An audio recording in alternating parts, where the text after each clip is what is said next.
Assalamualaikum warahmatullahi wabarakatuh. Before we start the international conference event, please carefully listen to this safety briefing. Ladies and gentlemen, this is the Herbal Medicine Department Hall located on the third floor of Herbal Medicine Building, Health Polytechnic of Surakarta. This building is equipped with 2 doors on the right side of the room. In case of emergency, please don't be panicked and follow the instruction to the assembly point. In case of emergency such as fire, please carefully go down the stairs and go to the assembly point located in front of the building. In case of emergency such as earthquakes, please drop down, cover and protect your heads under a safe shelter, and please stay away from other walls, windows, fireplace, and hanging objects. Thank you. And for all the participants joined virtually on Zoom meeting, please be sure to mute your microphone. So there will be no noise during this session. Thank you. Good morning. The Honorable Director of Health Polytechnic of Surakarta, Mr. Sudiro Eskep Nurse MPD. The Honorable Deputy Directors of Health Polytechnic of Surakarta. The Honorable all the Heads Department and Health Polytechnic of Surakarta. The Honorable Lecturer and the academic community of Health Polytechnic of Surakarta, the Honorable Speakers, distinguished guests, ladies and gentlemen, on behalf of the organizer, we would like to extend a warm welcome and express our gratitude for participating. The first international conference on health science. And this event is proudly presented by Health Polytechnic of Surakarta. I am Ardian and my colleague Fenty Farida, acting as your master of ceremony for today's event. Ladies and gentlemen, catastrophic disease case in Indonesia has been increasing. Data from BPJS of 2022, 23.2 million cases of catastrophic disease has been reported, increasing about 18.6% compared to 2021. Therefore, the theme for this first international conference on health science is health services for catastrophic disease. There will be 7 speakers. Professor Dr. Nyoman Kertia from Faculty of Medicine, Gadjah Mada University, Indonesia. Associated Professor Ali Timucin Atayolu, MD, Department of Traditional and Complementary Medicine, International School of Medicine, Istanbul Medipol University, Turkey. Dr. Thanapak Chopirapong, Faculty of Medicine, Siraj Hospital, Mahidol University, Thailand. Mrs. Siti Lestari MN, Nursing Department, Health Polytechnic of Surakarta. Mrs. Herdianti Kusuma Handari, SST FCR MKes, Physiotherapy Department, Health Polytechnic of Surakarta. Dr. Nur Ahmad, BPO MKes, Orthotic Prosthetic Department, Health Polytechnic of Surakarta. And then Erayanti Saloko, SSD MKM, PhD OT, Occupational Therapy Department, Health Polytechnic of Surakarta. Before the event begins, we will read the conducted rules for the guests today. First, please rename the username on Zoom by name_institution. Second, for guests who get the access to Zoom, please keep turning on the camera, dress appropriately, and behave politely. Third, during the event, please be sure to mute your microphone so there will be no noise during the session. And guests who join on YouTube, also please pay attention properly. 4. Guests who want to ask question can send intro the Zoom chat room using name underscore institution underscore question format. Then the question will be read by the moderator during the discussion session. 5. A certificate will be sent to guests who completely attend the conference today and fill the attendance form, which will be distributed at the end of the session. They begin with allow us to read the agenda for today's conference. First, listening and singing Indonesian national anthem. Second, chanting prayers. Third, report from the chairman of the first International Conference on Health Science, Health Polytechnic of Surakarta 2023. 4. Welcoming speech by the Director of Health Polytechnic of Surakarta. 5. Sharing and discussion session. 6. Photo session as a wrap of today's event. Ladies and gentlemen, to honor our country, let us all rise for listening and singing for Indonesia national anthem, Indonesia Raya.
Ladies and gentlemen, please be seated.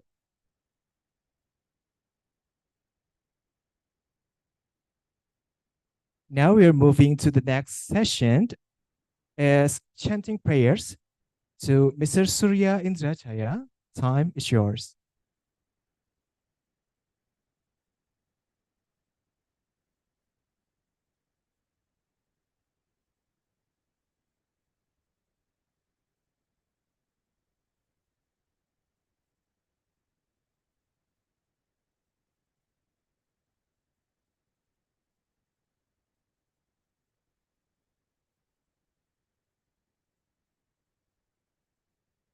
Assalamualaikum warahmatullahi wabarakatuh. Ladies and gentlemen, before the international conference begins, let us bow our head for a moment. Pray to God, Allah Subhanahu wa Ta'ala. I will let this pray based on Islam. and those who are not Muslims, please to pray according your belief. Alhamdulillahirabbil alamin. Ala sayyidina wa ala ali Muhammad. Allahumma inna nas'aluka salamatan fid din wa fi'atan fil jasad wa ziyadatan fil ilmi wa barakatan fil rizki wa taubatan qablal maut wa rahmatan indal maut wa maghfiratan ba'dal maut. Oh Allah, today, November 5, 2023, in this beautiful place, we gather here to help the first international conference in healthy science with them healthy services for catastrophic disease. Make this international conference as useful science assembly as a medium for sharing useful ideas, knowledge, and experiences of scholars, researchers, and students. We hope this conference will bring benefit our lives, expand our knowledge, and let us to become successful people who will increase the dignity of our nation. Oh Allah, guide and bless our heart and our mind with the light of your guidance. Impart your supreme wisdom upon our activities. Help us to speak our mind clearly. Help us to listen each other, respect each other, love each other, so that we are include to blessed person. Oh Allah, protect us from unintended temptation, show us the right path, and give us knowledge and strength to perform good things. Equally, show us the bad things and give us knowledge and strength to avoid them. Oh Allah, you are the one who can fulfill our dua. Rabbana atina fid dunya hasanah wa fil akhirati hasanah wa qina azabannar. Subhana rabbika rabbil izzati amma yasifun wa salamun alal mursalin walhamdulillahi rabbil alamin. Amin amin ya rabbal alamin. Assalamualaikum warahmatullahi wabarakatuh.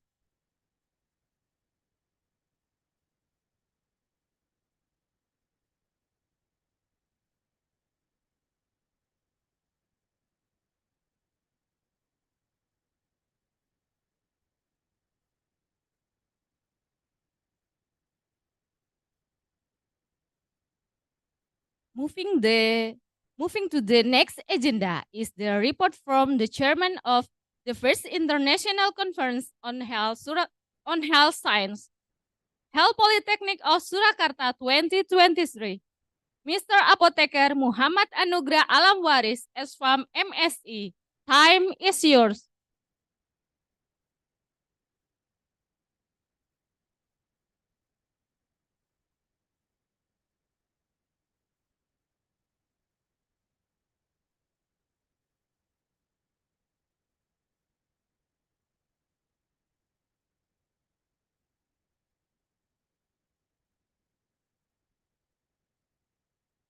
Bismillahirrahmanirrahim. Assalamualaikum warahmatullahi wabarakatuh. The Honorable Director of Health Polytechnic of Surakarta, Mr. Sudiro, Bachelor of Nursing, Nurse, Magister of Education. In this case, represented by Vice Director 1, Mr. Widodo, Magister of Nursing. The Honorable Head of Alumni Family of Health Polytechnic Surakarta, Mr. Muhammad Shafi'i, Bachelor of Applied Science, Occupational Therapy, Magister of Health.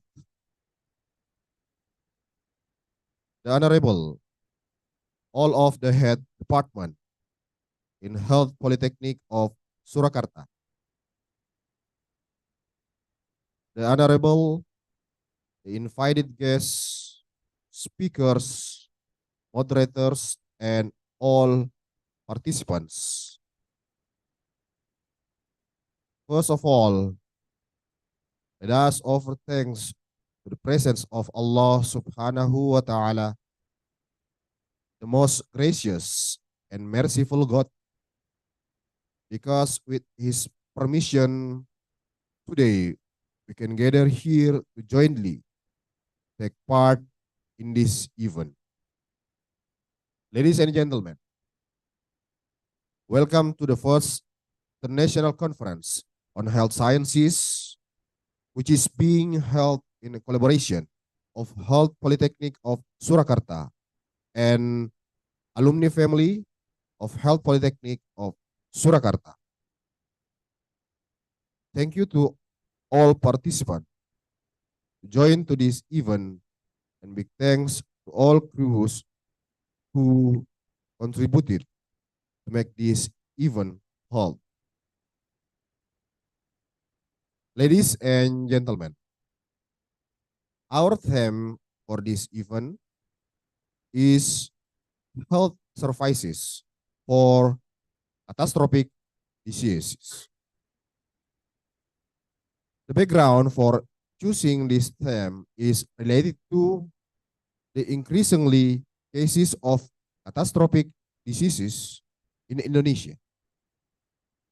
Throughout 2022, around 23.3 million cases of catastrophic disease were recorded, an increase of 18.6% compared to 2021.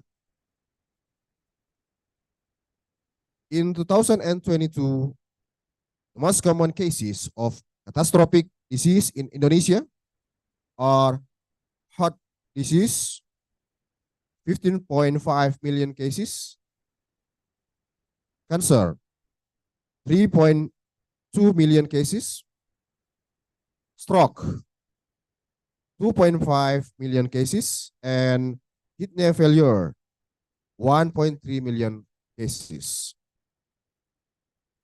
Ladies and gentlemen, based on this theme, we present some expert speakers, namely Professor Dr. Nyoman Kertia, internist specialist rheumatology consultant from Gajah Mada University, Indonesia. Associated Professor Dr. Ali Timucin Atayoglu from Medipol University, Istanbul, Turkey. Dr. Tanapak Chow Pirapong from Mahidol University, Thailand. Also, our great speakers from Health Polytechnic of Surakarta, Mrs. Siti Lestari, Magister of Nursing from Nursing Department. Mrs. Herdianti Kusuma Handari, Bachelor of Applied Science, Physiotherapy, Magister of Health from Physiotherapy Department. Mr. Dr. Nur Rahmat, Bachelor in Prosthetic and Orthotics, Magister of Health from Orthotics and Prosthetic Department. And Mrs. Erayanti Saloko, Bachelor of Applied Science, Magister of Public Health, Philosophy of Doctoral from Occupation Therapy Department. Ladies and gentlemen, this conference was attended by 100 participants consisting of students from Indonesia, Turkey, Thailand, traditional health workers, health practitioners, and the general public, which held in a hybrid system or offline in the Health Polytechnic of Surakarta and online by Zoom cloud meeting, and YouTube live streaming. Ladies and gentlemen, we realize that the implementation of this seminar still has many shortcomings in terms of event presentation, administrative services, and limited facilities. For that, we apologize profusely. Finally, I hope that all seminar participants who attended will get great benefits from this seminar activity. Thank you for your attention. Wallahu wali taufiq wal hidayah. Assalamualaikum warahmatullahi wabarakatuh.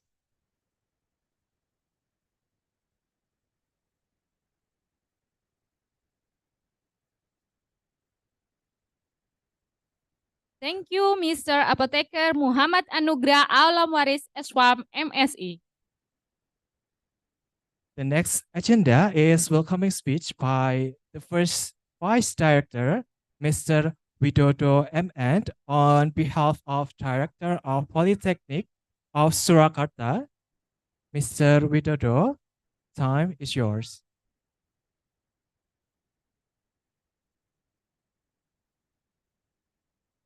Okay, thank you for the time given to me. Just to make sure that can you hear my voice? Yes. Yes, clearly. Okay, thank you very much. Right, to begin with the welcoming speech from the director, I would like to say that as a Vice Director 1 for Academic Affairs, allow me to convey a speech from the Director of Health Polytechnic of Surakarta, because he is currently carrying out other official duties. Assalamualaikum warahmatullahi wabarakatuh. Peace be upon us all. Om Swastiastu, Namo Buddhaya, Salam Kebajikan, good morning. First of all, let me convey my greetings to the distinguished speakers. First, Professor Dr. Nyoman Ketia, the head of Internal Medicine Department of Sarjito Hospital, Faculty of Medicine of Gadjah Mada University, Indonesia. The second, Associate Professor Ali Tamucin Atayoglu, Medical Doctor from Department of Traditional and Complementary Medicine, Istanbul Medieval University, Turkey. And Dr. Tarapak Chowpirapong from Faculty Medicine, Siriraj Hospital, Baitul University, Thailand.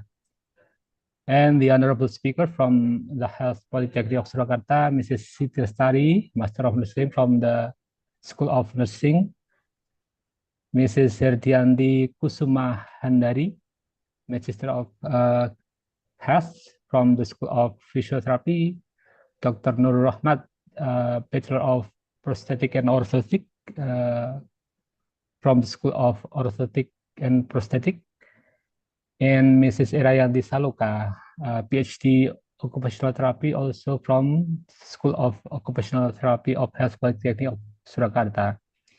Then the honorable invited guests, vice directors, and all staff, the head of the schools or department in the head Polytechnic of Surakarta, in all colleges, the chairman of the committee and all staff, all lecturers and staff, the chairman of the Alumni Association of the Health Polytechnic of Surakarta, and all invited guests and participants.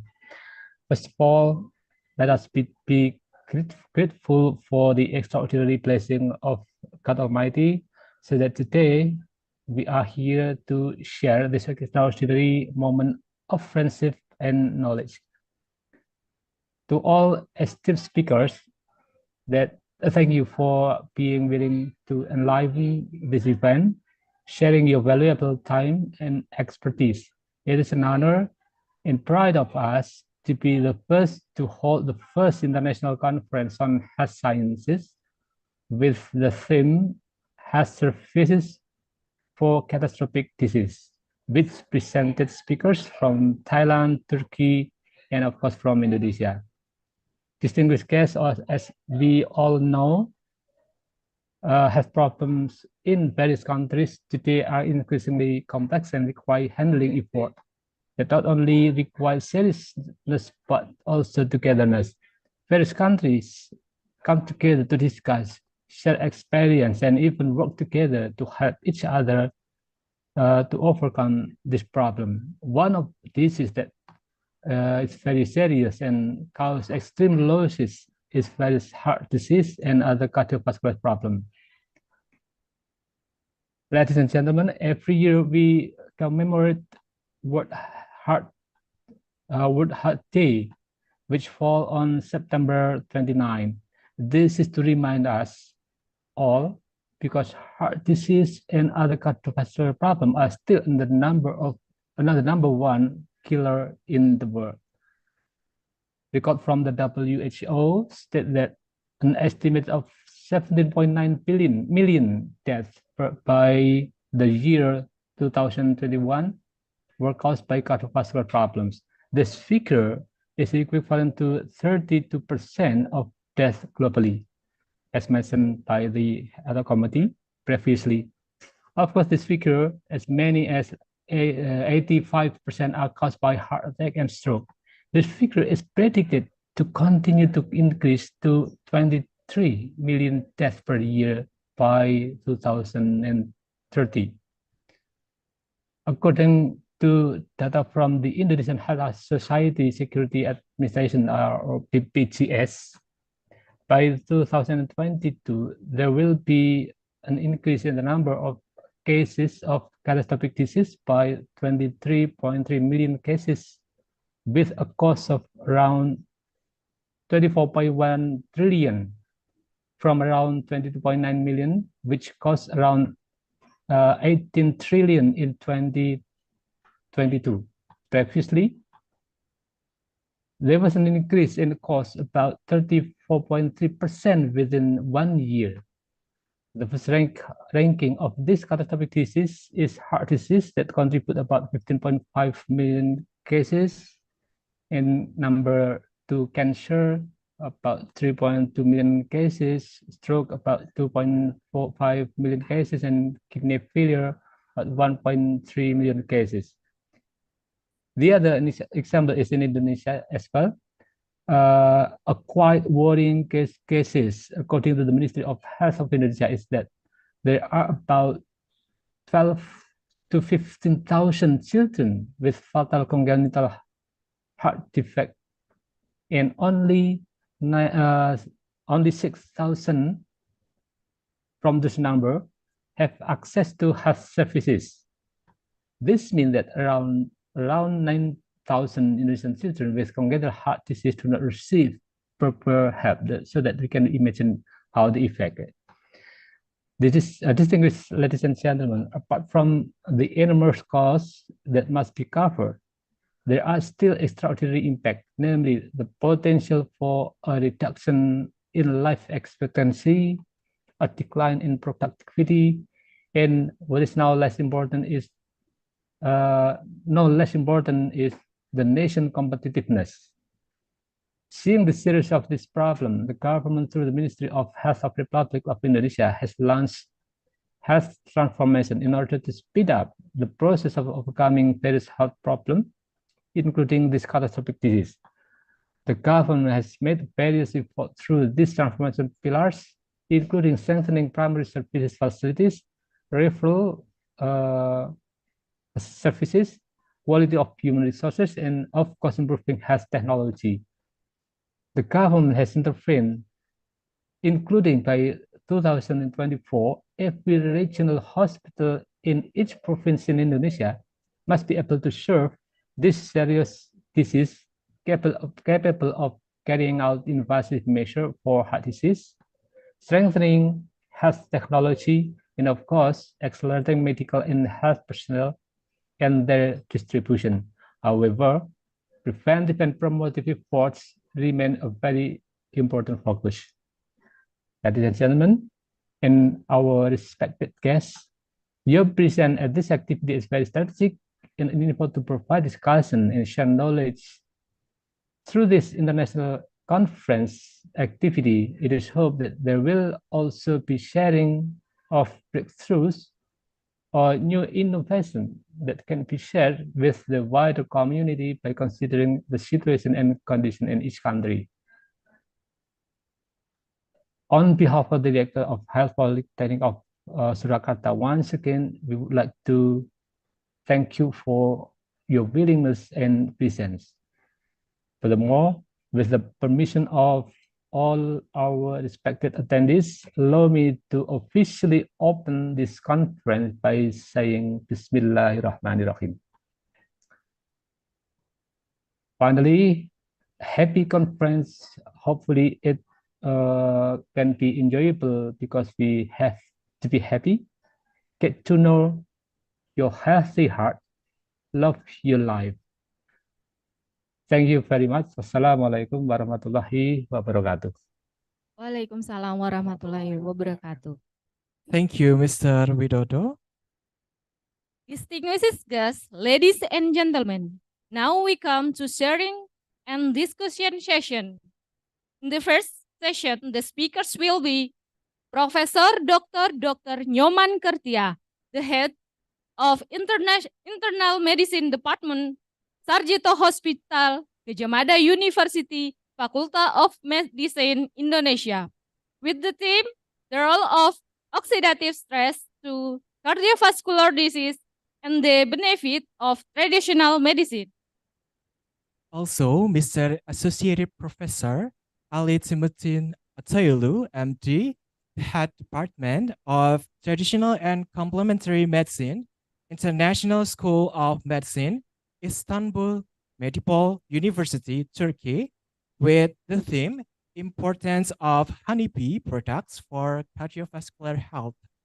And also Mr. Dr. Tanapak Chopirapong, the instructor, Vice Head of Postgraduate Study of Sirat Center of Applied Thai Traditional Medicine, CCATTM, Faculty of Medicine, Sirat Hospital, Mahidol University, Thailand, with the theme Role of Thai Traditional Medicine in Cardiovascular Patient. The first session will be moderated by Mrs. Apotheker Nur Atika, MSc. Good morning, Mrs. How are you? Before we start, we'll be read out the curriculum vitae or moderator. She is Mrs. Apotheker Nur Atika. She was born Bima 30 July 1990. Education 2007 to 2011, Faculty of Science and Mathematics, Department of Pharmacy, Udayana University. 2011 to 2012, Pharmacy Profesi Study Program, Udayana University. 2014 to 2016, Clinical Pharmacy Magister, Pharmacy Faculty, Gadjah Mada University. Working Story, Pharmacies in Hoki Pharma Pharmacies Kota Bima, NTB. Procurement time of RSUD Kabupaten Bima, NTB. Pharmacies in RSIA Permata Hati, NTB. Pharmacies in Apotek Citra Medica Mataram. Lecturer in Polytechnic Medica Pharma Husada Mataram.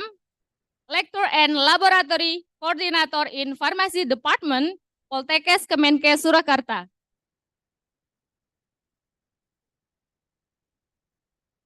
Mrs.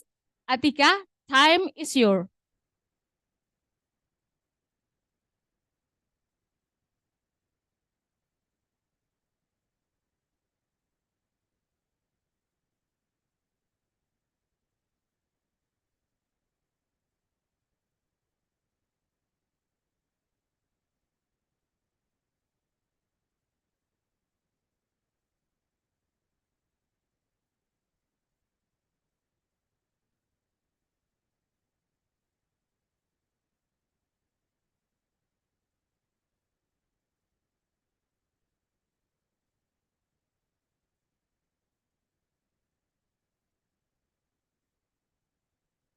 Thank you. Thank you for the Master of Ceremony. I'll take this session. Assalamualaikum warahmatullahi wabarakatuh. Good morning, ladies and gentlemen. Thank you for being with us on your holiday. We are here to broaden our knowledge in traditional medicine with our incredible speakers from all around Asia. My name is Nur Atika. You can call me Ika. I'm going to be the moderator for the first session of seminar today. Traditional medicine is now increasingly showing positive potential in helping disease therapy, especially in Indonesia, with a variety of natural plants that have been used for generations to treat various diseases. The Ministry of Health has also launched 5 priority health programs in 2023, one of which is catastrophic disease, and namely cardiovascular disease, which we know has a high prevalence in Indonesia. Then, how about development of traditional medicine in treating cardiovascular disease? Now, we will meet our best speakers to answer that question. We have Professor Dr. Nyoman Kertia, Head of Internal Medicine Department, Sarjito Hospital, Faculty of Medicine, Gadjah Mada University, Indonesia. Hello, Professor Kertia. Are you with us?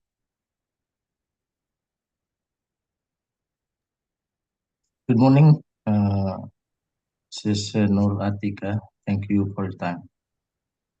Thank you, Professor. Good morning. The second speakers, Associate Professor Aliti Musin Atayolu, MD, from Department of Traditional and Complementary Medicine, Istanbul Medipol University, Turkey. Hello, Mr. Atayolu. Are you with us? Seems like he will join us later. And the third speakers, Dr. Tanapak Chauperapong, from Faculty of Medicine, Siriraj Hospital, Mahidol University, Thailand. Okay, we are going to our first speakers. I'd like to greet Professor Dr. Nyoman Kertia. How are you, Professor? Yes, good. Thank you. Nice to meet you. Thank you for coming Thank here you. at the first international conference on health science. We can't wait to hear your presentation. But before you speaking, I'd like to explain that each speaker has 35 minutes to deliver the material and will be followed by 10 minutes discussion session.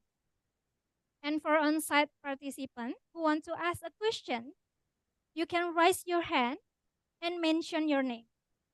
Also, for online audience, you can type your question on the chat box, then I'll read it for you.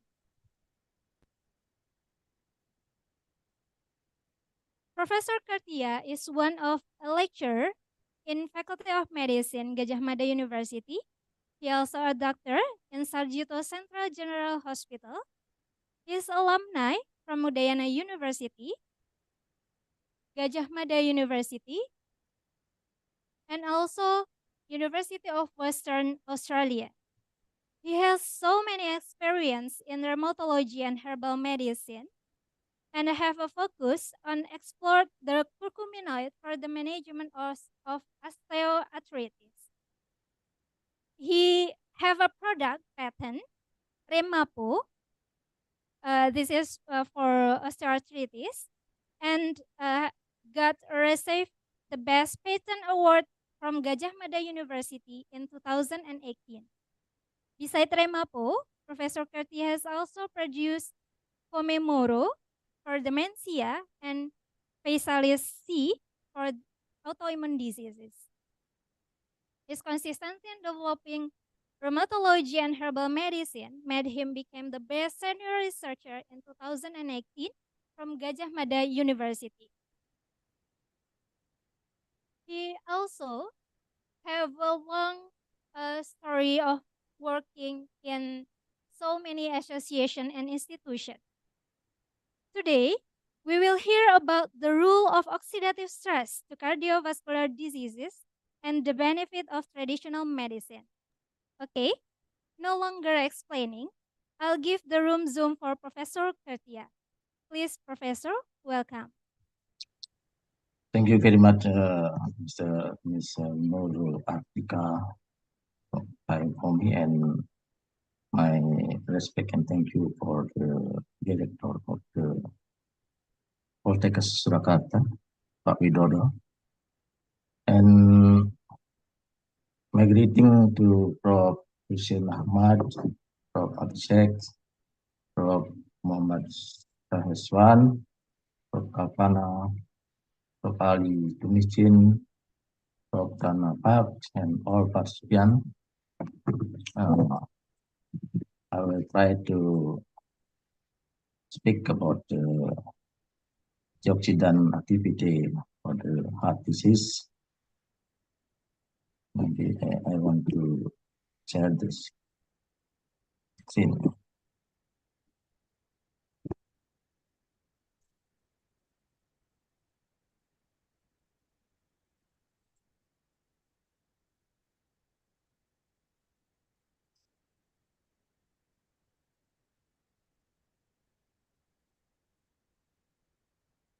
Can you see my presentation?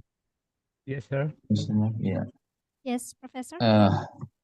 Thank you for about 30 minutes. I will speak about the natural antioxidant for cardiovascular diseases.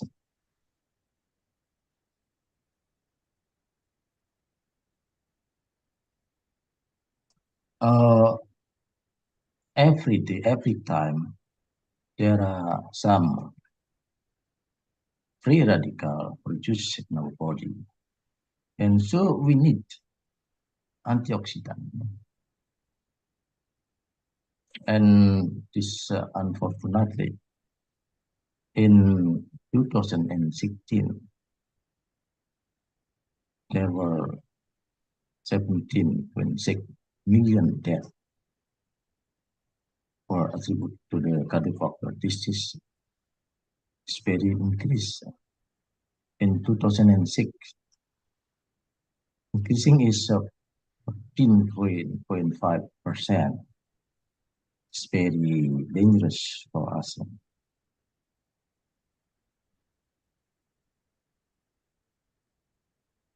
And a variety of cardiovascular diseases have been shown to be associated, at least partially, with an excess production of reactive oxygen species.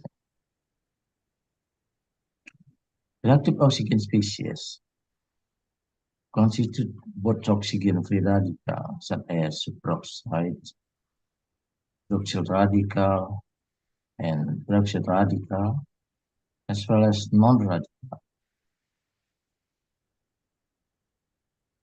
This basal level of ROS for our living is important, but when it's very excessive, there will be trouble. Where is the source of ROS production?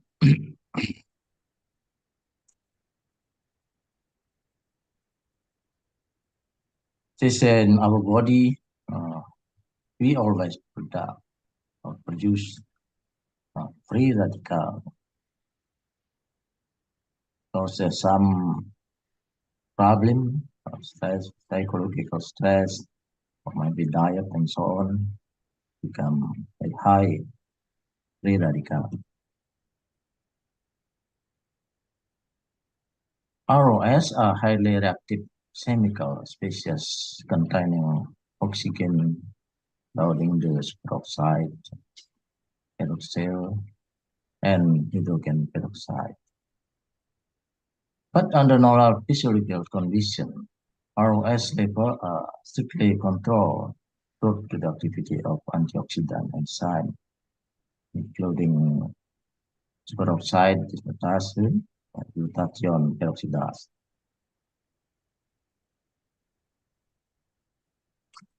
We can see here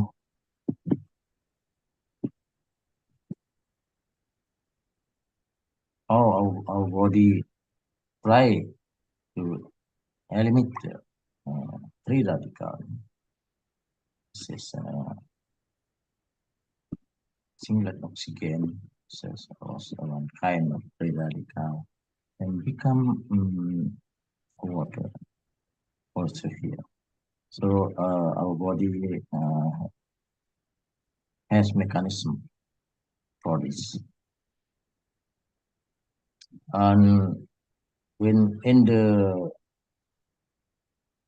cardiac cell, we can see here some protection for free radical, like in cytosol, like here is catalase and so on. The other is like in mitochondria, there is some antioxidant.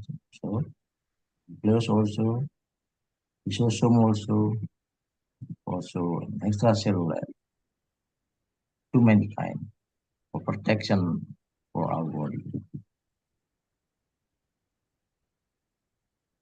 Under physiological condition, low level of ROS production are equivalent to the detoxification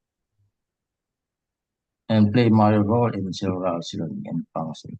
This is important in a low level. This process is redox signaling. Just like that. This is important. Like why we need vasodilatation, vascular tones, and so on.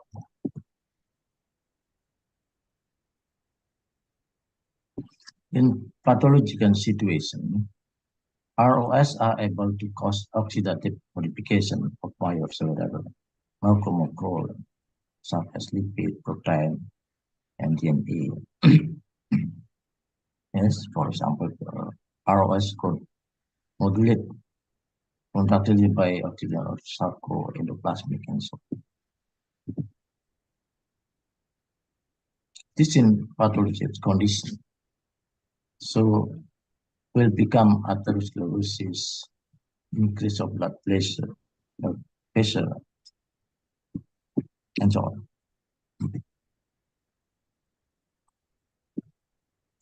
Some apparatus here, like mitochondria, endothelia, and cardio cell of the heart become ischemic.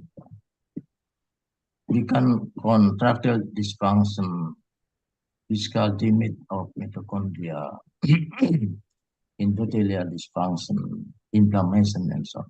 This is a problem if there is a very high level of free radical. Now in endothelial dysfunction, like this, like a smoking, maybe obese or aging and so on, or cholesterolemia, can become endothelial dysfunction.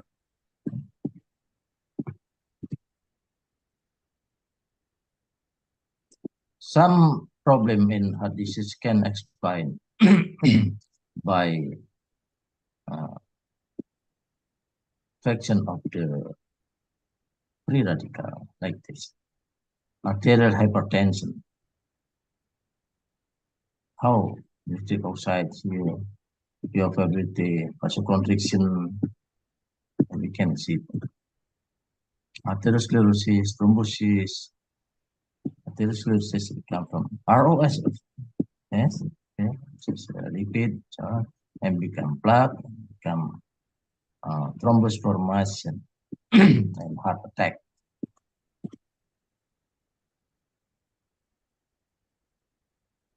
These are some mechanism in becoming problem of the cardiovascular disease is also from free radical activity.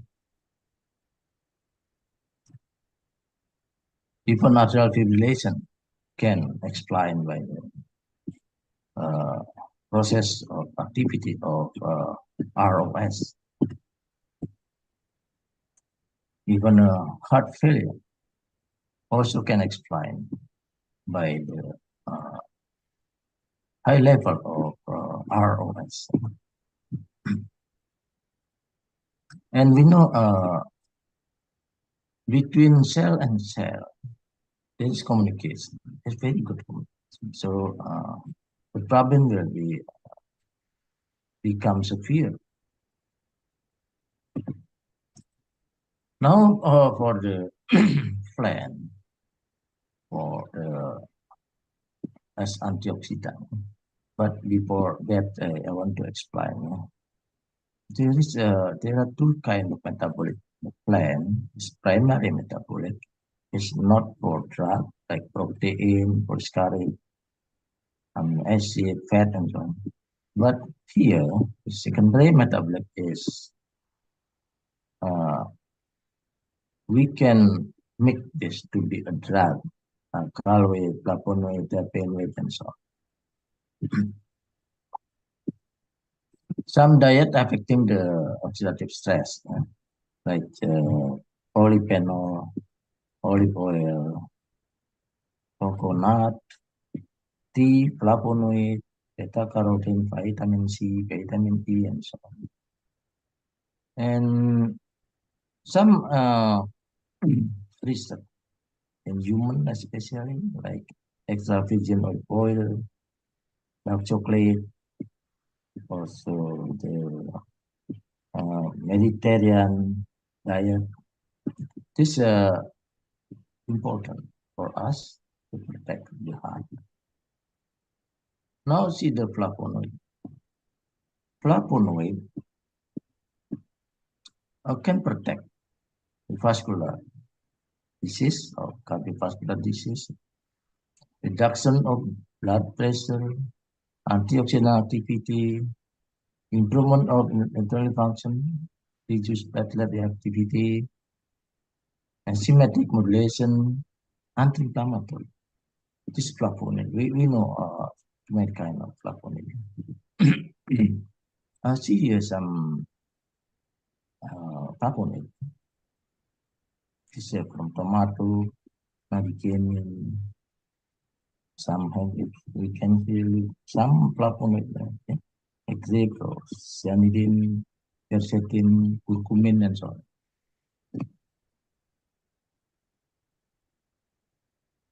It is a big difference. The mechanism of action of the drug, chemical drug, or this herb.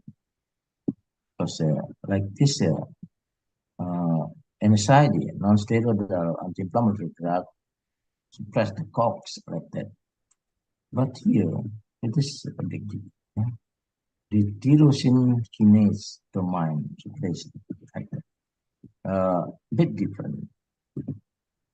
And when we see the anti-inflammatory activity of curcumin, like as flavonoid, we see too many sides it can suppress. Like phosphoripase, lipoxygenase, and as well cyclooxygenase, like NSAID, but also nitric oxide, collagenase, and so on. I have one research about this. When the curcuma compared to piroxicam, this both of the drug is good for the arthritis, decreasing of the pain, decreasing of inflammation, and also this the big interesting is it's very safe, yeah, curcuma.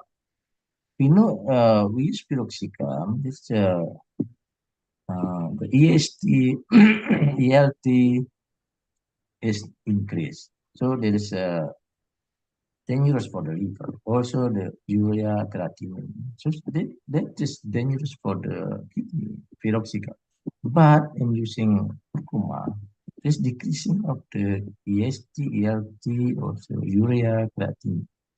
So this is a shape or protect the kidney liver. Sorry, this is bahasa Jawa nih. Jawa Kromo Inggil ya. Sakit arah mandeg. If your blood is tall, cross pating serun, you feel pain. Pating cerekot. Also like pain, paresthesia. There are some head can use this from Keraton of Yogyakarta. One interesting is Pisalis Sangolata because dia ceplukan or cecenet.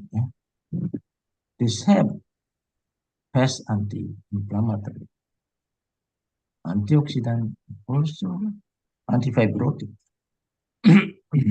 This is very interesting. Contains pisilin A and the others.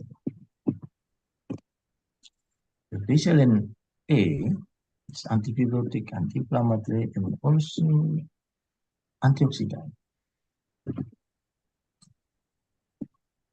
Now let's see.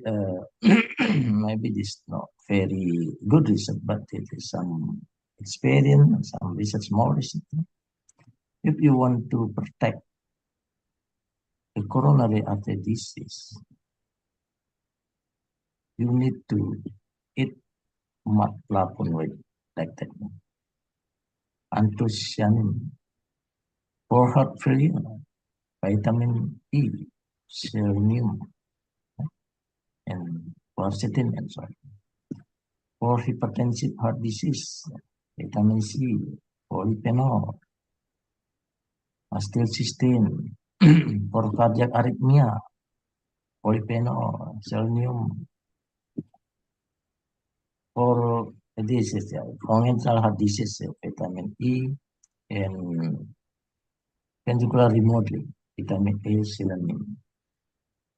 Maybe for teaching our experience of this thing. Not just head, but massage like this can make we calm, become calm, and the reduction of free radical is increased. This is good. Also meditation. When we see what is in meditation, there's pineal body activity, produces dopamine, serotonin, oxytocin, melatonin, endorphin. Also can decreasing the production of free radical. Here, and maybe Prof. Abhishek also know, we have the treatment in ashram in Bali. Yeah? Why? This is just plain water. Why the patient can cure by this or protect from the disease? So we must thinking a lot about this. Let's see here. I think if we use the Eastern medicine, we need to increase the scientific evidence of medicine to be integrated. Okay, thank you very much for your attention. Saya akhiri. Assalamualaikum warahmatullahi wabarakatuh. Waalaikumsalam warahmatullahi wabarakatuh. Thank you. Please give applause for Professor Kartia. All right. Thank you very much, Professor. We continue to discussion session. Please, for our audience who wondering more about this theme, you can raise your hand for audience on site. And for audience online, you can type in chat box and then I will read it for you.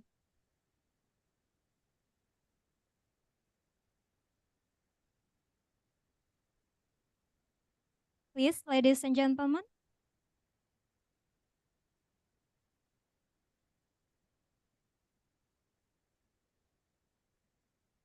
Okay, in the chat box, there is a question from Agus Winarso Semarang. Bapak Profesor Nyoman, how is the effectiveness of curcuma and cipukan to prevent inflammation for osteoarthritis? Please, Professor Nyoman. Yes, I have combined this herb, curcuma and ciplukan, and also I have done that is I compare with diclofenac also. This nice result. No difference between these two drugs, and the safety is better in combination of curcuma and physalis. This is my experience, and I also have two student or PhD student in University of Indonesia, and one is already finished, and the one research about the physalis angulata. Maybe it is hard to find the publication for this, but this why I present this because it is interesting. Maybe you can do the research about this better than me. Thank you, Doctor. Thank you, Professor. The next question. Good morning, Professor Nyoman. I'm Pramita. Curcuma has a good effectiveness compared to piroxicam. Are there any negative effects if it consumed in the long term? Yes, curcuma is good. We know curcuma. Curcuma is one kind of flavonoid. As they can do the reduction. And the problem is if we use a very long time because there's a increasing of bleeding tendency. So we must careful in using curcuma, but not very dangerous like clopidogrel or aspirin. Curcuma is lower in side effect than that. Thank you. Okay, thank you, Professor. Next question. I'm Sigit. How can we prevent oxidative stress in cardiovascular tissue? Apart from consuming herbal medicine, exercise can also be overcome. Yes. Sorry, yes. So exercise, meditation, and the other kind of our activity is very important because if we every day we have high tension or high psychological stress, the free radical is very high. So I notice don't very frequent be angry because angry if you angry become old fastly. So just smile and smile. Yes. Thank you. Sir. Thank you very much, Professor. That is the last question. It was a great presentation. Thank you very much again, Professor Kartia. Let's Thank give you very much. applause, please. Yeah. Okay, that's a new insight for us that cardiovascular also associate with reactive oxidative species, which comes from our unhealthy lifestyle. Rose can increase blood pressure, contribute to arteriosclerosis, decrease of antioxidant, contractile dysfunction, and many more negative effects that can also lead to heart attack. Antioxidant is the opposite, the rose, and we can get it from natural plants, which have a metabolic secondary constituent, such as flavonoid. Then natural ingredients from turmeric and temulawak, we call it in Indonesia, which have curcuminoid, is so good as an antioxidant. Before you leave, Professor, may you stay for a moment, please? We'll give you the certificate and take a picture together. Please, committee. Okay. This is the certificate for Professor Kartia as our appreciation of your coming and sharing. Thank you very much, Professor. I hope we will see you in another event. Thank you very Thank you much. very much, Atika. This very wonderful meeting. Thank you. Okay. Goodbye. Good morning. See you in another event. Okay. Now we are moving to the second speakers. He is from Turkey, the Department of Traditional and Complementary Medicine, Istanbul Medipol University. Let's welcome our distinguished speaker, Associate Professor Ali Timusin Atayolu, MD. Hello, Mr. Atayolu. Are you with us?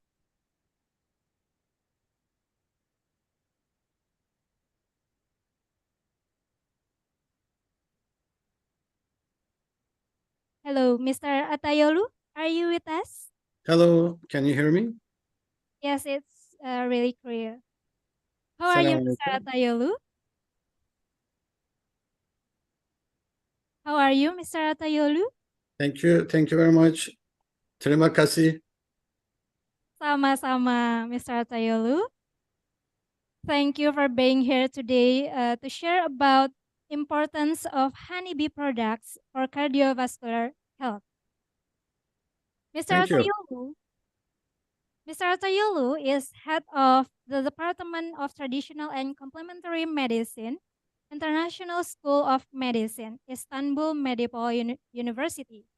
He is also a president of two associations, the Holistic and Integrative Medicine Association and International Federation of Aphytherapy. I'm really excited to meet you, Mr. Atayolu, because your material about honeybee is one of my favorite drinks, and it reminds me of my hometown, which my region have a natural forest product of honeybee. And here, he will give us more about honeybee, especially for cardiovascular health. Mr. Atayolu had many magnificent projects collaborating with the Turkish Minister of Health in making a documentary film on traditional and complementary medicine, as well as collaborating with the European Scientific Collaboration Project and the Scientific and Technological Research Council of Turkey. He is a mentor for postgraduate students, also a writer of a book chapters and book translation, with so many public publications that I cannot mention one by one. Without further ado, let's hear the presentation. Mr. Atayolu, you have 35 minutes of presentation, and then we continue in 10 minutes of discussion session. Please, room Zoom is yours.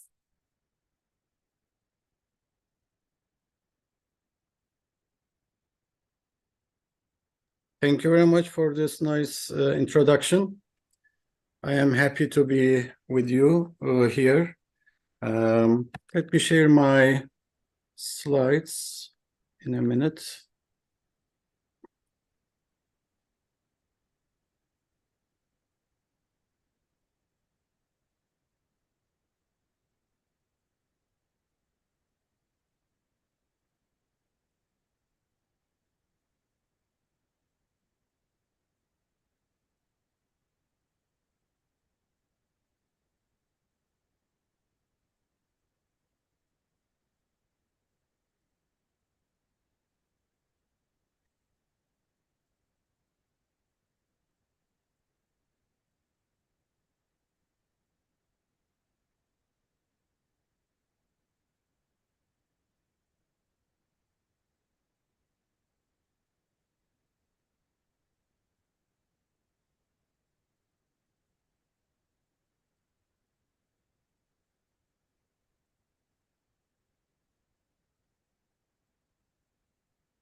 Sorry about keeping you waiting.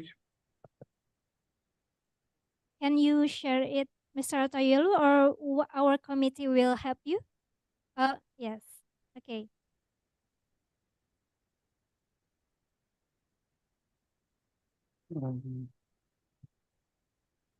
Yes, it's already on screen.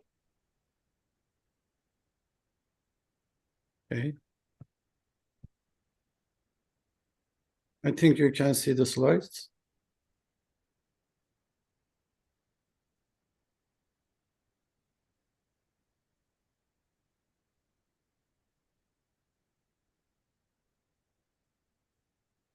Okay. Assalamu alaikum. Good morning from Istanbul.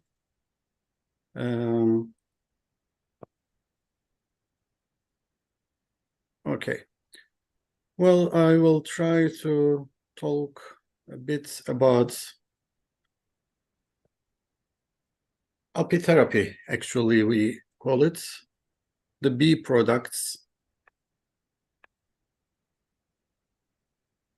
Apitherapy is the use of bee products and bee products, let's say, for health purposes. And these products are mainly, as we all know, honey, beeswax, bee pollen, royal jelly, propolis, and even bee venom is used as bee products in apitherapy.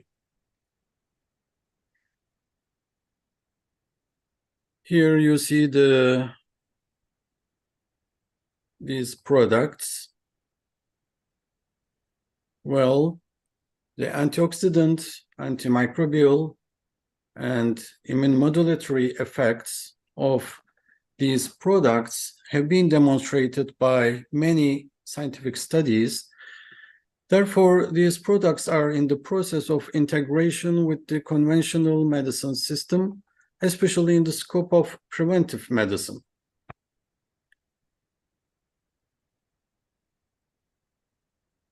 Well, our topic is cardiovascular health. So these products demonstrate promise in preventing and treating a range of cardiovascular diseases by addressing risk factors, reducing the risk through antioxidant and antiplatelet properties, especially, and are associated with a lower cardiovascular disease-related mortality, making them potential interventions for major global health concerns, actually. Well, let's start with honey. Honey possesses cardioprotective properties due to its chemical content, especially the polyphenolic compounds in honey, such as chrysin, quercetin, luteolin, and pinocambrin, exhibit potential cardioprotective properties, including antiplatelet, antioxidant, and anti-inflammatory effects, as you see.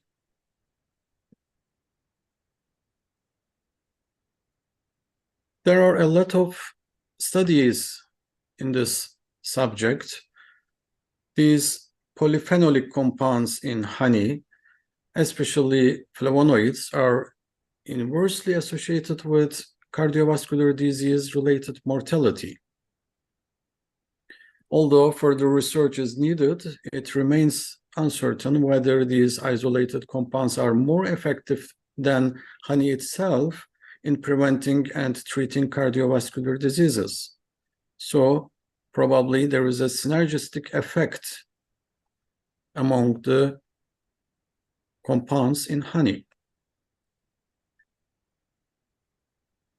These properties have been observed in vitro and in animal experiments. You see some of these studies here. The antioxidant phenolic compounds in honey have a preventive and protective role against lipid peroxidation and free radical damage, which are fundamental in atherosclerosis development. While there are other bee products with potential benefits, some authors associate mad honey with adverse cardiovascular effects. I don't know if you have that kind of honey in Indonesia, but in our country, in Turkey, we have a certain type of monofloral honey, which is called mad honey. It is rhododendron honey. And there are some reports on this type of honey consumption, which can have some cardiovascular risks. So it seems that honey is good for heart, okay, but there are some types of honeys, monofloral honeys, that we have to be careful. For example, mad honey or rhododendron honey can cause hypotension, bradycardia, and even myocardial infarction. So there are some reports about this, and we collected about 1,200 cases, and we made a kind of systematic review of these reports together with Professor Silici, and these cases were evaluated, and the results were obtained. Mad honey is consumed more by middle-aged men. The most important parameters in clinical diagnosis are bradycardia, low pulse rates, and hypotension. And you can see here, after determining that mad honey or rhododendron honey was consumed by the person, further tests could not be needed. To establish the diagnosis of mad honey intoxication, a clinical evaluation that includes detailed history is generally sufficient. Medicinal use of rhododendron honey has not been well understood yet. Therefore, care should be taken when consuming this type of honey, which contains corionotoxin. Another bee product is propolis. It's a bee-derived functional food. It's composed of a complex mixture of compounds, including phenolic compounds, essential oils, amino acids, and other substances, with its chemical content varying based on its origin and plant sources. We mentioned about polyphenolics, especially flavonoids, the major constituents of propolis. They are proposed to be responsible for antiplatelet properties of propolis, inhibiting intracellular signaling pathways and reducing oxidative burst and nitric oxide generation, thereby preventing blood platelet aggregation induced by thrombin, ADP, and collagen. So there are many studies about this topic. Here you see propolis water extract was observed to inhibit mitochondrial respiration, as noted by Meijin et al. While Zheng et al. Found that water extracts of propolis effectively inhibited in vitro human blood platelet aggregation when exposed to various platelet agonists, suggesting potential antiplatelet properties. Well, it was shown that propolis ethanol extract with notable phenolic and flavonoid content exhibited anti-aggregatory properties in vitro at various concentrations, inhibiting ADP-induced platelet aggregation in whole blood samples from healthy volunteers. One of the important compounds in propolis, caffeic acid phenyl ester, a key component of propolis, let's say, exhibits diverse pharmacological properties, including antioxidant activity and protection against ischemia reperfusion injuries in various tissues.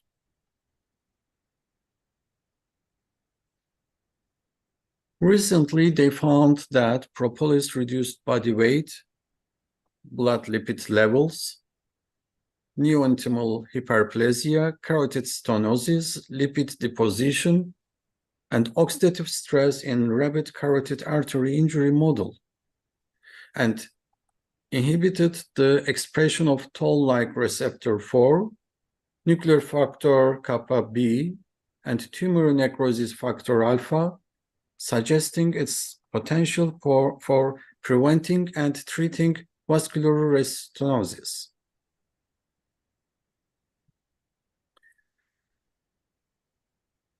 This was a Chinese report or article.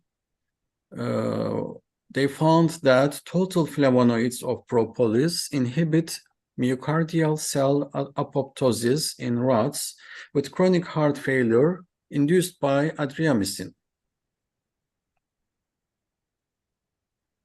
And here the authors highlight propolis in vivo cardioprotective potential, demonstrating its protection against cardiac hypertrophy and heart failure.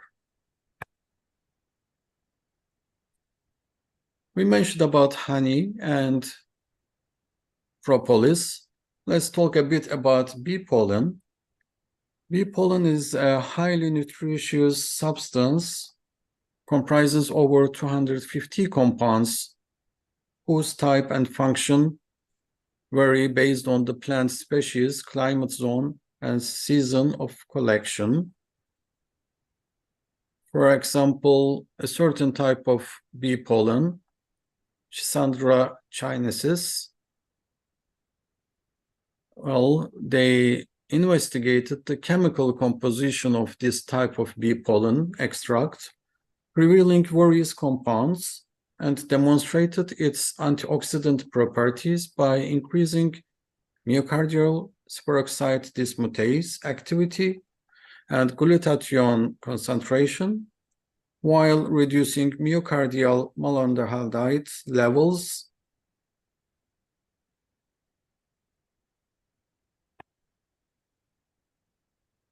Well, here they found that a polyphenol-rich extract from bee pollen administered at 2 doses reduced total cholesterol levels, lowered oxidative stress, and protected against atherosclerosis development in upper knockout mice by limiting its occurrence, possibly by inhibiting angiotensin-converting enzyme activity and angiotensin II levels.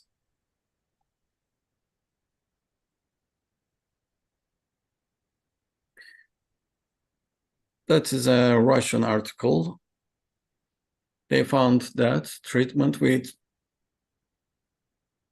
with various bee products, not only just one type, but different types of bee products, mixture, let's say, of honey, bee pollen, and bee bread, led to significant hypolipidemic effects, with a notable decrease in total cholesterol levels, especially in cases where body mass was reduced in overweight and obese patients.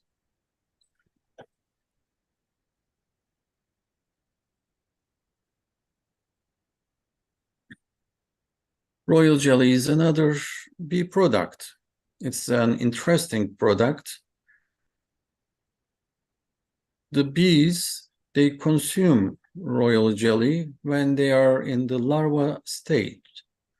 In the larva stage, or let's say when they are babies, they consume royal jelly for a couple of days. That's why in some languages they call it milk of the honeybees, but actually it is not milk, of course, because bees are not mammalian animals. So it's not milk, but in some language they call it the milk of bees. It is interesting that the queen bee in a hive, in a colony, consumes royal jelly for her whole life, while the other bees, they consume it just when they are in the larva stage.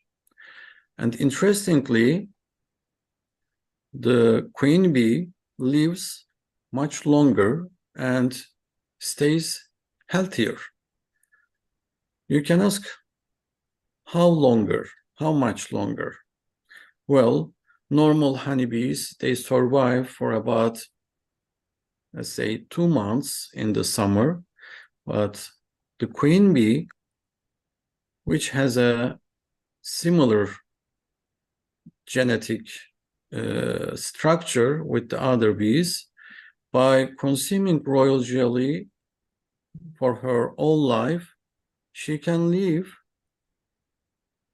much longer than 2 months.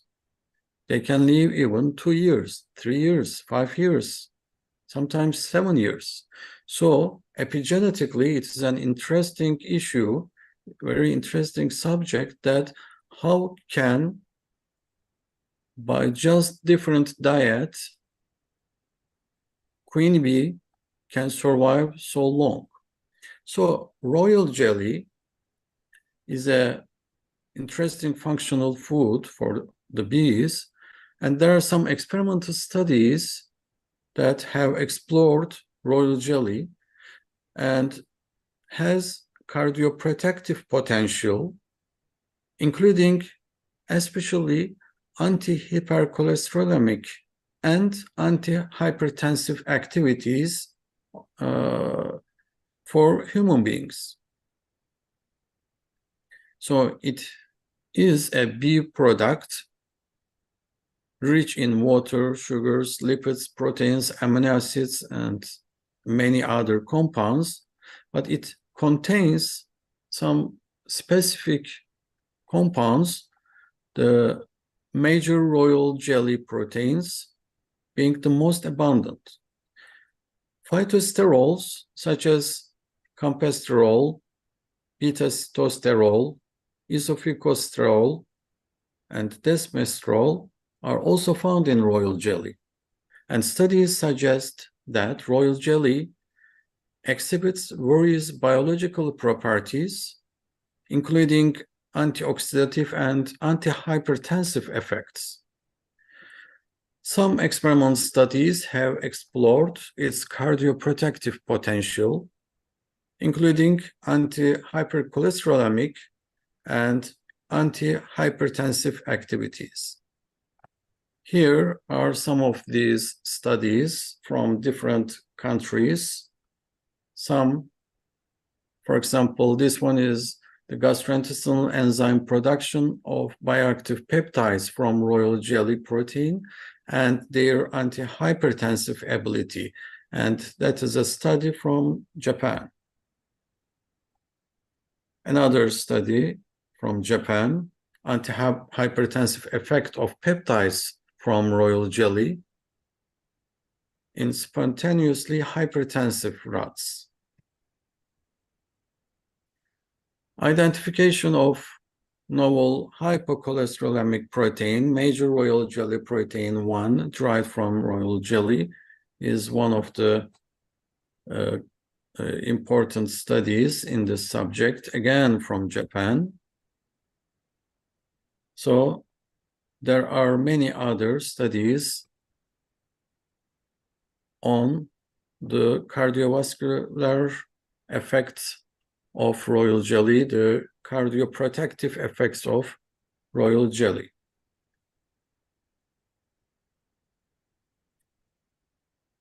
This was effect of royal jelly on serum lipids in experimental animals and humans with atherosclerosis.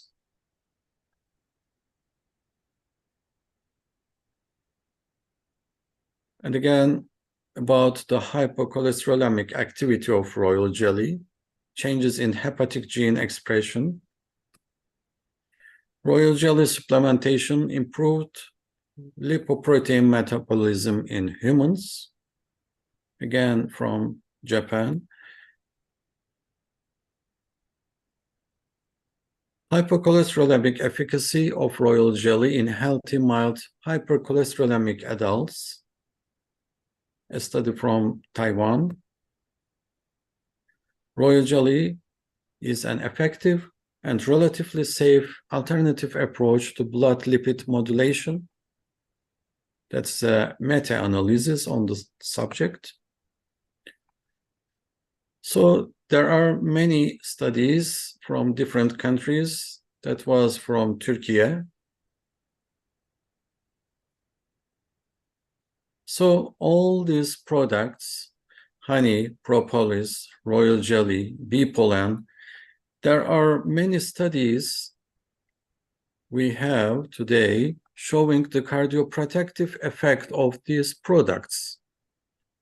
And when we look at the mechanisms of cardioprotective mechanisms of these products, we see here bee products may offer cardioprotective benefits with especially phenolic compounds potentially playing a key role. Potential mechanisms include the reduction of reactive oxygen species, as you see, nitric oxide production, and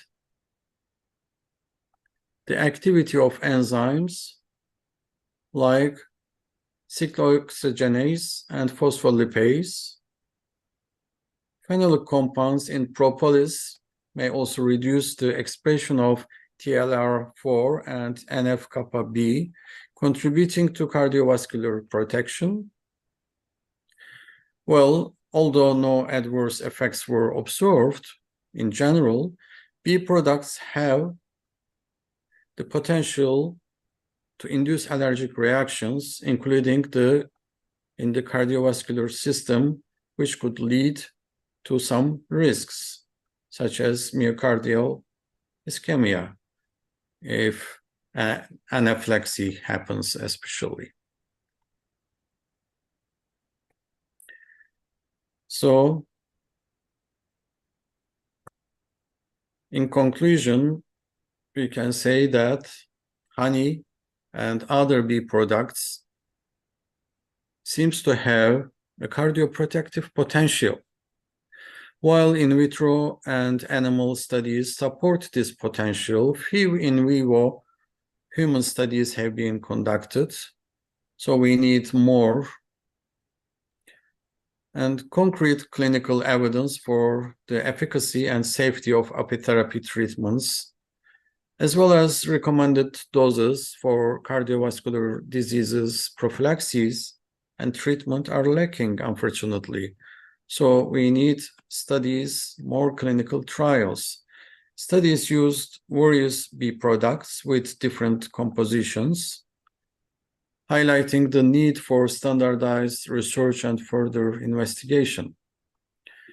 And more clinical trials with larger sample sizes and rigorous methodologies are needed to establish the overall effects of bee products on cardiovascular risk factors.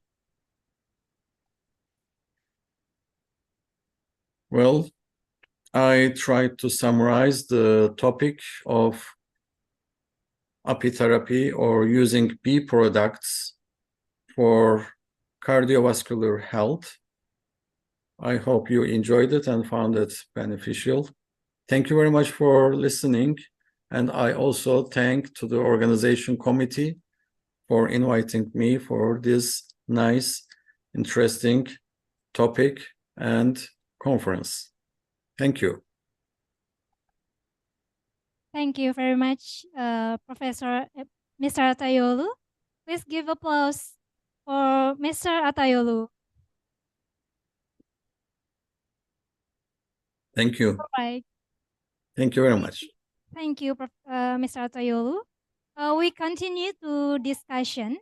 Please, for our audience who wants to know more about this theme, you can raise your hand, or in chat box you can type Mr. Atayolu, there is some question in the chat box. I will read it for you. The first one from Agus Winarso. First question, what are the contraindication of honeybee consumption? And the second one, what kind of best honeybee like propolis, royal honey, royal jelly or honey for preventive cardiovascular disease in your research in Istanbul? Thank you. Do you want to answer it directly, Mr. Okay. So about the contraindications of honeybee consumption, I think honeybee products consumption, the most important thing is, like in any other products, the sensitivity. If somebody is allergic to any product, any honeybee product, then it has a risk. So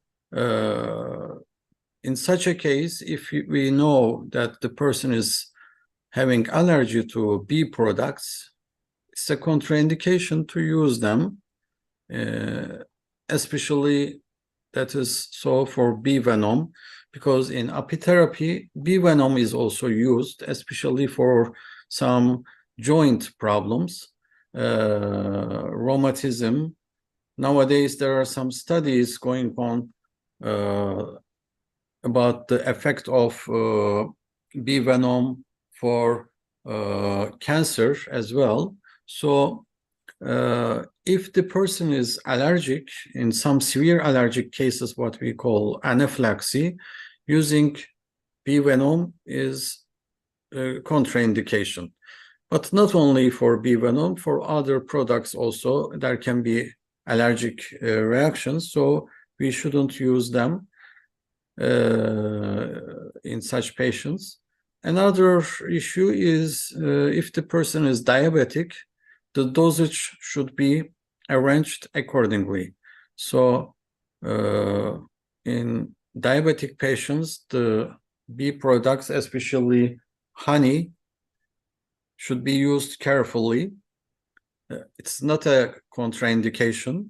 It's not an absolute contraindication because as we know, diabetic patients can consume carbohydrates. We don't ban it, but they have to use it carefully. And there are some certain monofloral honeys that we can prefer instead of some others. So in short, as a contraindication, the most important issue is the allergic reactions. So the other question is, how are the kind of best honeybee? What kind of the best honeybee or propolis or royal jelly to prevent cardiovascular diseases? What kind of honeybee? Is this the, am I right? What kind of honeybee? What kind? Yes. Well, it depends from country to country. In our country, what we call Apis mellifera is the most common honeybee. So in this part of the world, we use Apis mellifera. But we know that in different countries, in Indonesia, you may have other types which you can use maybe, but I am not very much familiar about the honeybee types in Indonesia. I think you may have some stingless bees as well, if I am right. Apis mellifera has stings. The female bees have stings, but I think in your country, maybe you may have some stingless bees as well. But in general, in the world, Apis mellifera is more commonly used and its products. Okay, thank you very much, Mr. Atayolu.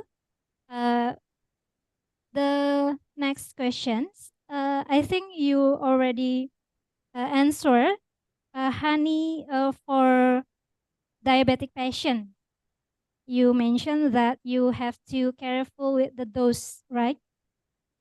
Yes, it has to be carefully used. Diabetic patients, they if they minimize consuming other types of carbohydrates, and instead of them, if they use B products, it will be healthier, we believe. And especially we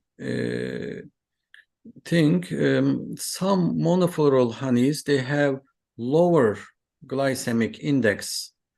So they might be safer maybe to use the honeys which has lower glycemic index. Again, this can change from country to country, from region to region. For example, in our country, we made a study to find out glycemic index of different types of honeys. In our country, it was thyme honey, for example, it had a low glycemic index. Maybe in Indonesia, you can have some other types of honeys with low glycemic index. So it should be studied and found out. And if you find a low glycemic index honey, monofloral honey, it can be easier to use it.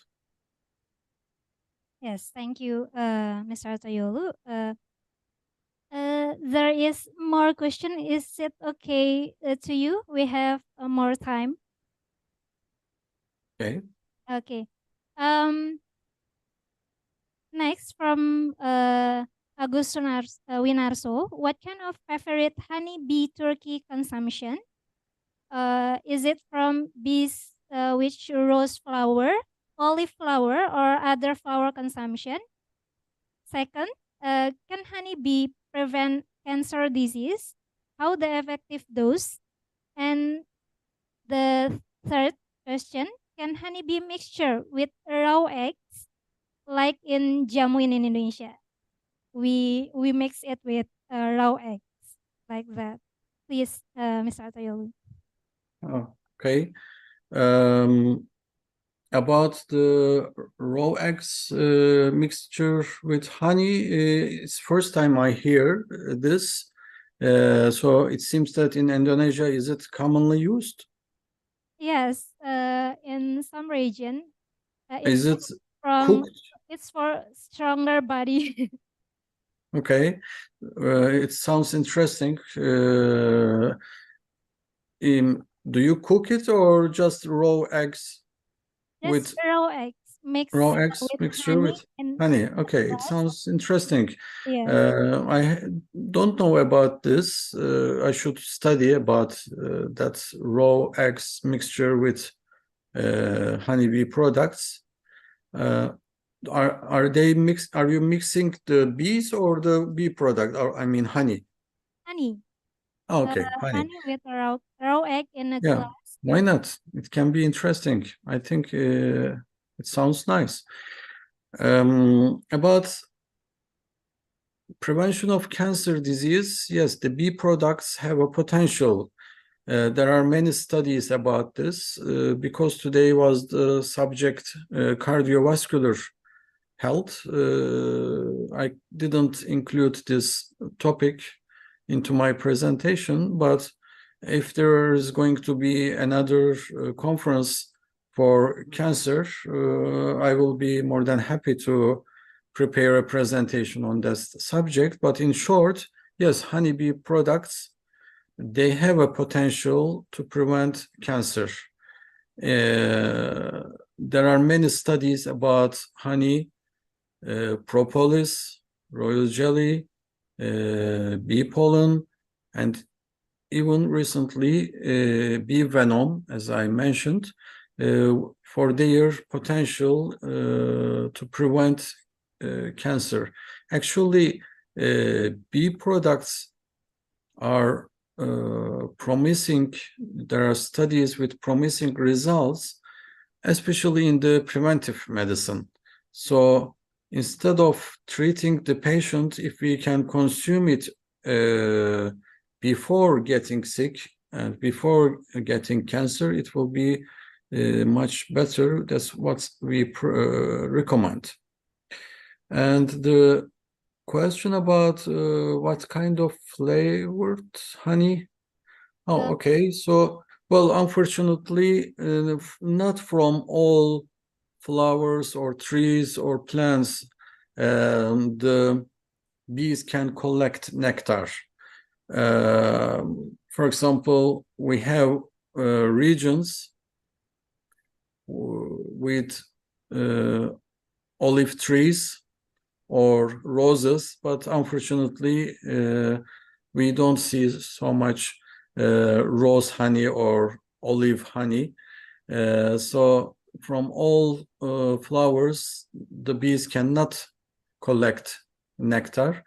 Actually, the production of honey is not only from nectar.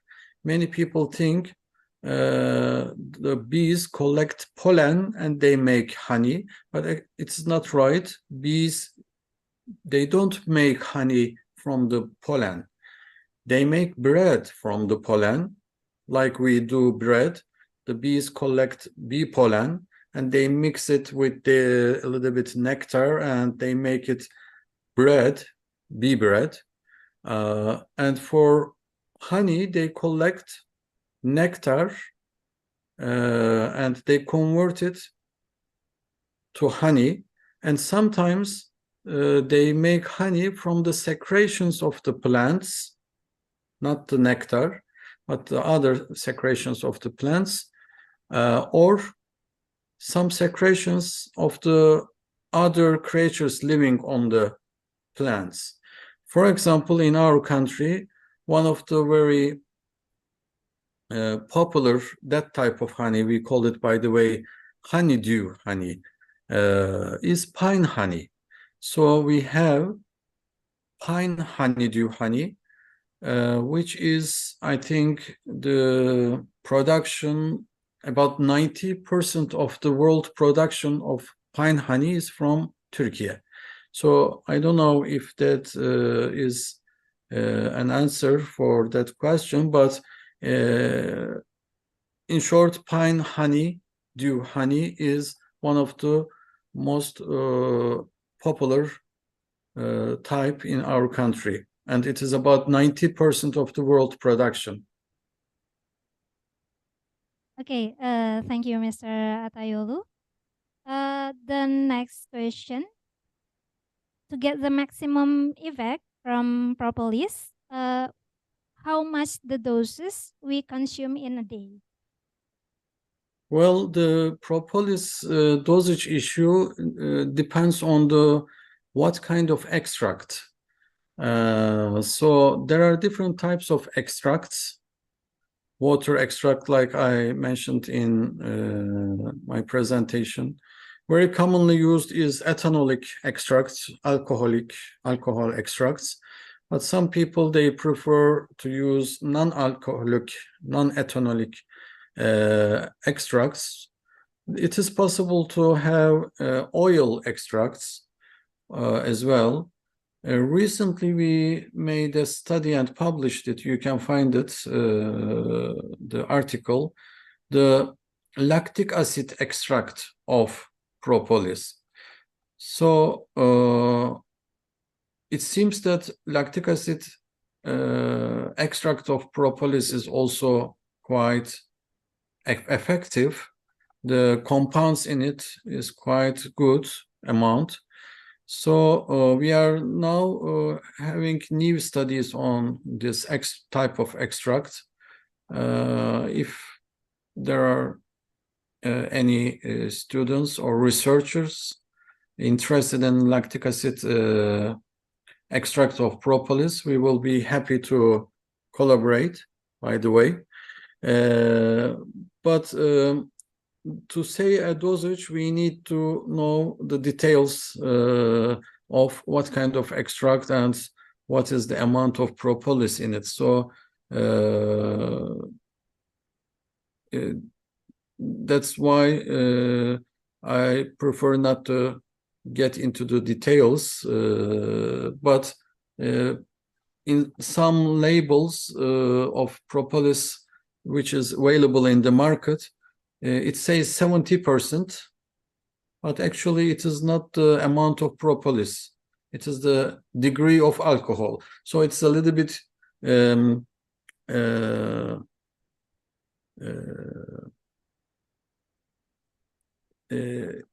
I mean, it's a little bit something which we have to know the details, and we should be careful. It can be a confusing issue. So the topic of dosage needs to know more details. Thank you, Mr. Atayolu. So we have to be careful to choose the right propolis brand. Yes. So many brands with include in the product is not pure propolis, right? Okay. The next question, the final questions, Mr. Atayolu. I'm a fan of honey products, one of which is propolis. Propolis has an unpleasant taste. Sometimes I add liquid propolis to drink with milk or tea. Is there any interaction? And then from the journal about the activity of propolis in vitro testing, has it also been proved in vivo for cardiovascular purposes? In health efforts, does it play a preventive or a curative role? Please, Mr. Atayolu. Yes, thank you. Well, like all other questions, that was a good question too. Well, as I mentioned in my presentation, there are a lot of studies about this topic, but we have lack of clinical trials, to say the truth. We need more clinical trials. Yes, we have some, but as a medical doctor, I would like to see more clinical trials with more details, with a bigger sample size. So we cannot say it is 100% proven, but the results from the preclinical studies and animal studies and the human trials, which are maybe in small size, are promising. So it seems that it has a potential, cardioprotective potential, as I mentioned in my presentation. But again, to say something more certain, we, especially about the dosages, we need more trials with different types of extracts and different dosages on human volunteers, so that we can speak more certain in this topic. The studies have promising results, but we need more clinical studies for this. Okay, thank you very much, Mr. Atayolu. That is the last questions. Thank you. Thank you, Mr. Atayolu. It's such an incredible presentation, Mr. Atayolu. Let's give him applause, please. Thank you very much again for giving me this opportunity to meet with you and attend this conference and share my knowledge and experience on this topic. And I hope one day we can have an opportunity to have a physically face-to-face meeting in Istanbul, Turkey, or in Indonesia in a near future. Amin. Inshallah, Mr. Inshallah. Atayolu. Yes, Inshallah. inshallah. I hope I wish good conference, and I thank the organization committee again for their invitation, and I hope the world will soon get peace especially in this part of the world. We are experiencing some sad time, as you know.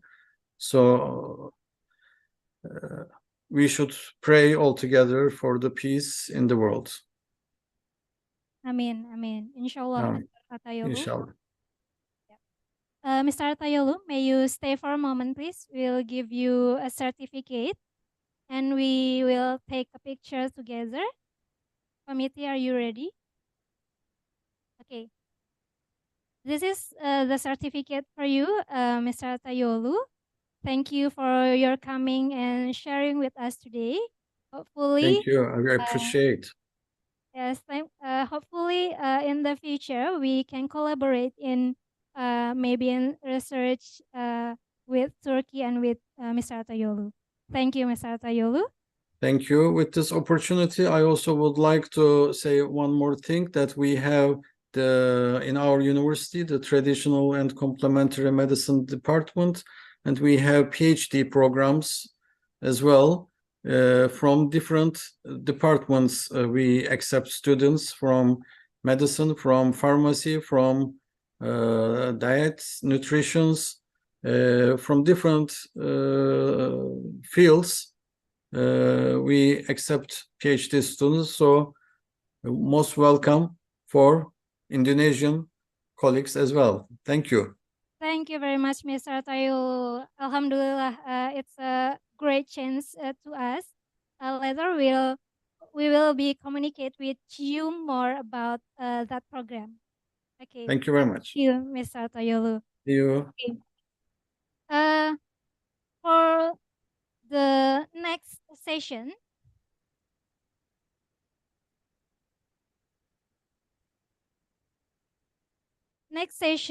we are going to our third distinguished speaker, Dr. Tanapak Chowperapong.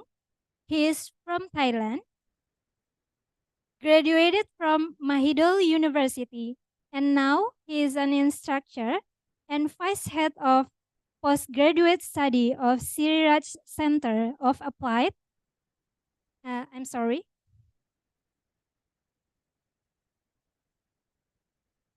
He's graduated from Mahidol University, and now he is an instructor and vice head of postgraduate study of Siriraj Center of Applied Thai Traditional Medicine Department, Mahidol University. Today, he is going to talk about role of Thai traditional medicine in cardiovascular patients. Without any longer, let's greet Mr. Chowperapong. Hello, Mr. Chowperapong. Good morning, everyone. Thank you for your interview, myself. Thank you so much. Thank you, Mr. Chowperapong. Nice to meet you. We will continue to your presentation, but before I want to explain, you have 35 minutes to presentation and 10 minutes later with discussion. Please, Mr. Chowperapong, the room Zoom is yours. Okay. Thank you so much. I will share my presentation.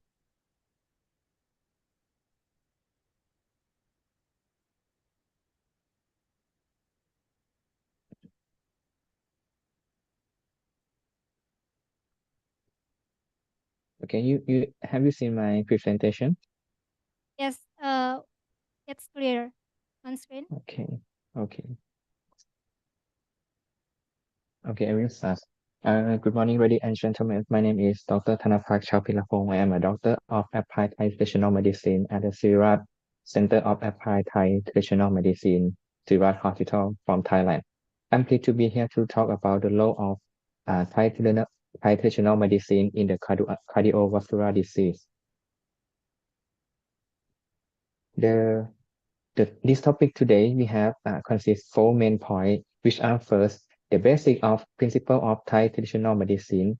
The second part, I will talk about the perspective of Thai traditional medicine on cardiovascular disease.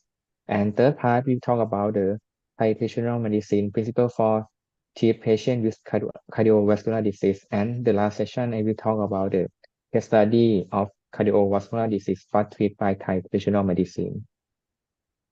Okay, I will start with the basic principle of Thai traditional medicine. The knowledge of Thai traditional medicine is derived from observation of natural elements and their connection to the human body, as the both natural and human body are composed 4 elements. First is earth element. Earth element is a structure of the body. I will example the organ in the body such as the bone, skin, nail is the structure of the body is the earth element. And water element is the fluid in the body, such as blood, joint fluid, like this is water element in the body. And thus, wind element is the circulation in the body, such as wind in the bowel, wind for movement, this is wind element. And the last one is the fire element. Fire element is the energy and metabolite in the body, such as the fire for digestion, fire for aging, and fire for emotional. That is a fire element. In this diagram, this shows the relationship of element in healthy people. The earth element is the locus of the other element, and the other elements are maintained and support earth element and among themselves. You see fire element to treat the earth element too.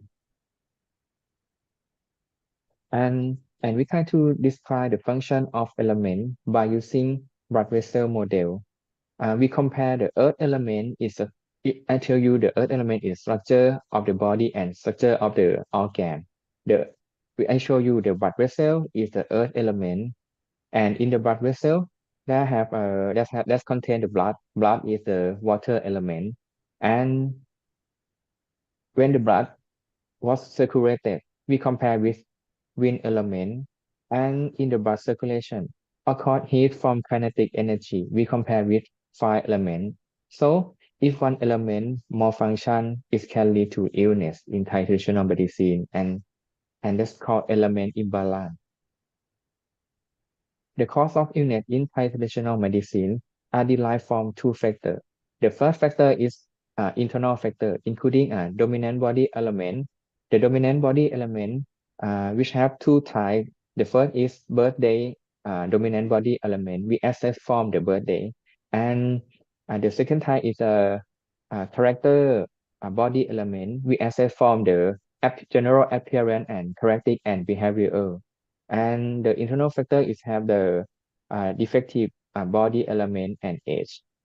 The second factor, this cause of illness, is called external factor. The external factor that include season change, time, geography, and behavior, such as lack of appetite, lack of sleep. That can cause of the element in body are changed. Both factors are called the body element imbalance. The pattern of the element imbalance in Thai traditional medicine.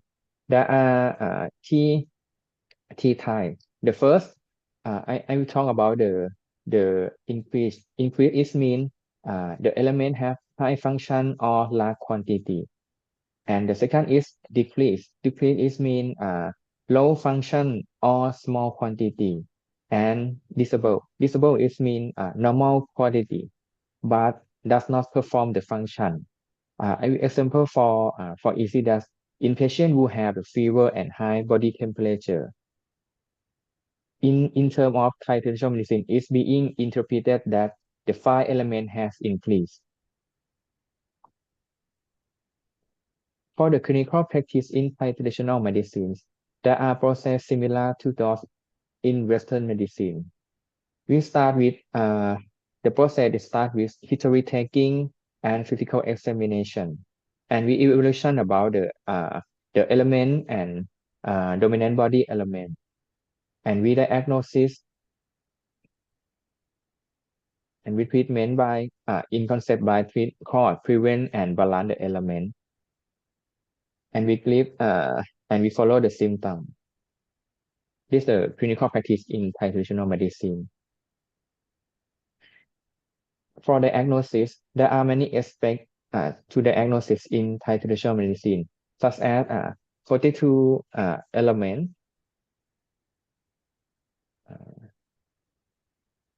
such as 42 elements, three thoughts, 5 sense, and Thai name of disease, and ICD-10-TM. ICD-10 is mean the International Statistic Classification of Disease for disbursement of medical expense for government. The treatment in Thai traditional medicine has two aspects, which are the herbal medicine and non-herbal medicine. In the herbal medicines, we use the single herbs such as turmeric, ginger, that's be used for anti-fracturant, and we have the formula herb. There are also national drug formula and personal decoction. In the non-herbal medicines, there are maneuvers such as Thai traditional therapeutic massage, hot herbal compression, hot herbal steam bath, and hot space. And we use it as well using by Thamanamai concept. In Thamanamai concept, we have 3 parts. The first part is called Kayanamai. Kayanamai is mean to exercise, and Chitanamai is mean to meditation, to take care in your mind by meditation. And the last one is Shivitanamai. Shivitanamai is mean to take care your life by food, by behavior like this. In the herbal use concept, in Thai traditional medicines, we base on the taste of herb. In Thai traditional medicine, there are 2 categories. The first category is the summary of the herbal formula. We call in Thai Rot Patan. Rot Patan, there are 3 tastes, with cold taste, gentle taste, and hot taste. And the second category, there are 10 tastes for single herb, which are astringent taste. The astringent taste we use for the healing wound like this, and sweet taste, nutty taste, salty taste, salt taste, bitter taste, non-salting taste, pungent taste, fragrant taste, and brand taste.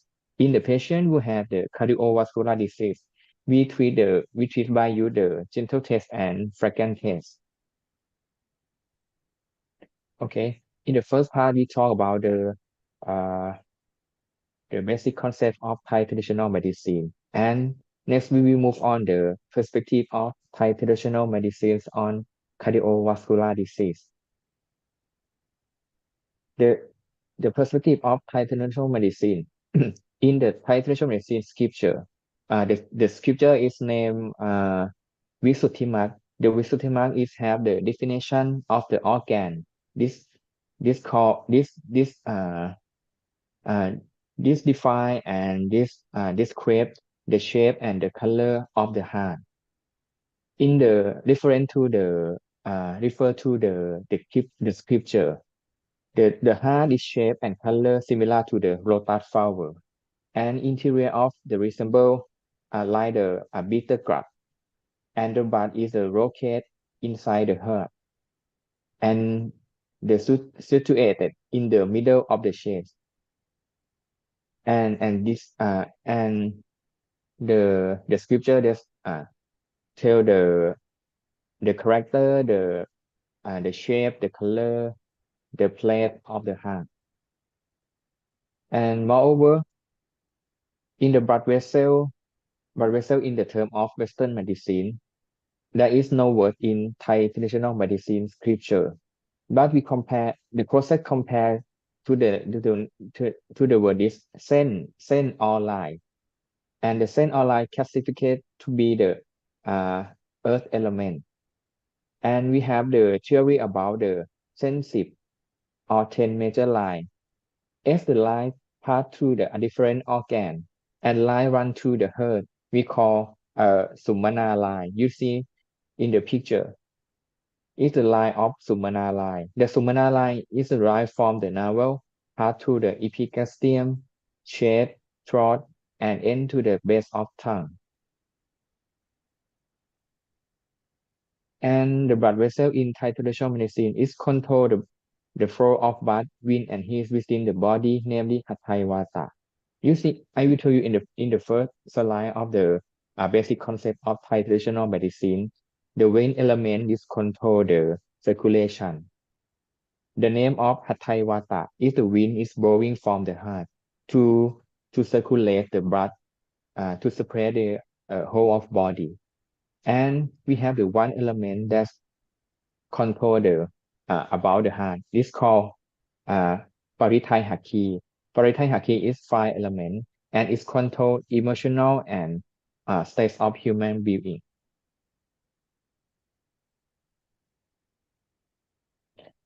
In the page, in the traditional medicines, we have when patient have the symptom about the cardiovascular disease, the cause of element imbalance, that's wind element, the patient have symptom about fatigue, dizziness, and headache. And 5 element imbalance, the patient have symptom about the mentally unstable, weak, and distressed.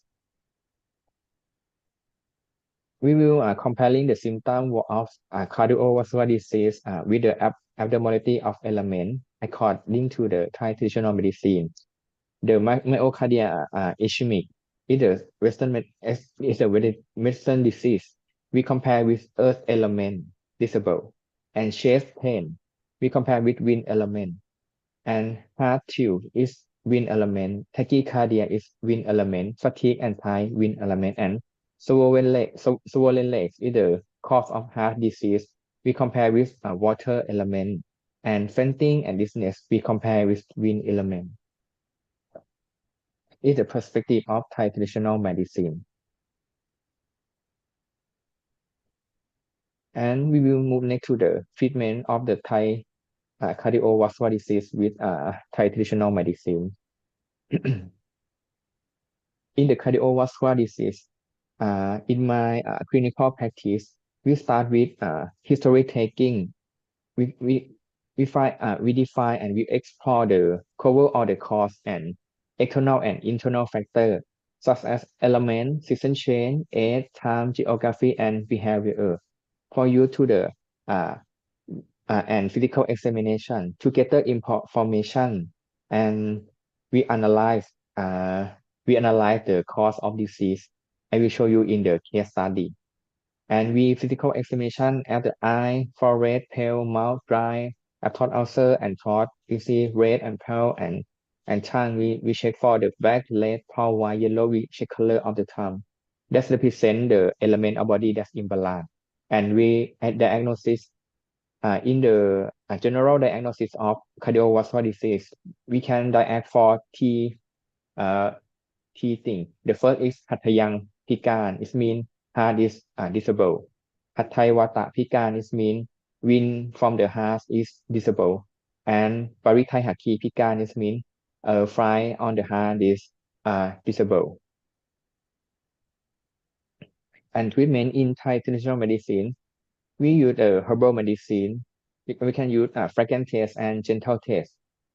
And the pattern of the herbal medicine look like the decoction, tablet, pill, and infusion. And I can maneuver in the cardiovascular disease too. And we have advised by you the Tamanamai concept. I will show you the herbal medicine in the scripture. In the scripture, that's mentioned the symptom of the heart or Hattayang is disabled. That's I will translate for you. That in Hattayang it means heart. If disabled, it often make the person insane if the if insane if it's still weak, causing a bad and a good and behavior is then become angry, something causing laziness, It may also lead to extreme anger and weakness, resulting various different behavior. Is the symptom that's mentioned on the high scripture. And moreover, the scripture that to mention about the herbal medicine formula to treat the Atayang or mean cardiovascular disease too. In this slide that show the name of herbal medicine T formula. The first formula is called Mulajik Yai, the name of formula. And the second formula is named Samut Sakhon Yai. And the last formula is named Sawang Arom.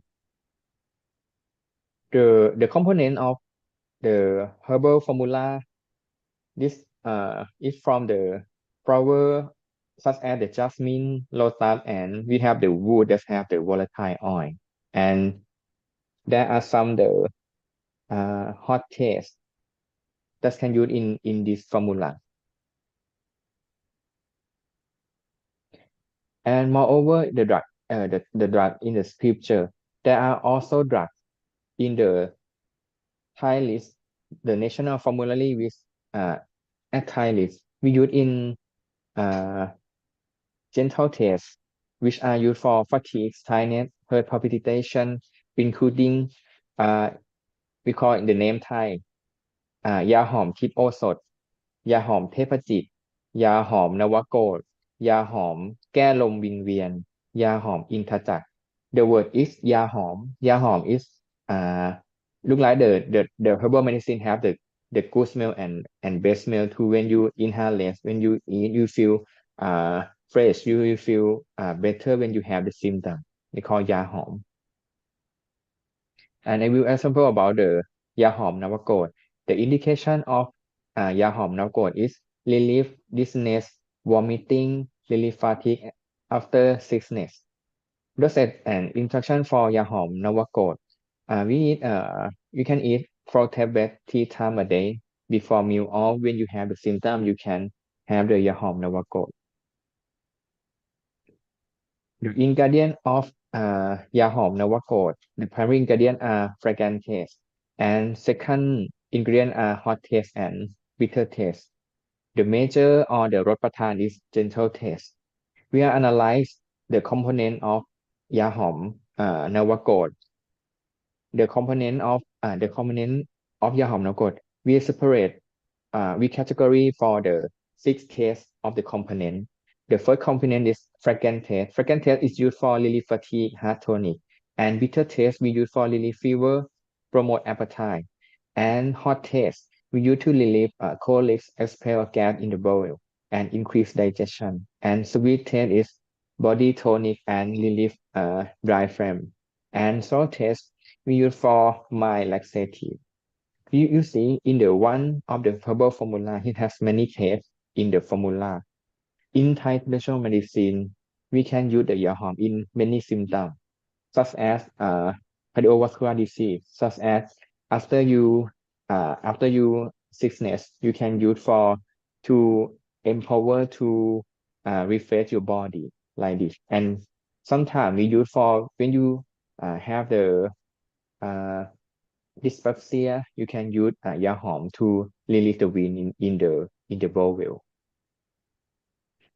in this slide we show you the component some component in the ยาหอมนวโกฏ you see the component is look like the flower the root of tree and the seeds we have the aromatic essential oil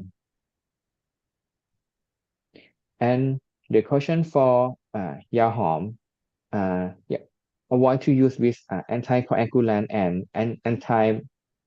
medicine because we have the research that some component in the ยาหอม that can cause of agonist to stimulation the coagulant and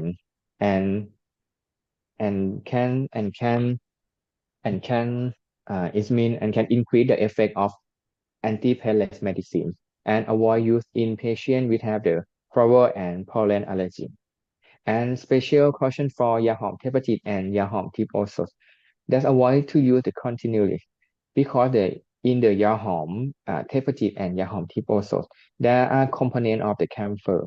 The camphor can cause of liver and kidney disorder. Okay, and the last part we will move next to I will show the case study that is treated by the Thai traditional medicine. Okay, I will show you patient information. The patient information is have complained with the fatigue and palpitation for 4 months, and the old female patient, 53 years, and her birthday is Saturday, 12 July in 1969, and her occupation is housekeeper, and current address is Bangkok, and domicile address is Nonthaburi. And you will see the color point that show the factor, internal factor and external factor that represent the element that's cause of the illness or body imbalance. You see, I will show you the S is the internal factor. In Thai traditional medicines, we separate the H for T period. The first period is 1 year and 1 and 2, 16 years. Water element is the main cause of body imbalance. And 16 to 32 years, the fire element is the main cause that's body element imbalance. And more than 32 years old is the wind element is the main cause of body element imbalance. That I will show her is 53 years old. That's wind element is the main body element to imbalance. We use the internal and external factor to analyze the cause of imbalance. And her symptom 4 months ago, start to the experience symptom of fatigue more easily than usual. Occasional has some symptom of the racing heart and palpitation, and also experience occasional dizziness when doing housework, and had to bend over a lot. Sitting down to less improve the condition.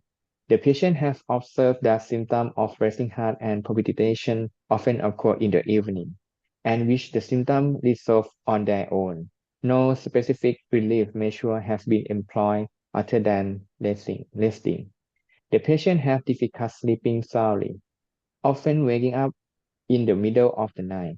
After waking, there is no notable weakness, but dizziness may occur on some days after waking up. The patient has history about hypertension and currently managing with the Western medicine. And there are no report that allergy or allergy food or herb. The patient has not undergone surgery and experienced any significant accident or injury. The patient, the patient's must have the irregular heartbeat or arrhythmia, and she had to pass away. Other individual in the family is a good health.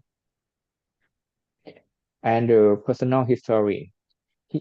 She have 3 meals a day on time with a mild taste, and drink about 1 liter of water per day, and do not consume tea, coffee, or alcohol.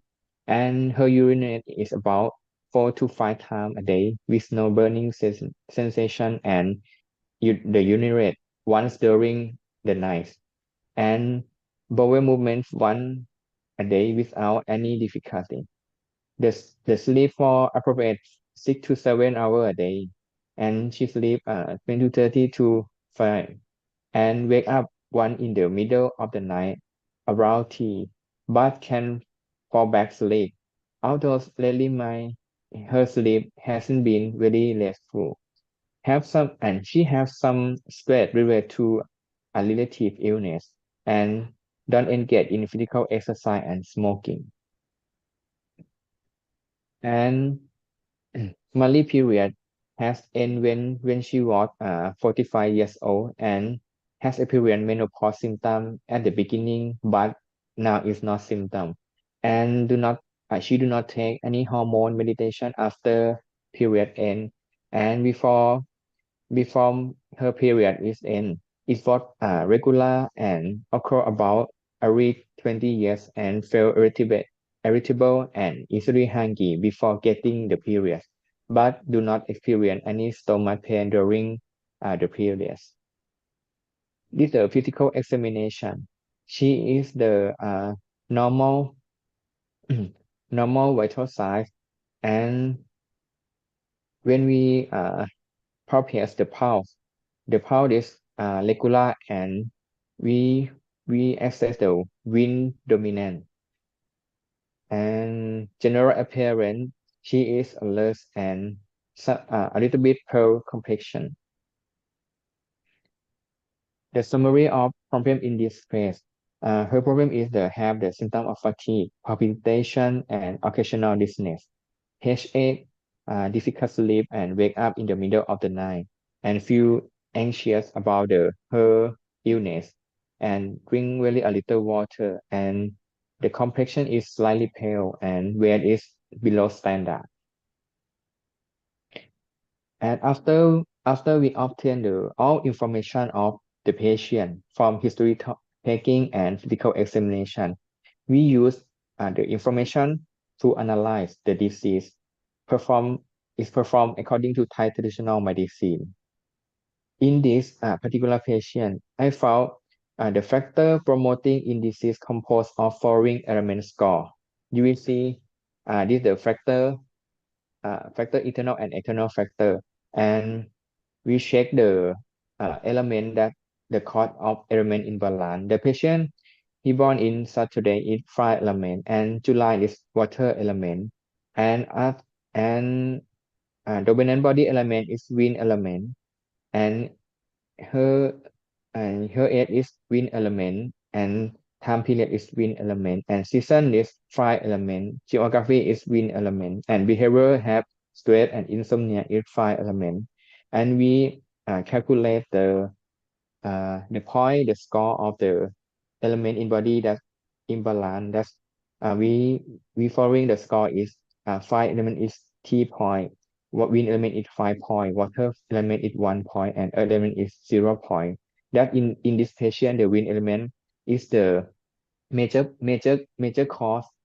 That's make her illness. And moreover, we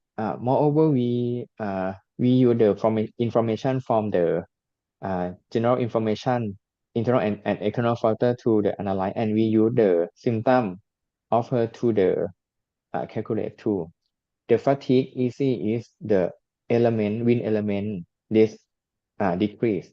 Palpitation is wind element is decrease. Dizziness is wind element decrease.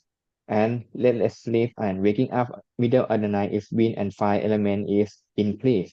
And stress is fire element increase. And consuming minimal water is fire element increase and water element decrease. And we use all of the information to make a mechanism and to plan for the treatment. And the slide show the mechanism of disease in the patient. Let's begin with the increase that fire element, often triggered by stress and consuming minimal water, and causing to become more active.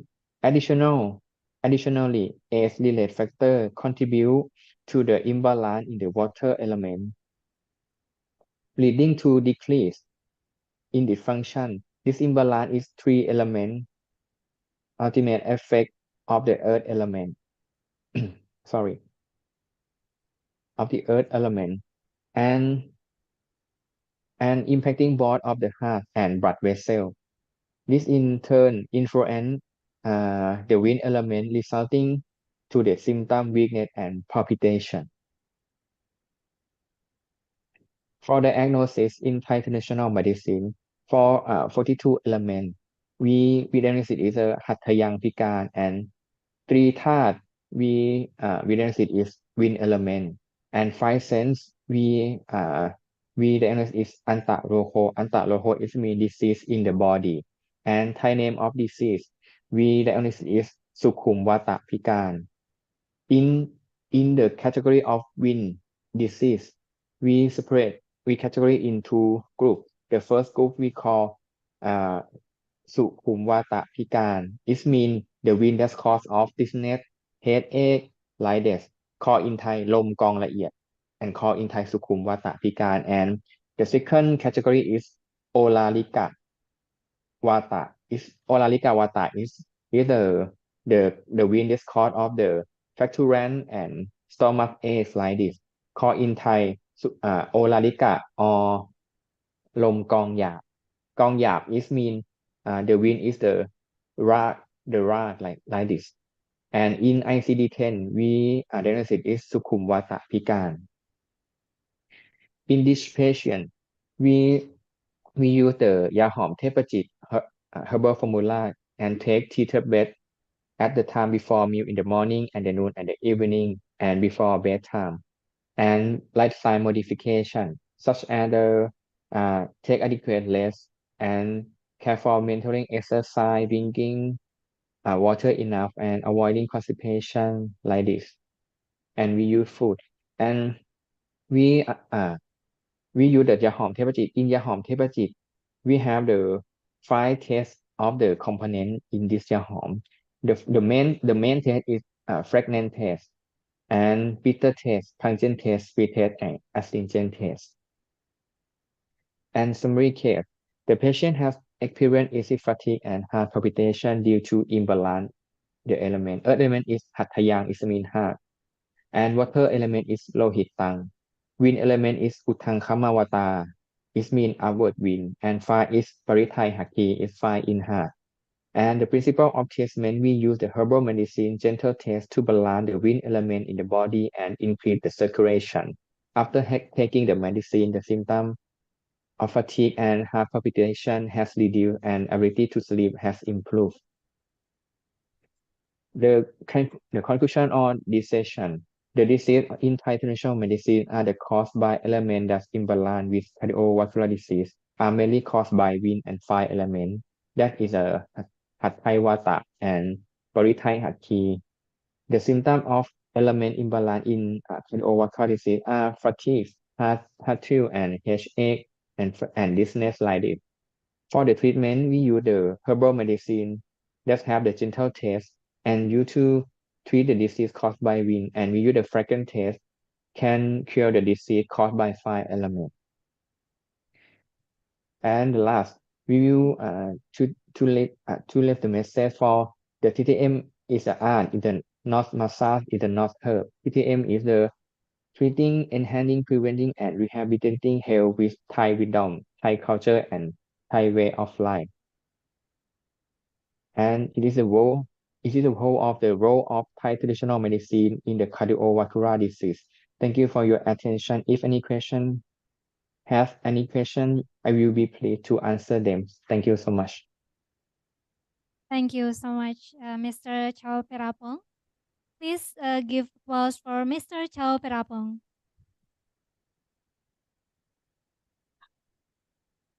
Okay, we will continue to the discussion session.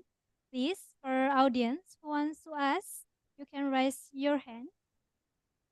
And in online audience, we have 2 questions, Mr. Chao Perapong. I will read it for you. Okay. Good morning, Mr. Chao Perapong. I'm Pramita. Are these examples of herbal medicine in the form of plant extracts or powders? And how to determine the effectiveness of a plant if the plant has several flavors? Please, Mr. Chao Perapong. Okay. Good question. And in the traditional principle of pharmacy, we base on the taste of herb. The taste of herb is the determine the effects of herb too. We example about when we use the astringent taste. The astringent taste help to the wound healing. like this. And when you have the flatulence or dyspepsia, you can use the herbal medicine, this hot test. Just can to the equation the wind like this. We use the test of herb to determine the effective of the plant. And in Thai traditional medicine, we category is two tests of herbal medicine. The first is the main test of formula.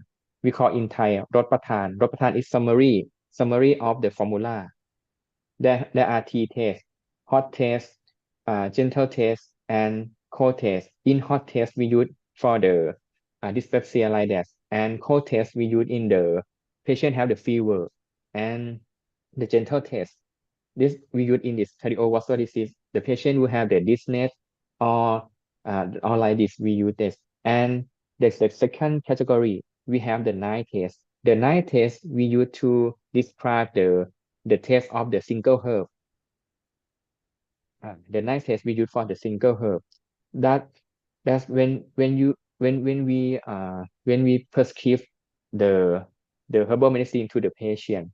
We use night test, and after we mix the single test to get the single herbal together, the formula that's left one test in the รสประทาน or hot, cold, and gentle. Okay, thank you, Mr. Chao Perapong. Next question, Dr. Tanapak, what the color and shape of herbal plants to cure for tachycardia, heart weakness, and infections in cardiovascular disease? Thank you, sir. And what the name of plants? Is there any correlation about the color and the shape of herbal plants to treat cardiovascular disease? Please, Mr. Okay. Chao. Yeah.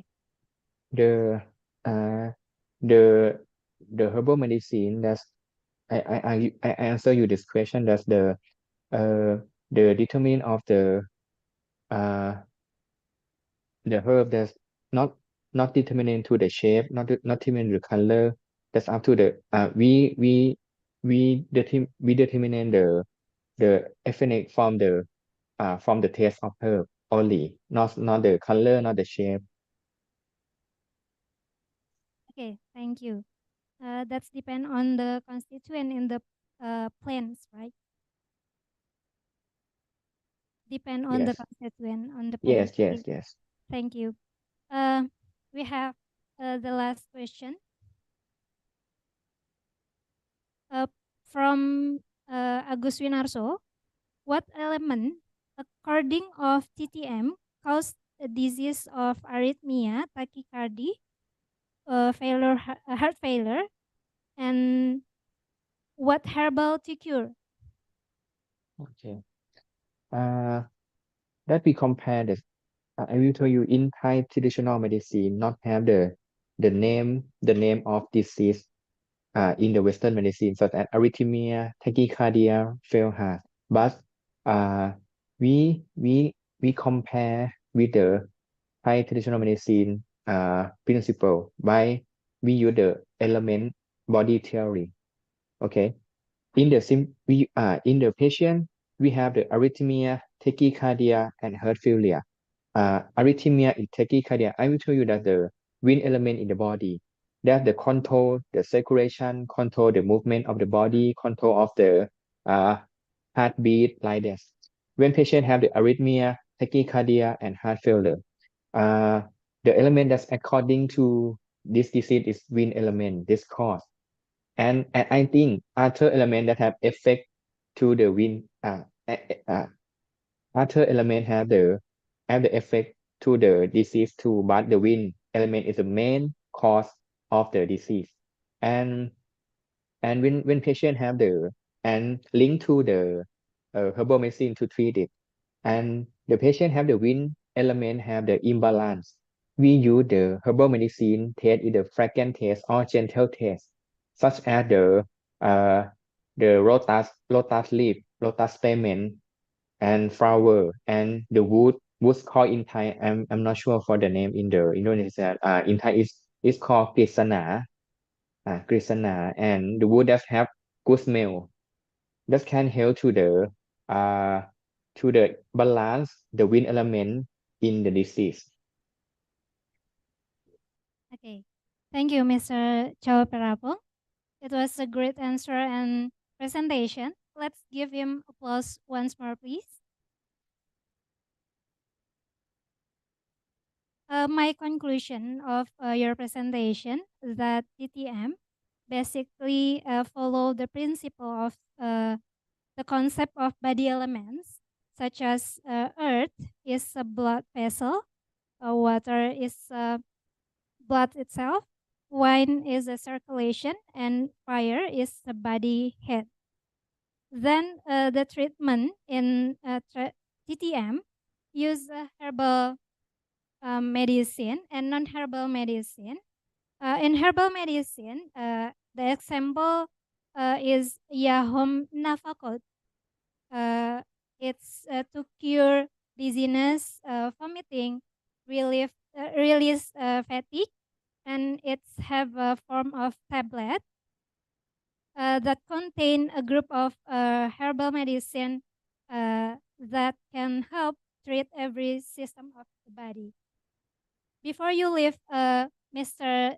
Chao Perapong, we will give you the certificate and take a picture together. Committee, are you ready? Okay, yeah. Okay. This is the certificate for you, Mr. Chao Perapong. Thank you very much of your coming and sharing. And I hope we will meet you directly in another event. Thank you very much, Mr. Chao Perapong. Let's give Thank you him very much. applause once more. Okay, Okay, thank you. thank you. Ladies and gentlemen, we have reached the end of the first session of the conference. Thank you to all wonderful speakers. Thank you for your participation. Don't move anywhere because we have another session with great speakers too. So for now, I give the time back to Master of Ceremony. Thank you and see you around. Wassalamualaikum warahmatullahi wabarakatuh.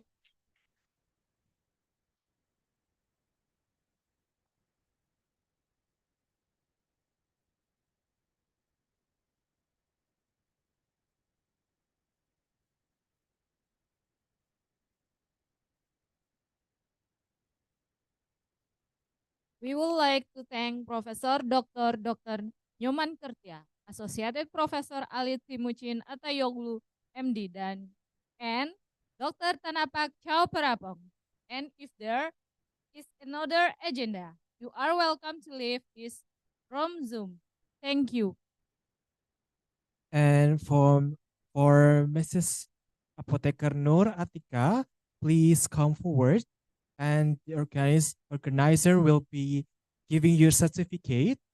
So please come forward. And to Mr. Apotheker Muhammad Anugrah Aram Waris, MSE, please, as the organizer, will give the certificate to Ms.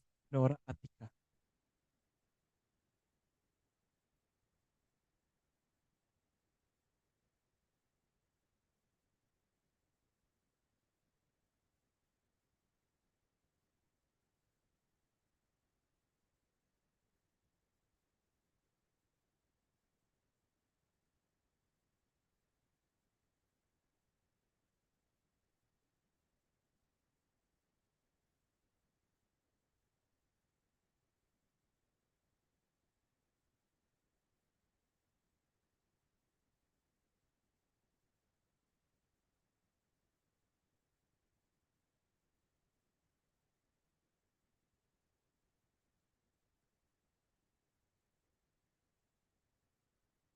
Thank you to Apotheker Nur Atika as a moderator for the first session. And now for the next session, we will have Mrs. Siti Lestari MN, Nursing Department, Head Polytechnic of Surakarta. Mrs. Hadianti Kusuma Handari, SSC FJR MKes Physiotherapy Department, Health Polytechnic of Surakarta. Dr. Nur Rahmat, BPO MKes from Orthotic Prosthetic Department, Health Polytechnic Ministry of Health Surakarta, and then Mrs. Erayanti Saloko, SSC MKM PhD OT from Occupational Therapy Department, Health Polytechnic Ministry of Health Surakarta. And for this second sessions, there will be moderated by Apotheker Pramita Yuli Pratiwi, MSc. Good morning, Mrs. Pramita Yuli. How are you today? Okay, great. And before we start, we will read out the curriculum vitae of our moderator. She is Apotheker Pramita Yuli Pratiwi, MSc.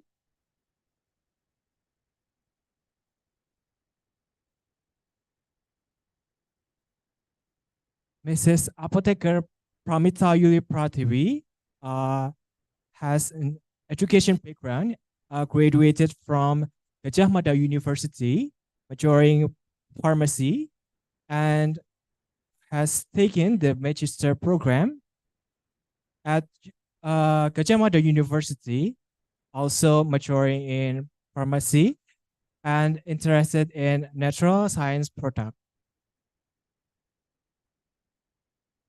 For the working experience, Mrs. Apotheker Pramita Yuli, from 2020 until now, as a permanent lecturer at Poltekkes Kemenkes Surakarta, and then also have been teaching and Bhakti Satya Career Center, Poltekkes Bhakti Satya Indonesia, Yogyakarta. Also, Ms. Pramita Yuli Pratiwi has some publication. One of them is titled Level of Patient Satisfaction and the COVID-19 Pandemic Era Regarding Pharmaceutical Service at Kerjo Karanganyar District Health Center, Central Java, and published at Journal Pharmaciku at 2023.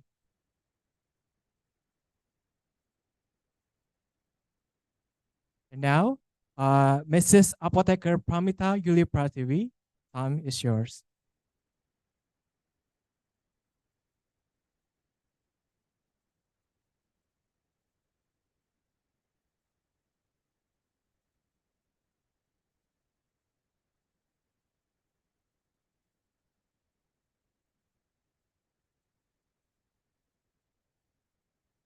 Okay. Bismillahirrahmanirrahim. Thank you so much for the MC. Okay, before we start, Assalamualaikum warahmatullahi wabarakatuh. Waalaikumsalam warahmatullahi wabarakatuh. Okay, good afternoon, ladies and gentlemen. Welcome to the first International Conference on Health Science in Health Polytechnic Surakarta.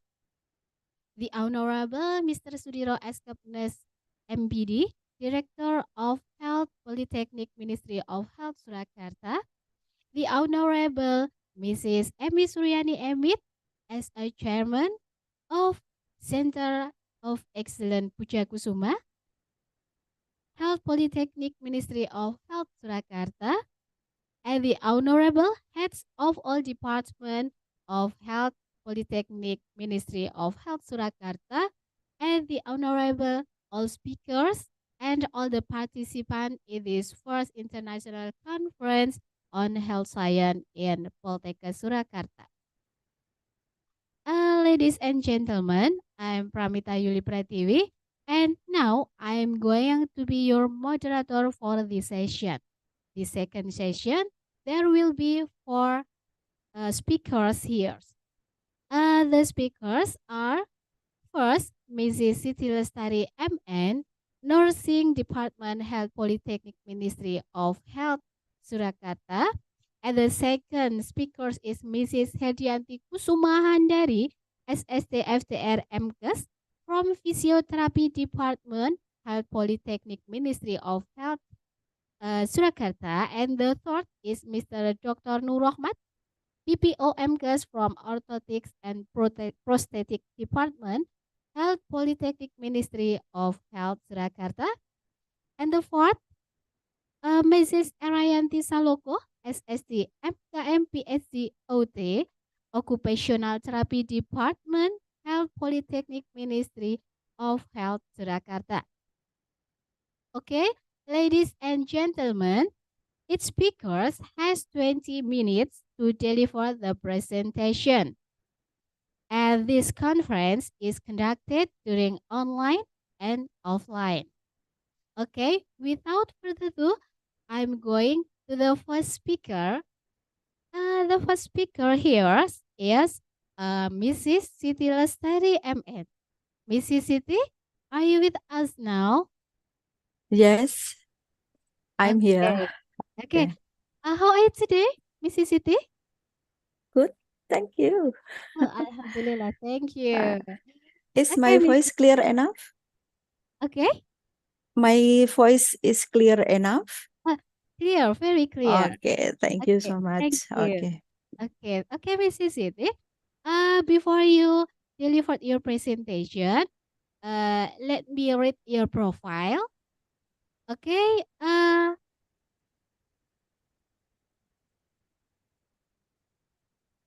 Okay. Mrs. Siti Lestari MN, the date of birth in 7th May.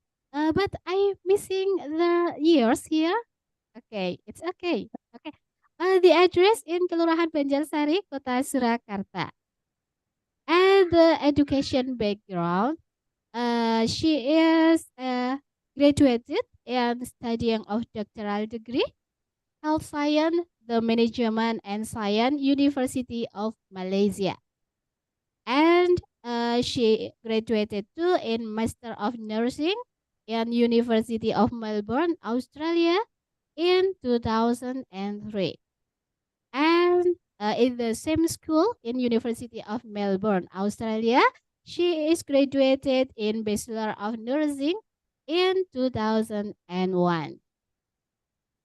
And Mrs. Siti at now work in head of study program of Bachelor of Applied Nursing and Nurse Profession of Health Polytechnic in years 2018 until now.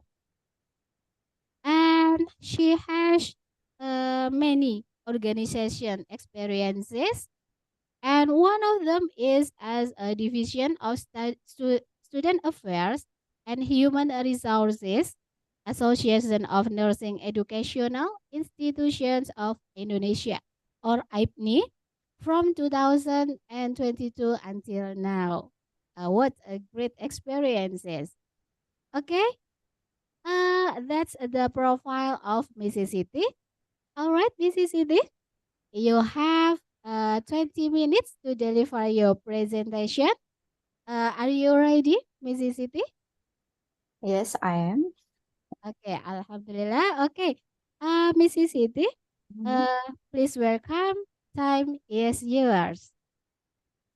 Okay, thank you very much, moderator Ibu Pramita, already introducing me to the audience, and I will start my presentation. But before, I would like to say hello to the director of Polytechnic OHED, the Honorable Mr. Sudiro, Bachelor of Science in Nursing, Master of Education, and staff, and the Honorable all committee, all audience. Assalamualaikum warahmatullahi wabarakatuh. Waalaikumsalam warahmatullahi wabarakatuh. Okay. Yes.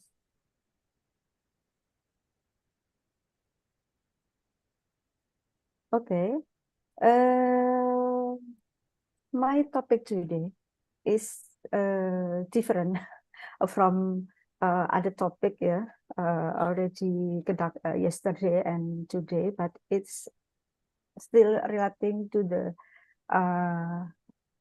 catastrophic disease. Okay, my topic is about the social support for quality of life among people with congestive heart failure. I will start.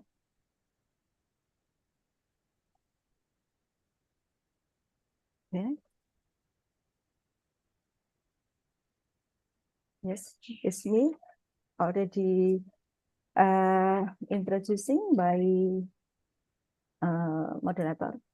Yes. And then what I would like to present today is the first about the introduction, and then the second about the congestive heart failure in brief, and then quality of life and social support.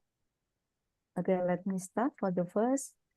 Heart failure, sometimes called congestive heart failure, is a condition in which the inability of the heart to pump sufficient blood to meet the need of the tissue for oxygen and nutrient. That means because there is a lack of oxygen, patient experience difficulty in to do daily activity, even being unable to work. This causes patient feel that their life is lack meaning. Because of lack meaning, in the severe client with heart disease feel that the quality of life is poor because of they experience reducing independence. It is because of there is not enough oxygen and then reduce ability to undertake daily living activity. They depend on the other people, and then disturb mental health and psychosocial well-being. Because as we know that the incident of heart failure or CF is greater in the 20 years, yeah, and then the mortality also high. So this make suffer from heart failure, feeling uncomfort. It is needed social connection and relationship are essential for individual well-being, especially during time of stress or challenging. Because a couple of people with heart failure almost experience stress and challenges. And then research has shown that social support can have a significant impact on individual physical and mental outcome. So that means by increase the quality of life as part of the purpose of the management client with heart failure, it will increase the quality of life. All right. I will, in brief, talk about the congestive heart failure. Congestive heart failure is recognized as a clinical syndrome characterized by a weak heart that is unable to pump enough blood to meet the body's energy need. Heart failure has signs and symptoms such as a fluid overload or inadequate tissue perfusion. The fluid overload can be anywhere. It can be in the lung, in the abdomen, on other organ. Heart failure often refer to a stage weakening of the heart without congestion. So congestive heart failure and heart failure is changeable, but the early stage of congestive heart failure is heart failure. As the damage of the heart progress, it causes fluid to build up in the feet, in the arms, in the lungs, and other organs, which is referred to congestion throughout the body. If there is something wrong in the body, actually a body will compensate with various ways. It is also happen in people with congestive heart failure. Because of client with patient with congestive heart failure experience decrease in cardiac output. Decreased cardiac output can cause not enough oxygen in the in the body. So there will be a compensatory mechanism. The first is when cardiac output decrease because of heart failure, the body will activate sympathetic nervous system. So it can increase the cardiac contraction and heart rate. As a result, the cardiac output will increase. Cardiac output is the amount of blood pumped by the heart per minute. And then secondly, because of decrease in the cardiac output, the body will activate RAAS system. This activation of RAAS system will increase sodium and water absorption in the kidney. This condition also will increase the preload. And finally, it also will give increasing in the cardiac output. And besides increased sodium water reabsorption in kidney, activation of the renin, angiotensin, aldosterone system will also increase the catecholamine.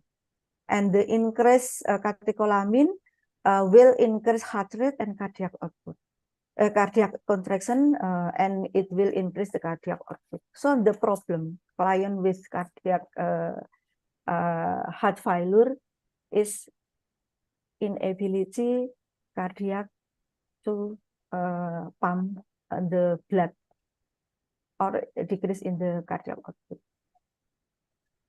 Actually, the compensation can be done by body, but if the compensation happen for a long time, it will be to be decompensation.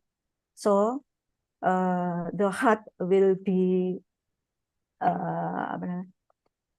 failure to pump the blood. What is the symptom for the heart failure? Actually, there are many types to heart failure. One of them I explained here is the type right heart failure and the left heart failure. For client with right heart failure, there will be congestion of peripheral tissue. Because the right heart not enough to pump the blood. So the congestion will happen in the peripheral tissue. And then there will be edema both in the liver and then gastrointestinal congestion and also ascites in the abdomen. For the left heart failure, because cardiac output is decreased, so there will be accumulation of fluid in the pulmo, and there will be pulmonary edema, and also impaired gas exchange in the pulmonary. So it will be cyanotic and sign of hypoxemia. And then a client tend to in the orthopney position, and they will experience coughing with the prothespotum, and also experience paroxysmal nocturnal dyspnea. And then because of decrease in the cardiac output, the activity intolerant and sign a decrease in supervision will happen with the client. This is the sign. There will be a tachycardia and then peripheral cyanosis, pupil extremity, and then jugular venous distension and ascites, like I said before. And then there is also pitching edema, and then hepatomegaly, abnormal heart sound, and abnormal lung sound because of there is accumulation of fluid in the lung. Stage for congestive heart failure, there are 4 stages. Stage A, at risk of heart failure, but with no structural disease or symptom of heart failure. So this is just what people has high risk for the heart failure, and the structure of disease symptom is also null. And then the stage B, or pre heart failure, structural heart disease is present, but without symptom of heart failure. because the compensation already happened. So could be there is a increase in the size of the heart. And then step 3, client with heart failure. Both of them present structural heart disease and symptom of heart failure.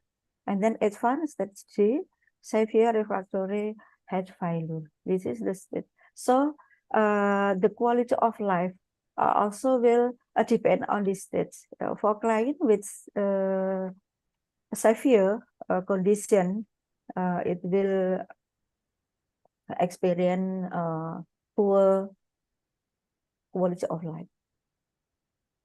This is the classification that I said before, and I will skip this. And then about the psychological impact of heart failure for the client. Client with heart failure experience depression, because they to be dependent for a long time. They cannot be work, and the number of mortality also are high. So client experience depression and sometimes anger with themselves, and then hostility, stress, and anxiety. Like theory of the Kubler-Ross that people with grieving experience depression, anger, stress, anxiety. The treatment.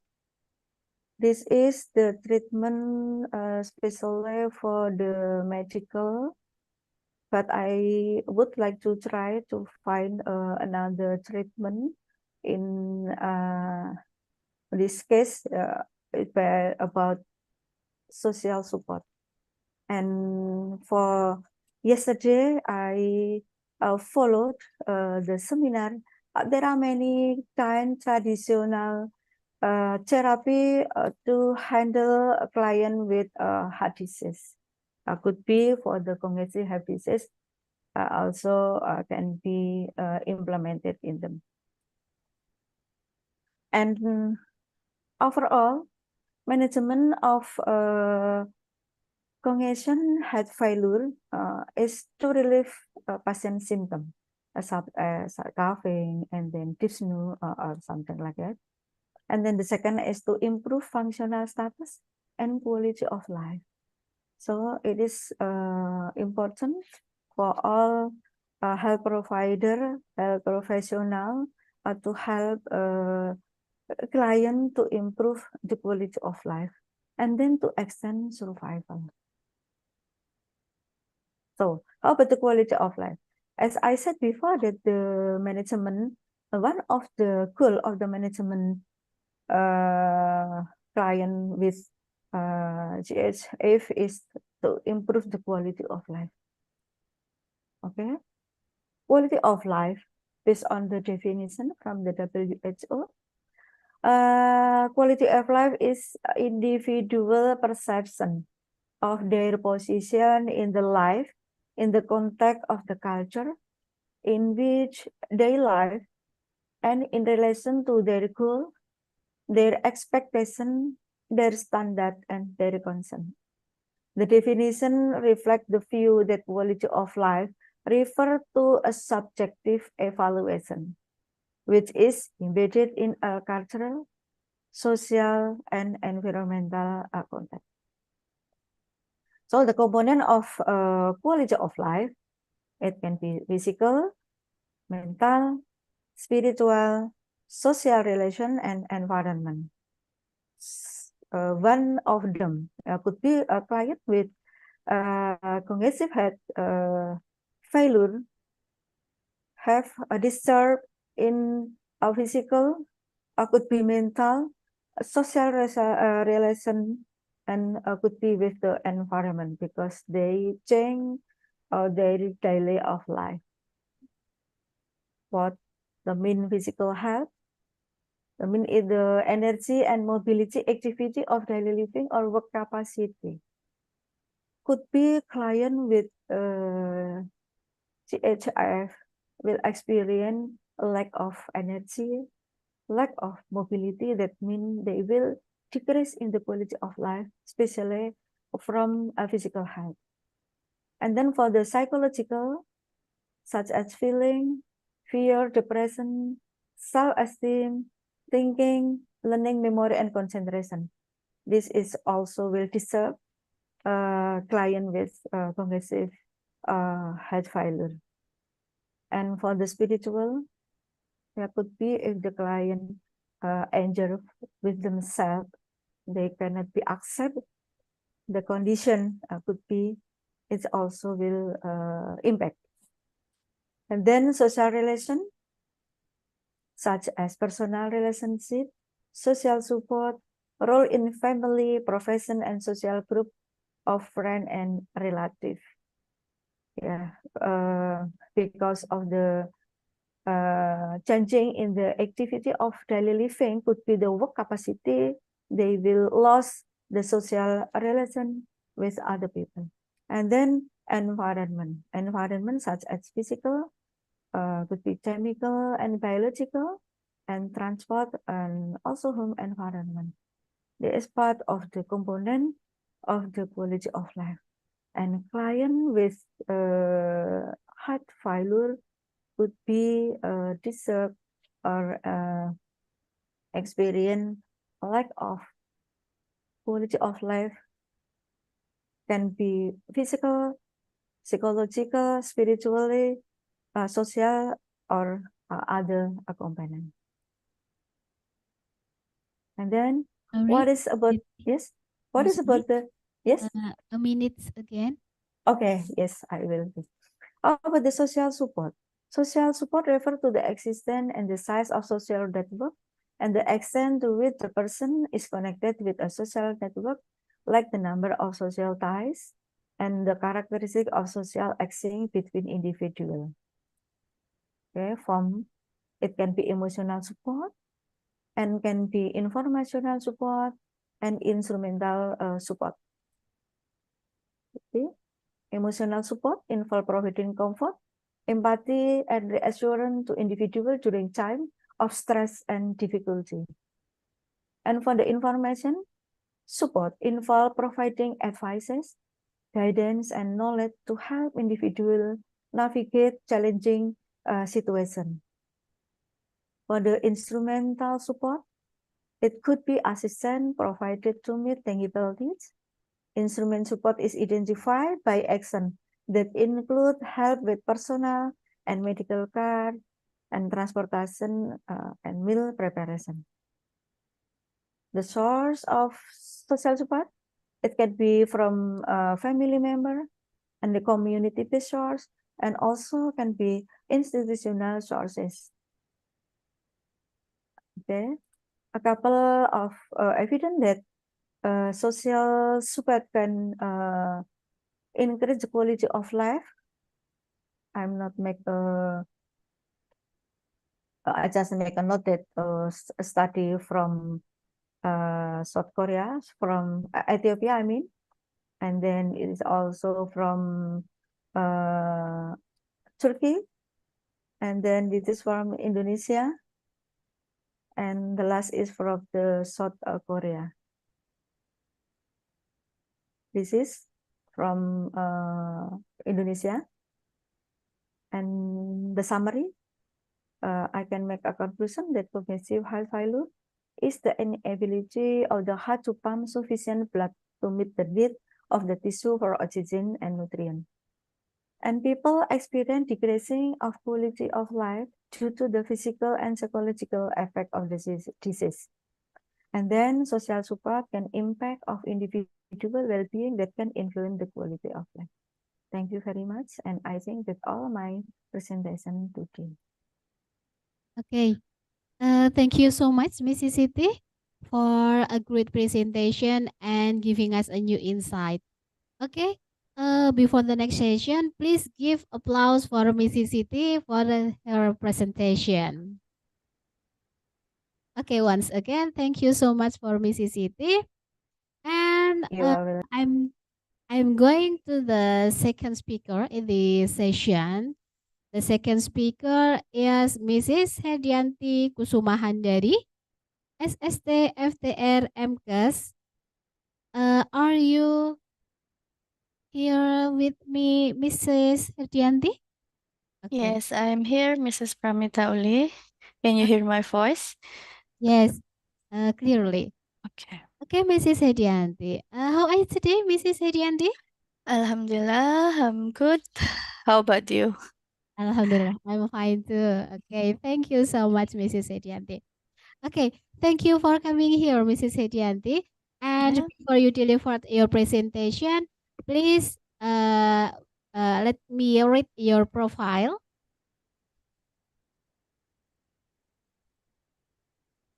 Okay, Mrs. Hedianti Kusumahandari, the address of Mrs. Hedianti in Gedongan, Colomadu, Karanganyar, Indonesia.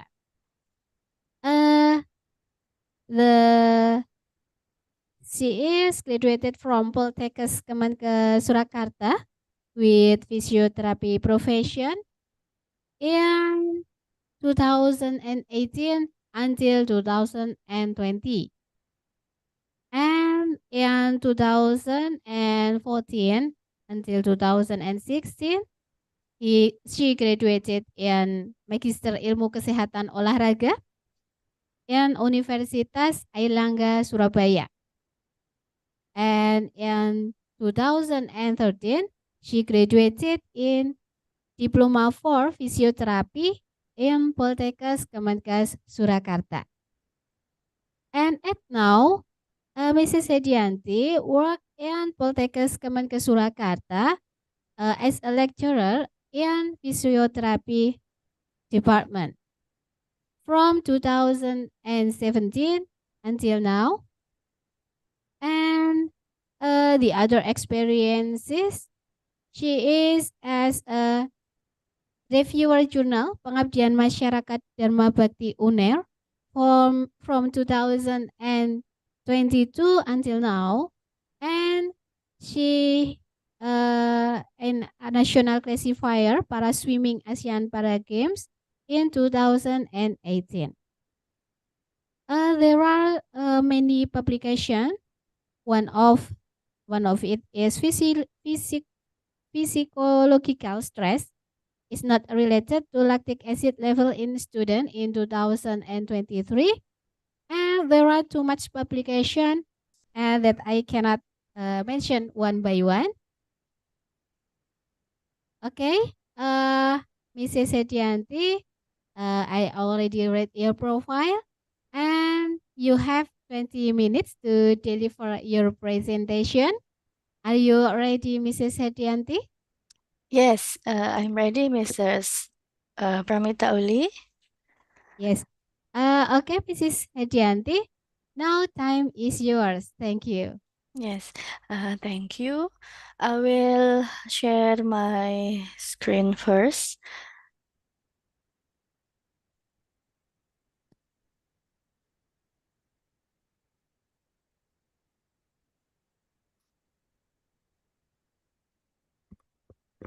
Okay.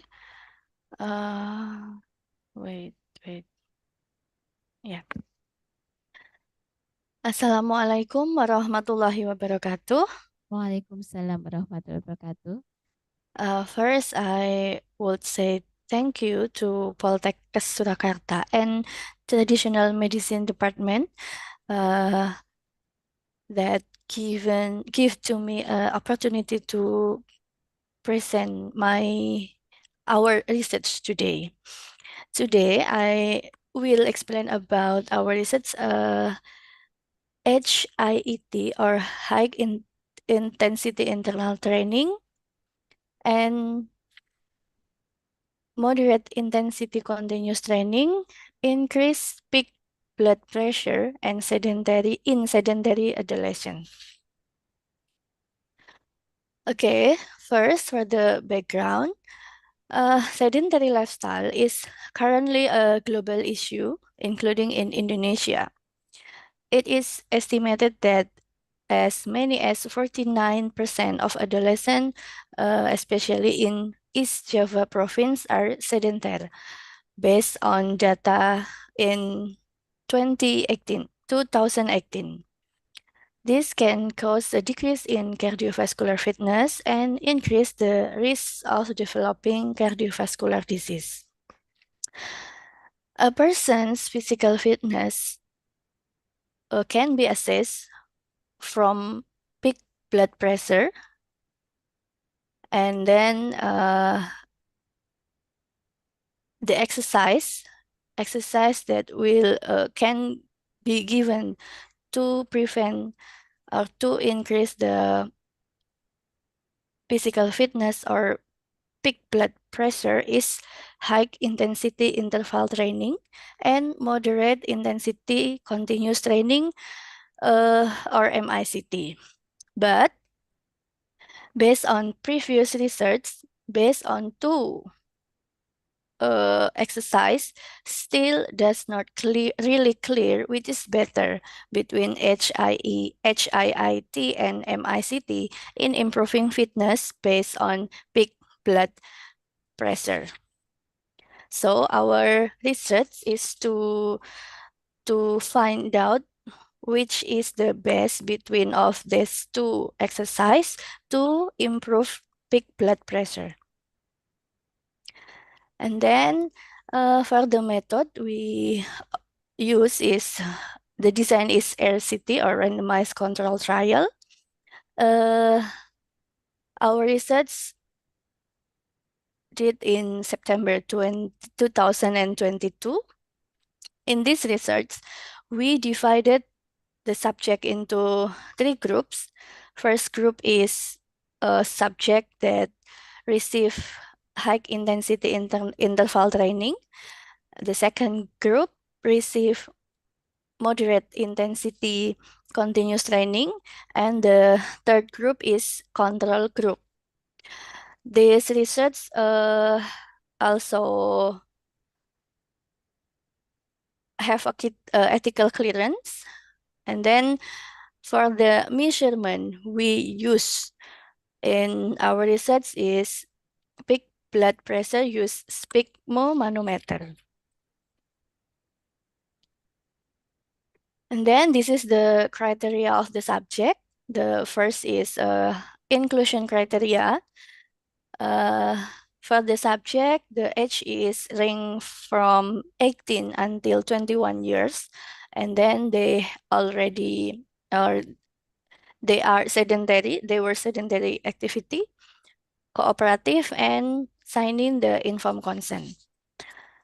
And then for the inclusion criteria, the subject if have asthma, PPOK, or cardiovascular disease, and then have history of lower extremity musculoskeletal disorder that will worsen with exercise.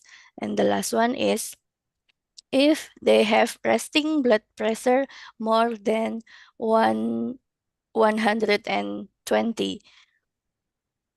And then for dropout criteria, if the subject did not participate in training 3 times in a row, and not present at the last data collection. And then this is an exercise program of high interval HIIT exercise. The exercise we choose is sprint. So this is the program. The dose is 3 times per week and increase the dose in every week.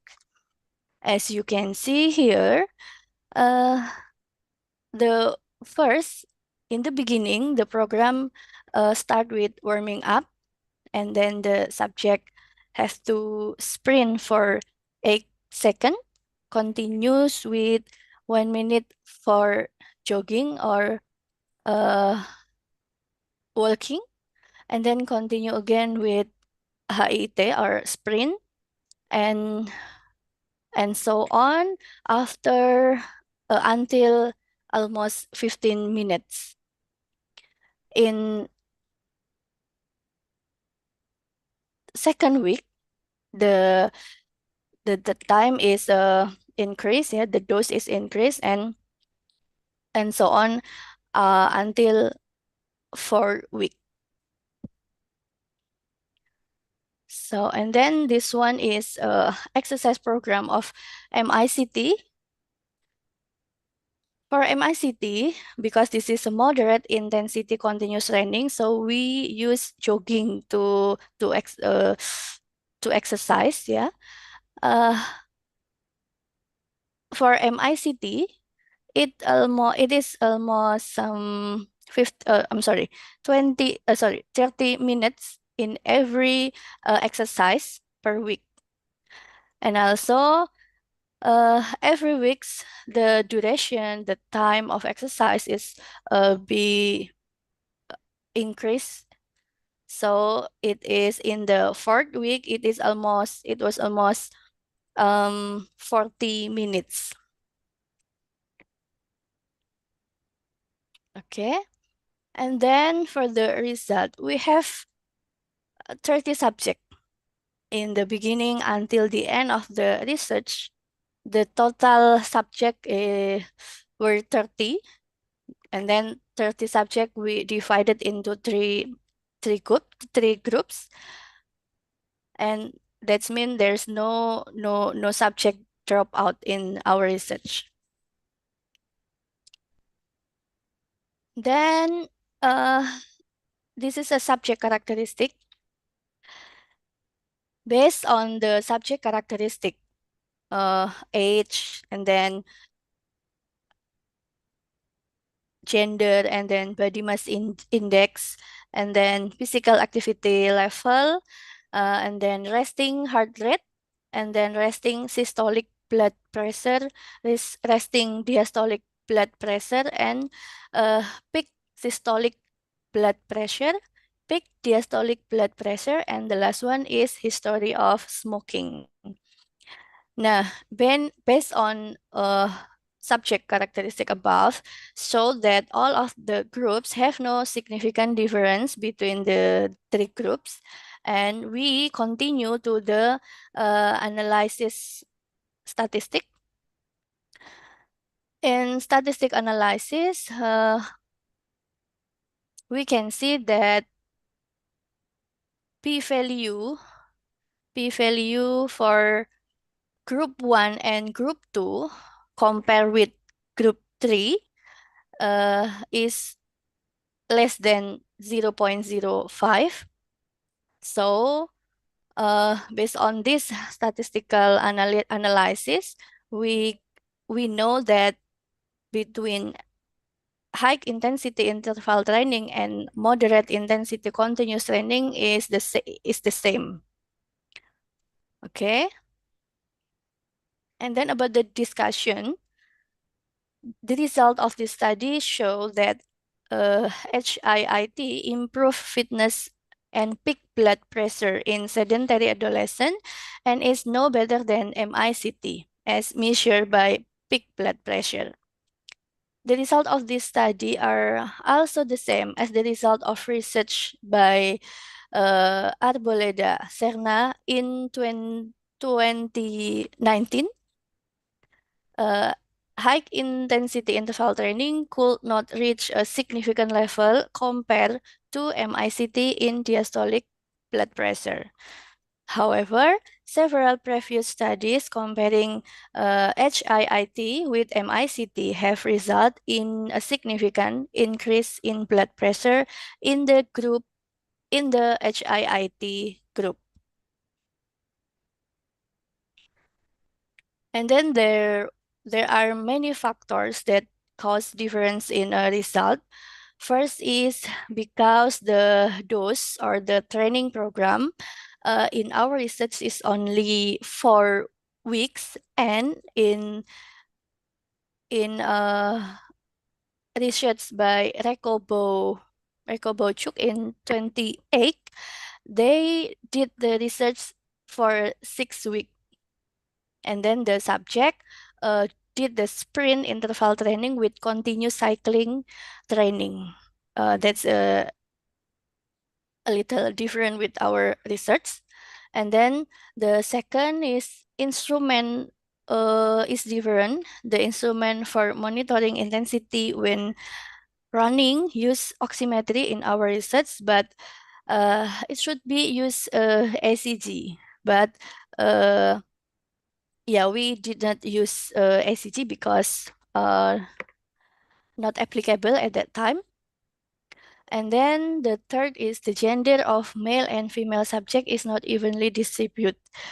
Women have a decrease in vasoconstriction and lower vascular resistance compared to men, especially after exercise.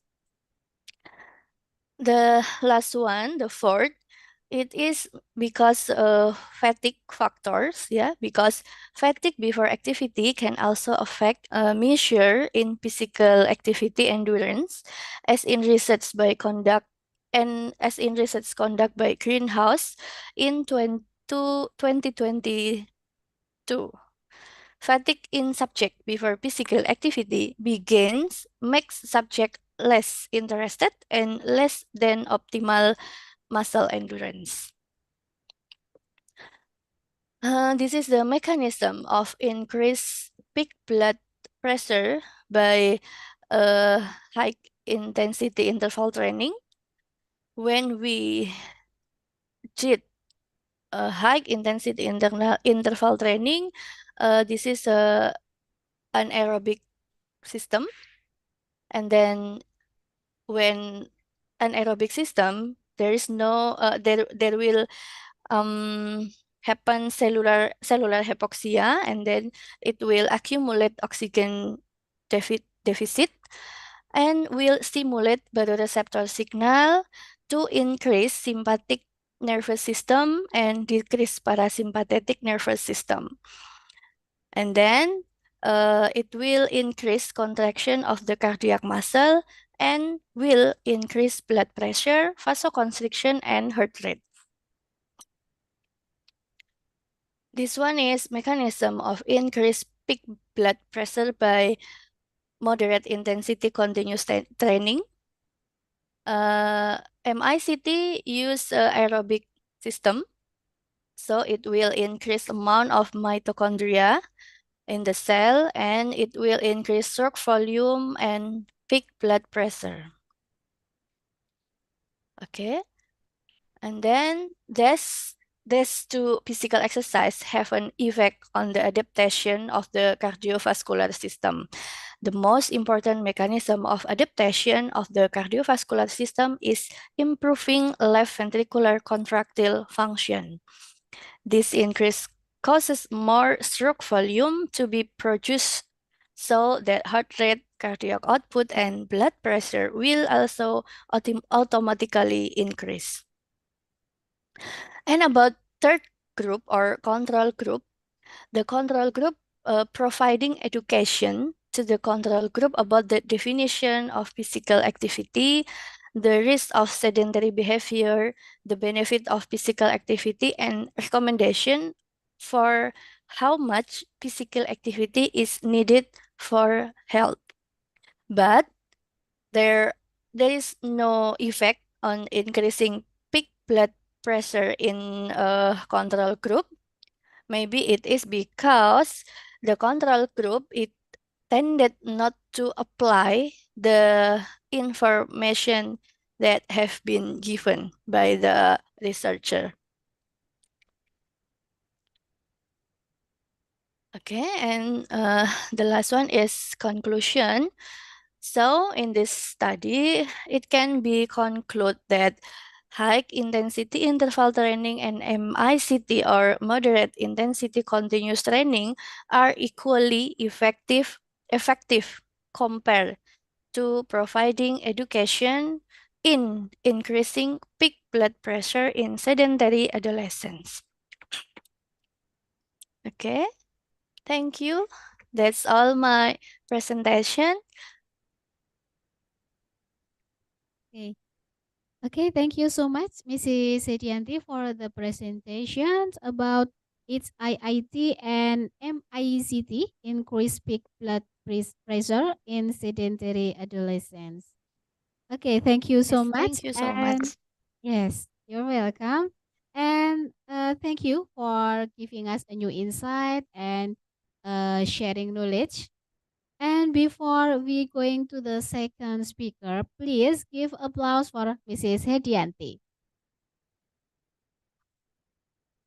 Okay, once again, thank you so much, Mrs. Hedianti.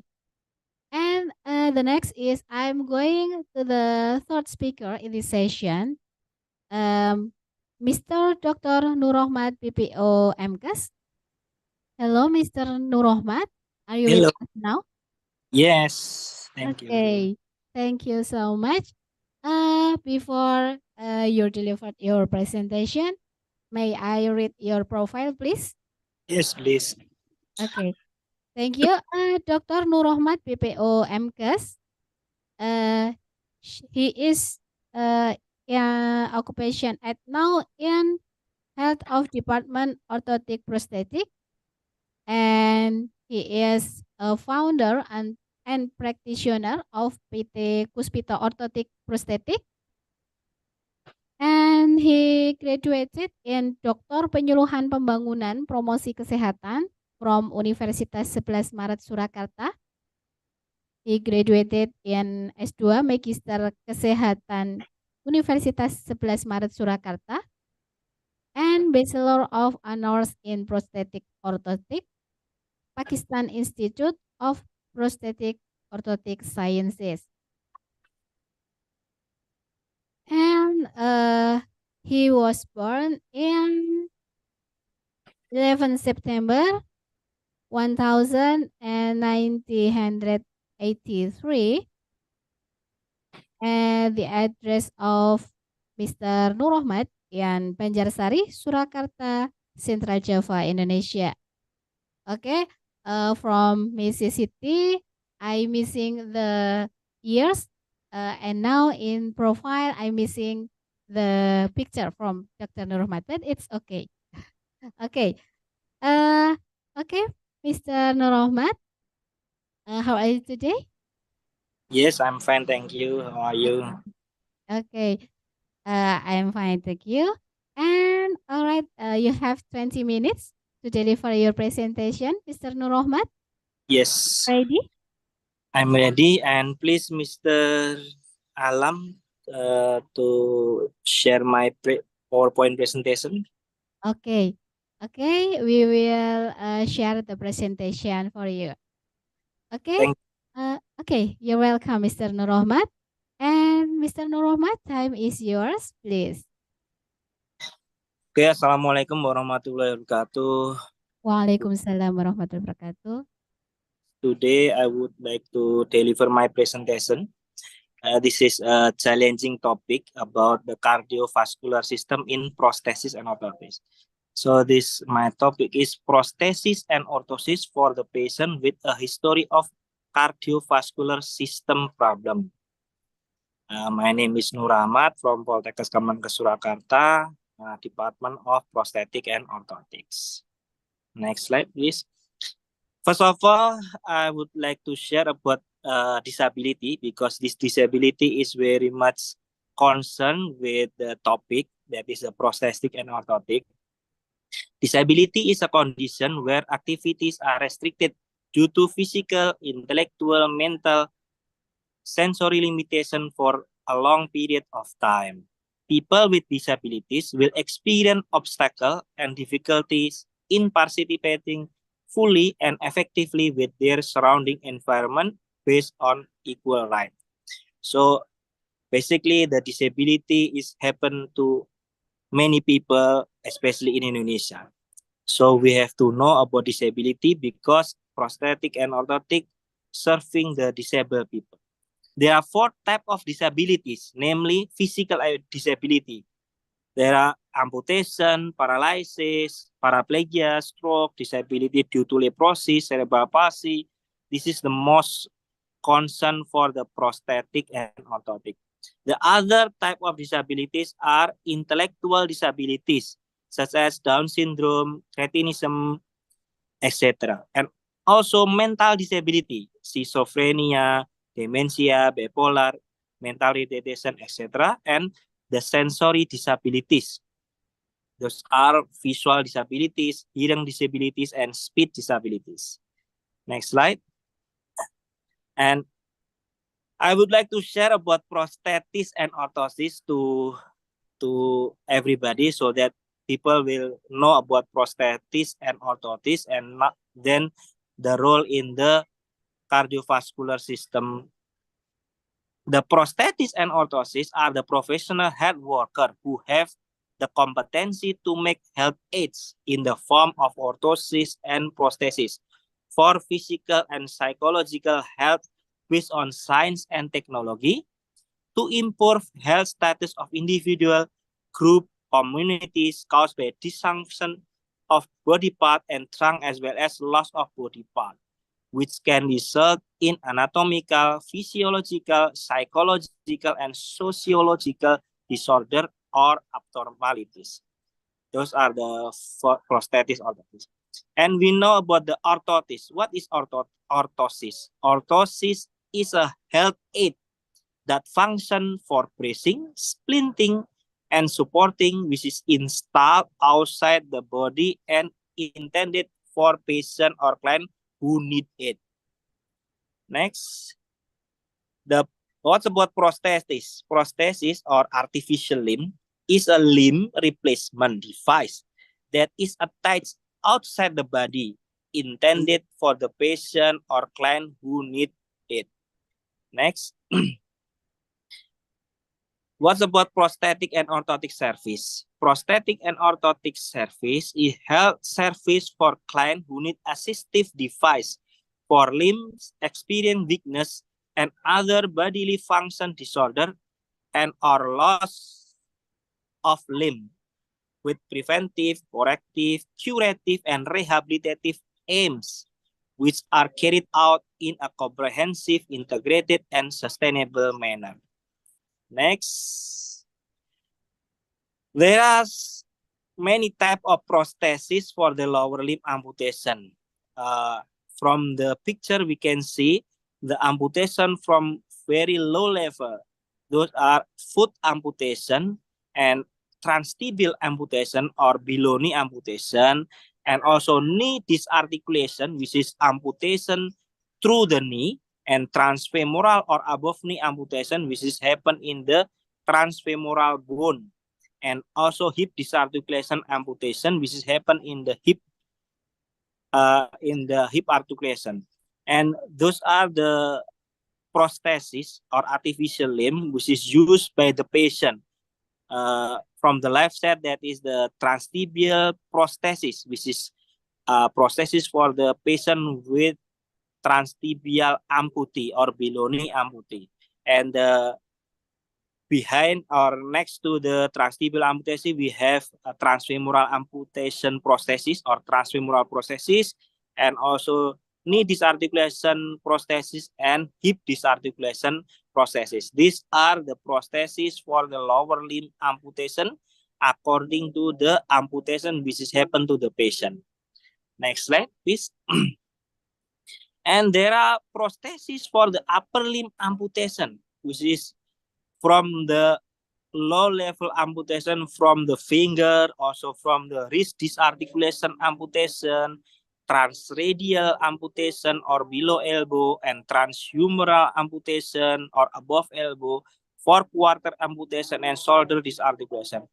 This amputation needs prosthesis, and the prosthesis name is according to the amputation happen to the patient. Example, wrist disarticulation prosthesis, transtibial prosthesis, transhumeral prosthesis, which is for the transhumeral amputation, and other prostheses. Next slide. And there are orthosis, which is used to help the people with disabilities because it is happen to the people stroke because cardiovascular accident and post-polio paralysis, drop foot, drop hand, cerebral palsy, scoliosis, etc. These are the health aids or orthosis, which you can see in the picture These are the picture which can be used for the people who need help aid for them to do correction or to help them to ambulate and walking. Next slide, please. And what are the purpose of prosthetic and orthotic? The prosthetic and orthotics, which is it is a tool, and we can replace the body and we can have the body. So the purpose of prosthetic and orthotics, first is it should be functional. It has some function which help the patient, and it should be aesthetic, and it should be comfortable to be used by the patient. And for people who need a correction, it need to have a correction to help the disability or deformation for the patient. Next slide, please. And when we see the functional for the prosthesis or leg or artificial leg, you can say like that, it needs to be functional by means that it can be used for activities. It can help for walking, for mobility, and for the people who have disability can be independent. Next slide, please. And the prosthetic should be aesthetic, especially for the upper limb amputation, so that the prosthetic should be similar and proper and give more self-confidence for the patient, so that the people who have lost their limb, they can be more confident. Next slide, please. And it is also important that the prosthesis or orthosis should be comfortable to be wear by the patient. It doesn't hurt when it is used and does not cause injury and easy to use. Next slide. And it should have correction, especially for the orthosis. Correcting defects to make them better, because the patient have some deformity, it need to be corrected. So there is a correction for helping the patient. There is a correction pressure. Sometimes it is not so comfortable because the correction gives some pressure. So it is should be done for the patient and should be taken care very carefully. And it should evaluated and in regular follow-up. Next slide, please. What about the orthotic prosthetic service process? There are several processes. From the patient, we know what is the deformity or the amputation. First, we do assessment. We assess the patient to know what are they need, what they are needing for the service. And then establishing PNO diagnosis, where after we do assessment, we get the diagnosis. With that diagnosis, we do some measurement and casting to take the shape of the amputee or the patient limb. And then we do fabrication, making the prosthesis and orthosis. And we do fitting, that is, we attach the prosthesis or orthosis to the patient. And we do finishing to make the prosthesis and orthosis in a very good shape. And we do fitting, which means again, we do final to the patient and we deliver the prosthesis and orthosis to the patient. And after that, we give some information and education about how they go with the prosthesis, how they maintain the prosthesis, and when will they come to our PNO clinic, and etc. And after that, we do evaluation and documentation. Next slide, please. The prosthetic and orthotic service can be served in the PNO service for direct line, which means without referral from the physician or doctor. PNO can serve the patient. The disabled people can come to the PNO service to get the prosthesis and orthosis. And also service based on referral, mean there are some physician, surgeon, or rehabilitation medical doctor, or physiotherapy, or other healthcare member, they can refer the patient to the PNO to get prosthetic and orthotic service. The PNO service can be happen in hospital, PNO clinic, private, or PNO independent practice. Next slide, please. And there are interprofessional collaboration which is happen, and it should be happen to the patient to have maximum correction and maximum service for the patient with disability, because working relationship with other profession make the result better. In caring and managing service administration, orthotist prosthesis can collaborate with other health worker. Working relationship with other health worker are aimed to optimize patient or client capabilities according to the needs. And there are some collaborating health worker. Those are doctor or physician, surgeon, rehabilitation worker, etc., medical specialist, physiotherapist, occupational therapist, midwifery, nurse, acupuncture, etc. Next. And we will talk about the epidemiology of the lower extremity amputation. The lower extremity amputation is a significant healthcare problem. Amputation may result in significant disability when it occurs in isolation, which means that when amputation is happen, only amputation happen, it is already result in significant disability. But when it occurs concomitantly with coronary artery disease, the detrimental effect on functional outcome may even be more profound, which means that if the patient they have coronary artery disease or other disease or cardiac problem like that, when it is happen that they have amputation, so the patient will have more problem if compared with only amputation happen because of the trauma. Between 21% and 30% of lower extremity amputation occur at the digits. Between 30% and 44% occur below the knee or BK, and between 25 to 30% occur above the knee or AK or transfemoral amputation. Amputation at the partial foot level are performed much less commonly, that is 5% to 10%. Next.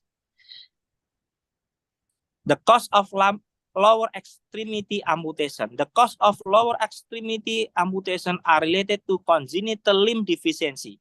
So the cause is first congenital limb deficiency, which means that the baby born with the limb which is missing. And tumor, infection, trauma, and complication of diabetes and the peripheral vascular disease. The relative frequency of each of these factors are cause for amputation depending on age. The most prevalent cause of amputation in the group older than 45 years, when the incident heart disease increased in diabetes and peripheral vascular disease. It has been estimated that between 50% and 70% of all amputation are resulted of complication of diabetes. The importance of diabetes as a risk factor or amputation is further emphasized by the fact that the age-adjusted risk of lower extremity amputation in diabetic is between 15 to 17 times greater than those in the general population, that between 5 to and 15% of the all diabetic will undergo amputation at some point of their life. Diabetes result in increased risk of amputation primarily because it results in the secondary complication, which means that when the patient have the coronary heart disease and have diabetes in their life, which means now or later, sometimes they will undergo amputation, which means they need prosthetic. Next slide, please. It is important to appreciate that the arteriosclerotic vascular disease that is predisposed this patient to limb loss is diffuse and involve the cerebrovascular and cardiovascular system as well. The condition leads to increased incidence of stroke, coronary artery disease, and vascular claudication compared with this age-adjusted incidence at the general population. Ultimately, diabetic with amputation will have markedly accelerated death rate. The mean 3-year survival rate for diabetic who have a major amputation is between 25 to 50%, which means the patient who have heart problem, diabetes like that, they need a prosthesis which is better, which is light in weight, because they have a survival rate which is very low like that. So we need to take care very carefully the people who have those problems. Next slide, please. Cardiac risk factor in the traumatic amputee. Traumatic amputation of the lower extremity most commonly occur in the second and third decade of life. These individuals are subject to the same basic risk factor associated with cardiac disease or any other member of society. Because of concern that traumatic amputation may influence this underlying risk factor, a number of studies have evaluated the long-term health consequences of traumatic amputation, suggest that risk of cardiac disease in lower extremity amputees increase, and the more proximal amputation, the greater the risk. Which means that if the patient have higher amputation, more risk for having cardiac problem. Bilateral lower amputation. Yes. Dr. Nur Rahmat, you have a minute again. Okay. Bilateral lower extremity amputation had a relative risk 3.5 compared to 1.2 for unilateral upper extremity amputation. Next slide, please. So the implication of the increased metabolic energy expenditure of amputee ambulation. Walking is integral component of cardiac rehabilitation program for individual, which means that while walking, the people need to expand the energy. In lower extremity amputee, the rate of metabolic expenditure and therefore the cardiac demand is higher than the normal, which means that it concludes that the people who have a problem of amputee, the cardiac work is more. So higher problem, higher energy needed. Next slide, please. Therefore, there are prosthetic component selection for the amputee. The function of the prosthetic limb impact participation in exercise program. The comfort of the biomechanic function and process must be adequate for the amputee to tolerate frequency of limb loading. Prosthetic fit and function should be evaluated individually with experience in amputee rehabilitation prior to initiation of the program. Next slide. Prosthetic component selection for the amputee. The prosthetic component needs to be better and lighter. This is the thing which should be not. Next slide. Now, to make it fast. So the conclusion is that the lightweight prosthesis is needed, specialized component necessary to allow patient participate in exercise, reduce the rate of expenditure, energy expenditure. So we propose composite with carbon fiber because carbon fiber is very light in weight and very strong. And next, these are the carbon fiber socket replacement for the metal. The metal things in the prosthesis we change into the carbon fiber from the socket and the component. Next slide, please. And this, next slide. These are the prosthesis which is light in weight component and material. Next. Other than carbon fiber, there are our research that is using coconut coir fiber, which is an alternative material for fiberglass and carbon fiber, which is light in weight, strong enough to replace the metal. Next slide. Now, this trend of coconut fiber is very strong, and we have already tried and do tensile strengths, because the tensile strength test is the most basic test. And the result, next slide.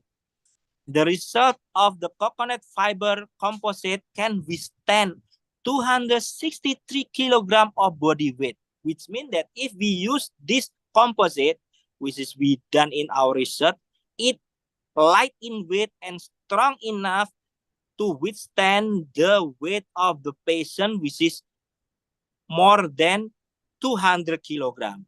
Especially in Indonesia, people weight are maximum 100. So this is very adequate in the weight. Next. So this is the conclusion. The use of metal material can be replaced with the carbon fiber and coconut coir fiber lamination, so that the prosthesis is lighter in weight, thus reducing energy requirement in patients with cardiovascular system problem. Thank you very much. Assalamualaikum. Okay, thank you so much, Dr. Nur Rohmat, for the great presentation.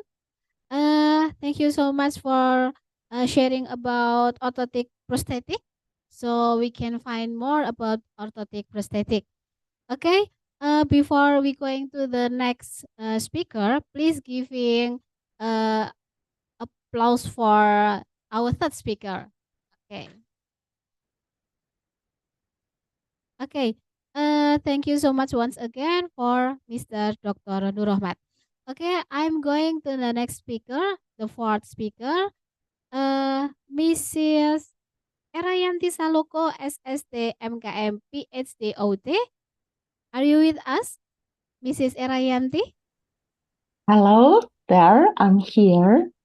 Okay. Can you hear my voice? Yes, clearly. Okay, great. Okay. Before you deliver your presentation, let me read your profile.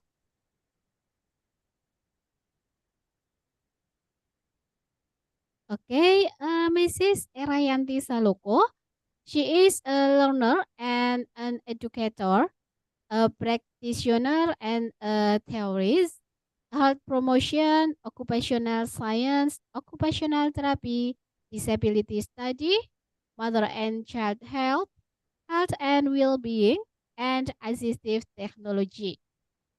Centering passion, mission, vacation, and etc. Affiliation from Mrs. Erayanti. Now, as a lecturer at Occupational Therapy Department, Surakarta Health Polytechnic. She is also as a visiting lecturer at postgraduate program Public Health Science in Universitas 11 Maret, and also in visiting associate professor at Occupational Therapy Department, Tokyo Metropolitan University. What a great affiliation. And in education, Mrs. Erayanti Saloko has graduated in Doctor of Philosophy in Occupational Therapy, Tokyo Metropolitan University, Japan, and Magister of Public Health in Universitas 11 Maret, and Bachelor in Occupational Therapy. Okay, your profile is already I read for you, and now Mrs. Erayanti, are you ready for deliver your presentation? Indeed, I'm looking forward to it. And may I share my screen? Okay. Start it now. You have 20 minutes to deliver your presentation, Mrs. Erayanti. Okay. Yes, I believe we are going to have quality time. Okay, everyone. First of all, I would like to address Surakarta Health Polytechnic directors, deputy directors, and then academic development unit and all staff. Thank you very much for all your hard work. So the first international conference in health sciences is happening now. And I would like also to congratulate all the distinguished speakers. And I do believe also happy audiences there. This is the last session, I do believe, but stay with us because I would like to invite you all for an interesting finding in my slide where I'm going to talk about the click model. And I do believe it is going to improve our intervention. Okay, let me start now. That actually the click that I talked about is a model of occupational development therapeutic relationship. And first, it is introduced in the intervention for autism spectrum disorders. However, research and observation follows for another 2 years by now. It is an ongoing studies that it can also apply, it is applicable in other population. So I would like to talk about the introduction and then the click model and how it works. And after that, we are going to discuss related theories and studies. Okay, without further ado, I would like to start from the click model in catastrophic disease. Okay, everyone, it is a rigorous study that a study should firstly applicable in certain population, and then ongoing study can make it generalization of the result. Then, when we discuss about the click model, many observation has shown a positive result on other population, not only in autism spectrum disorders, but also in other neurodevelopmental disorders, in NICU, neonatal intensive care unit, hospitalized children for cancer and heart disease, and even in adults with mental health problems. And observation has also conducted that this model not only successful in OT intervention, occupational therapy intervention, but also other healthcare which need certain engagement, that kind of engagement that we want to do the hands-on, we need to be face-to-face with the client, and this model will help you to have a successful intervention. Next, why? Firstly, this model is applicable for autism spectrum disorders because there's a deficit in them, deficit in reciprocal communication, and the inability to have the TikTok communication actually challenge occupational therapists and how to interact with individuals with ASD and to create a therapeutic relationship later for occupational development. And why occupational development? Occupational development, ladies and gentlemen, actually is a emerging discussion. The study of human development so far has perceived as the study of children development for many years. We discuss about sensory, motor, cognitive, language, and social-emotional skills. While actually, when we study about human development, we should actually discuss about lifespan, okay? And so many scientists actually investigated that occupation is a new realm of study within the field of development. When we include occupation in the history of human development, in the milestones, there we are going to understand more about what should we do to the client. Here it is. Occupational development classically discuss sensory, motor, language, like how old children, when they are babbling, how to discuss mean length of utterance, MLU, how is their social, emotional, are they self-awareness, able to join attention, and what is their intellectual development. However, there is a tendency that we need what we call as occupational development. For example, excessive using of gadget in children that makes them live like sedentarily, we have difficulties how to pull them out because it is not even in the milestones of human development. However, when we discuss occupational development there, you can see the yellow part, how old children actually go toileting, and then how old children actually start to write, how old actually children start to have independent dressing, include buttoning.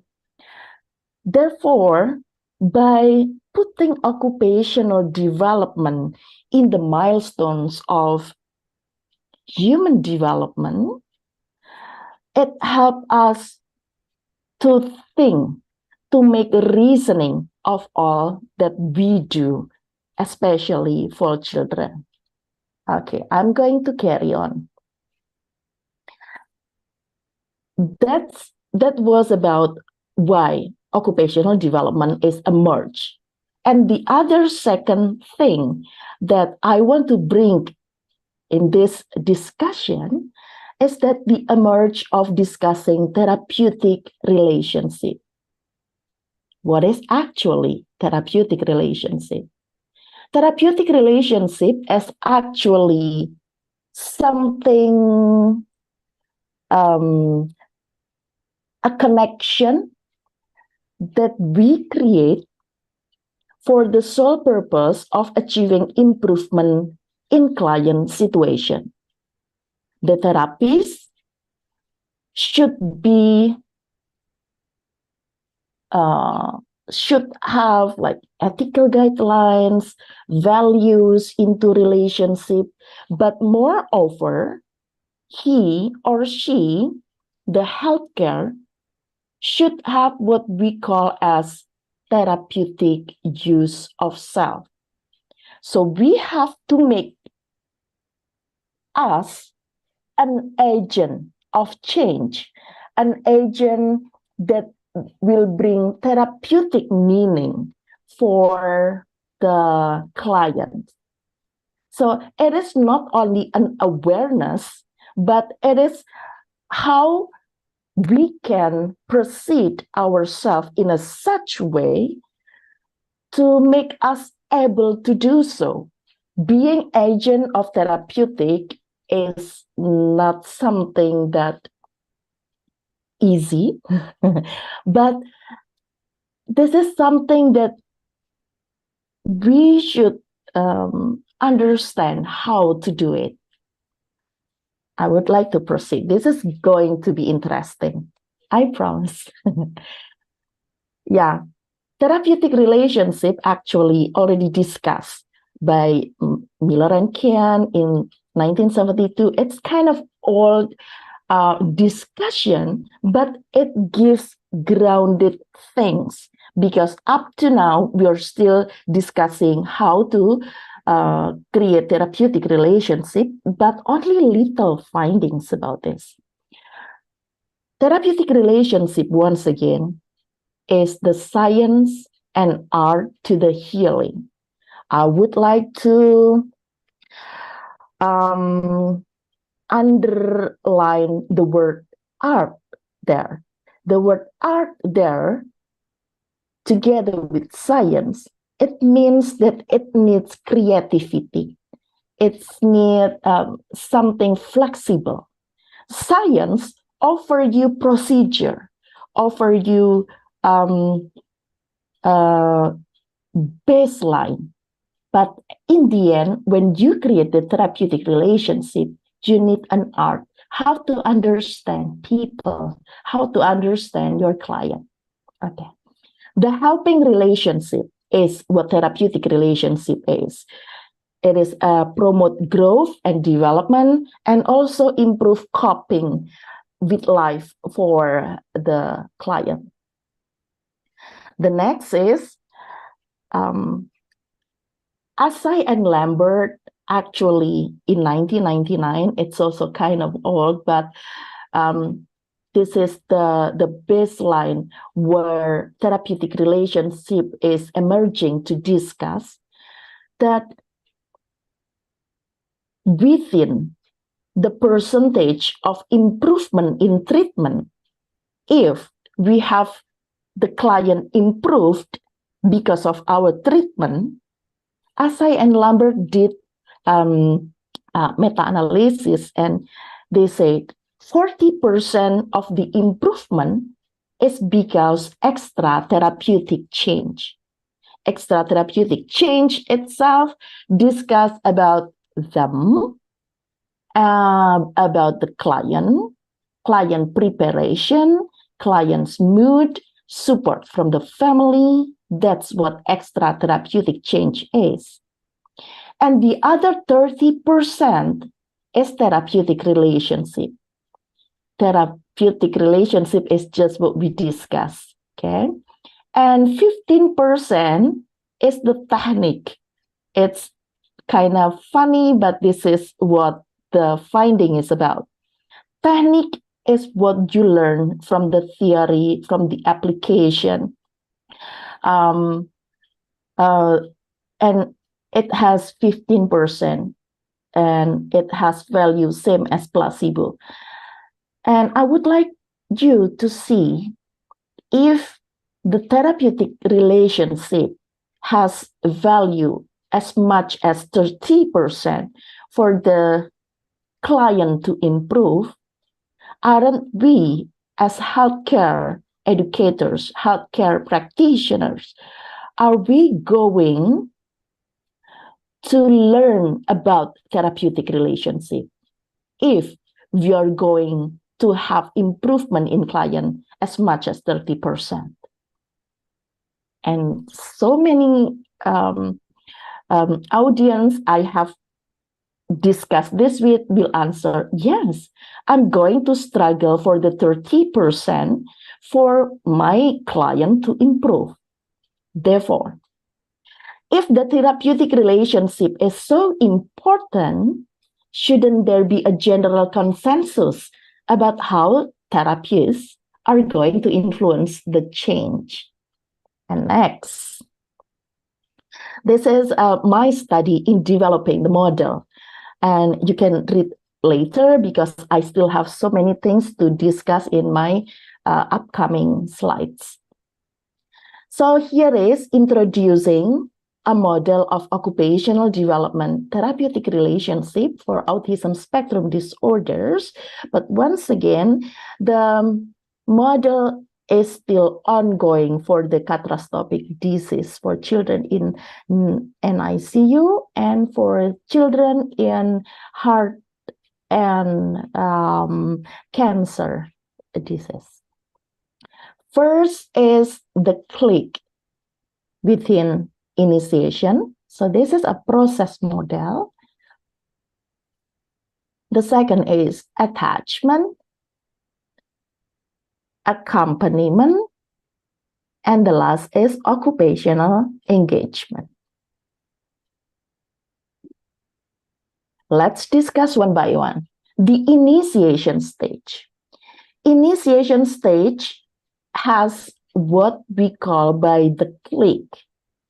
The click is a momentum of early connection followed by attunement to the signal of togetherness between the client and the healthcare. And the click, ladies and gentlemen, is actually the key for the initiation stage, yet also the core for the occupational development therapeutic relationship model. And to ignite the click, to have the click to happen, actually we should be preparing for a readiness, because readiness is strongly suggested.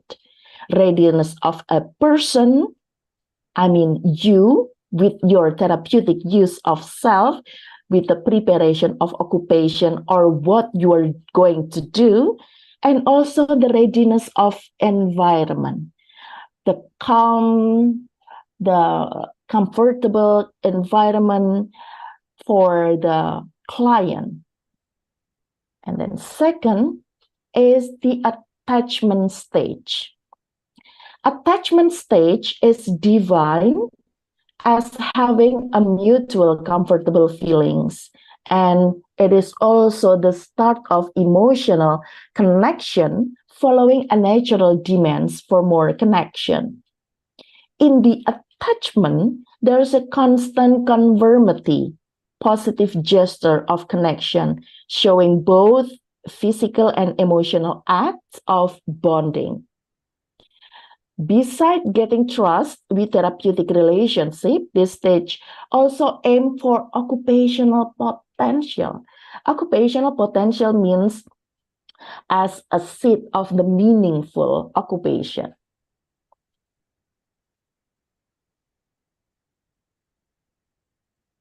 And the third stage is accompaniment stage. In the accompaniment stage, it is characterized by the act of accompanying or setting someone accompanied, where the coaching and learning and the co-occupation happens. Coaching itself is a form of development in which an experienced person support the learner or client in achieving specific personal or professional goals by providing training and guidance. Then we also discuss about learning here in the accompaniment stage, that there is a figure of individuals with ASD to acquire knowledge and skill through studying and experiencing by grading and adaptation. What interesting in accompaniment stage is that there is an occupation, co-occupation.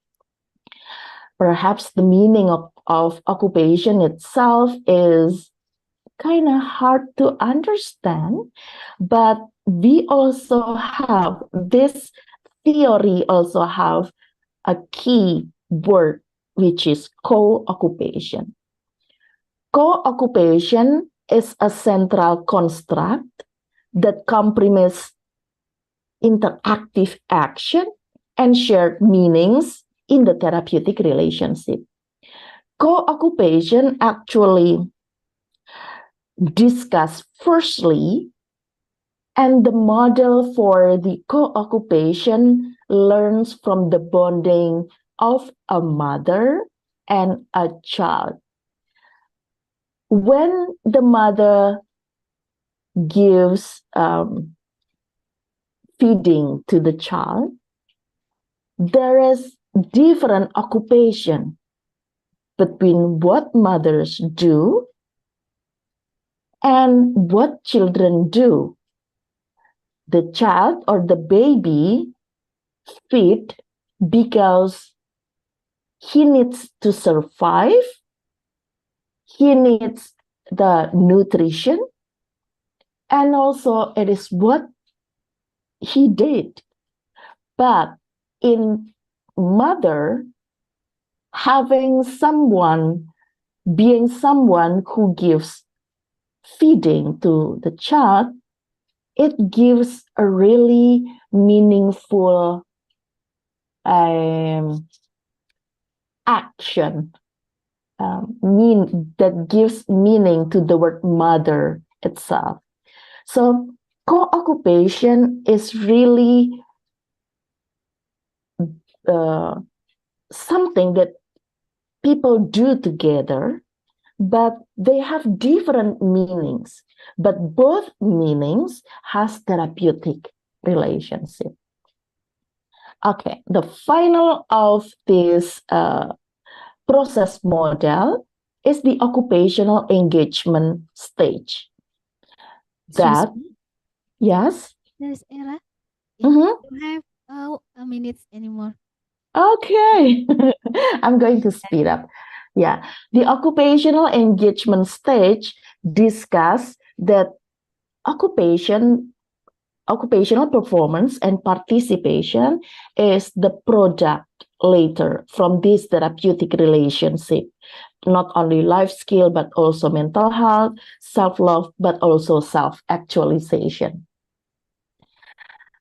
And how to empower ASD using the click, that we have to recognize when and how the click happen and reduplicating again the clicks.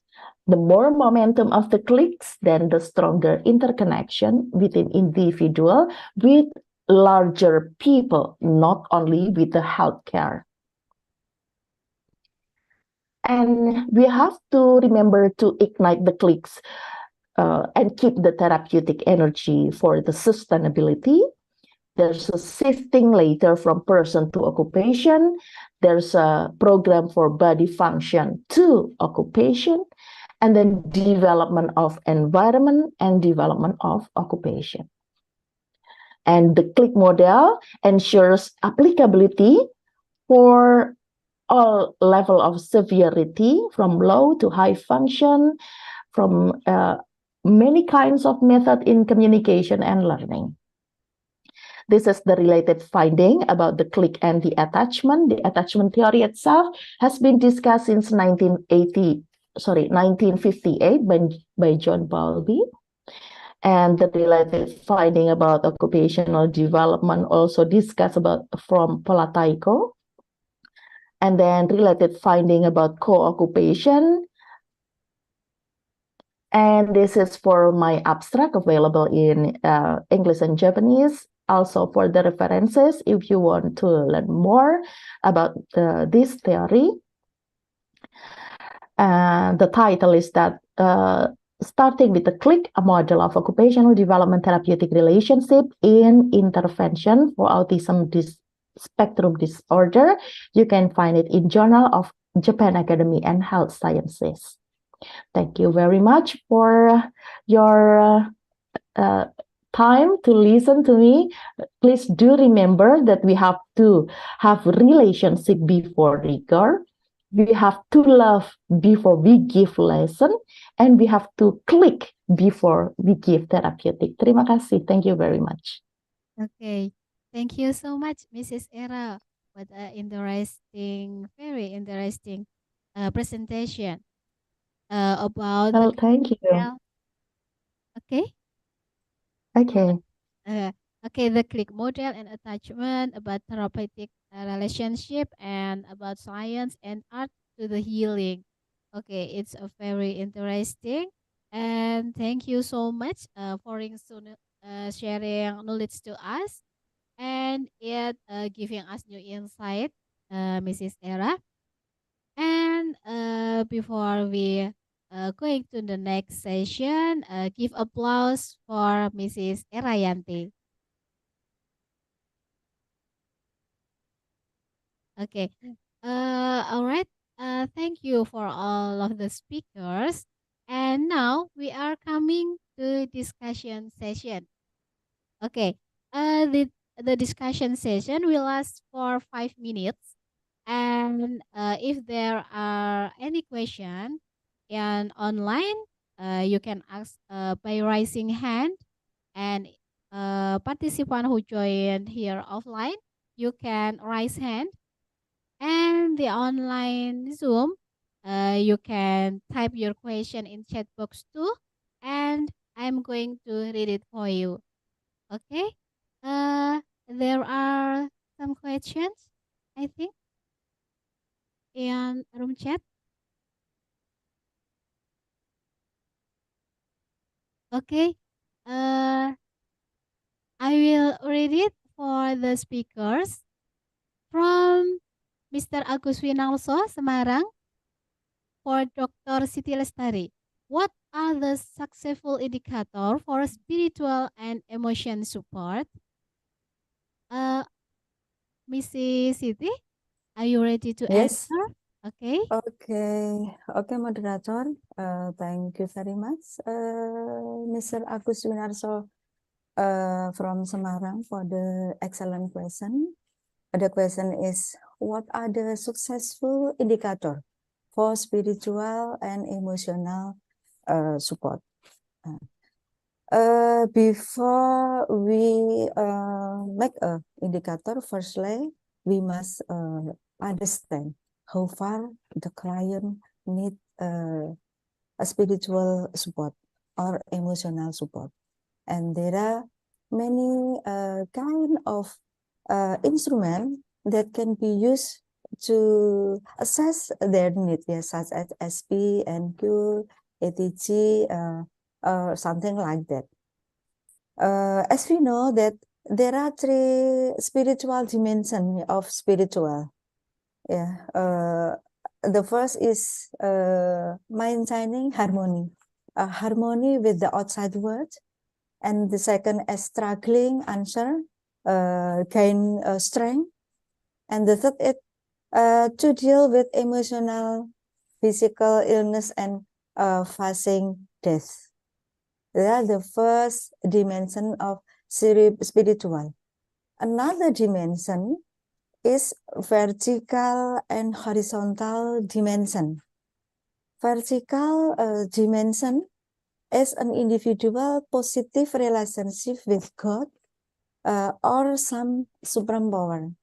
And then for the horizontal dimension is that individual positive relationship with others. This is the kind of dimension. And then client with grieving could be because of the disease. Patient can become the distant from the God, angry with the God, angry with those around them, because according to Kubler-Ross, a cycle that maybe client can first feel denial after diagnosed with the disease, and then feeling anger, bargaining, depression, and finally they can accept it. But it is not easy for a client to accept them directly, and could be the cycle of the feeling is changeable. So from the 5 dimension, it can be as an indicator that the support, both spiritual and emotional success, is the first when the client can understand or formulate the purpose of the life in the world.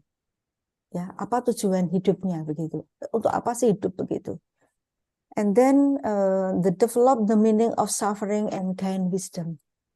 Suffering, penderitaan, ya, jadi penderitaan, and we can get the hikmah ataupun wisdom from the suffering. And I know that it is really, really hard for people with diagnosis like congestive heart disease. And then they can establish positive relationship through their belief, their religion. Yeah, they can back to the supreme power, or come back to the God and feel worthy. Yeah, feel worthy because all people around them support they when they get stressed or the heart condition, and then can develop human relationship. They are 5 from the 2 dimension of spiritual need. And I think there are many kind of theory about the indicator for spiritual and emotional support, but I just take 2 of them. The 3 dimension and 2 dimension, horizontal, vertical dimension that can be implemented with us. If people or our family or friend experience difficulty during suffer from some disease. That's all for me. Okay. Thank you for the answer for Mrs. Siti. So the important things, one of the important things is what is the purpose for our life, of our life, and there is 2 important dimension that is vertical and horizontal dimension, like that, yeah, Mr. Siti. Okay. The next question is from Mr. Agus Winarsotu for Dr. Hedianti Kusuma. Okay.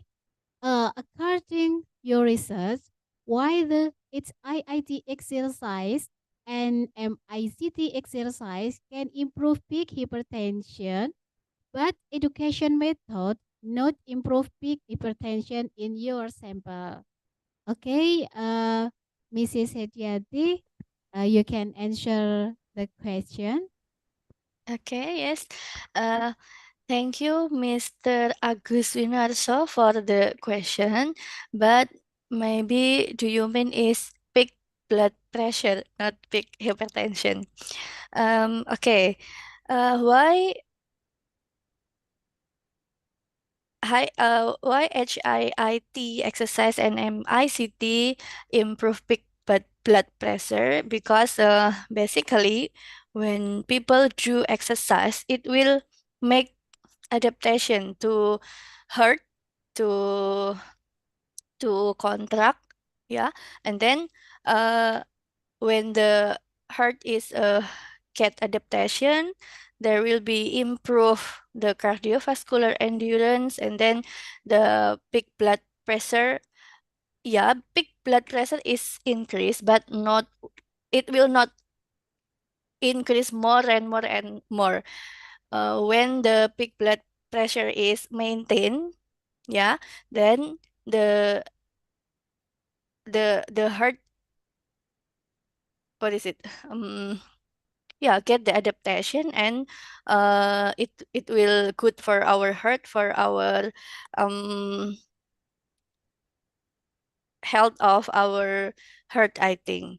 And then the for the control group, why in a control group who give education but there is no improve? Because maybe for the subject given the education or just only give the information, they only receive the information but do not apply or not implement the information in their daily life. So the peak blood pressure did not increase like that, Mr.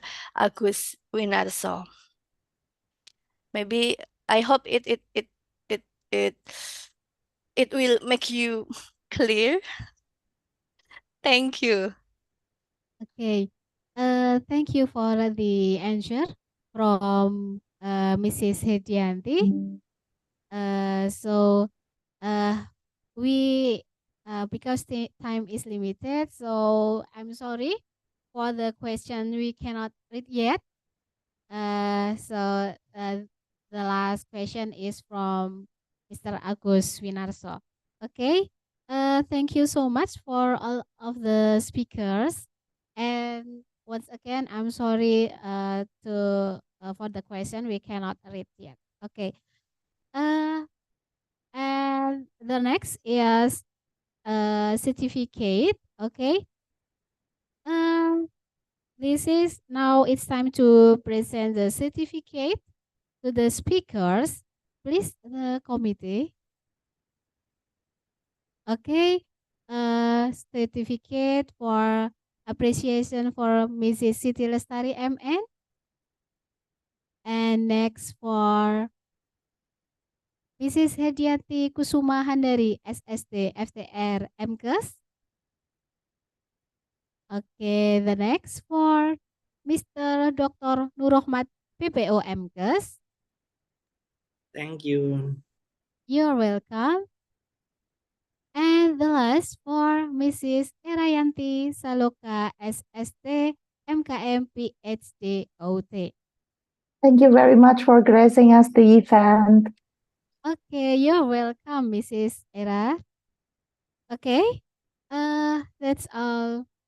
Okay, we will take a picture for all of the speakers.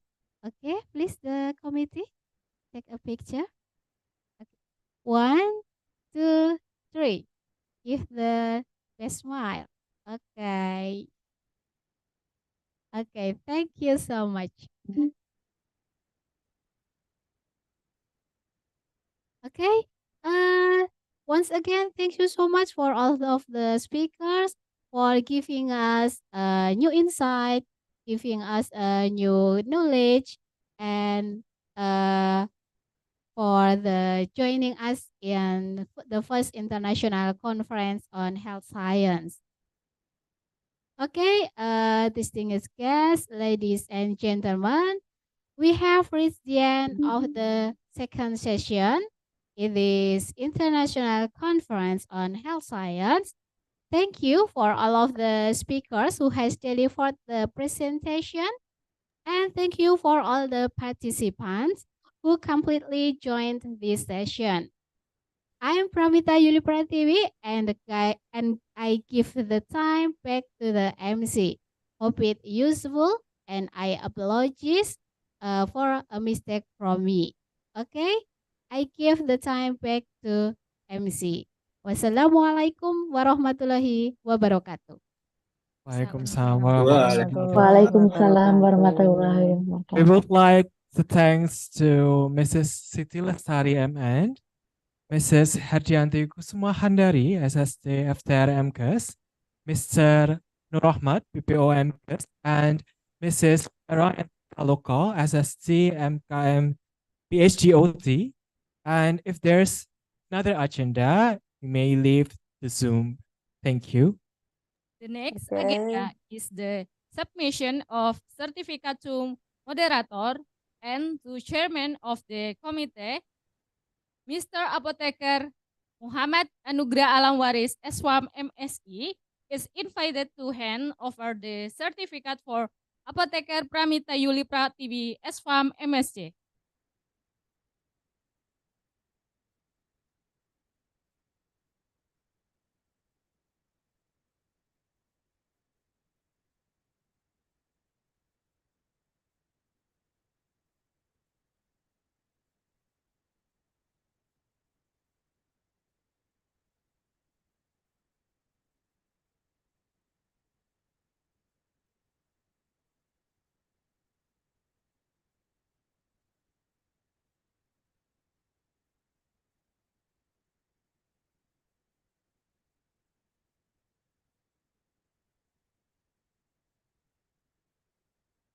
We also remind to all guests of today's international conference to fill the attendance form, evaluation questionnaire, and posters on the link provided by the organizer in the WhatsApp group and Zoom chat room.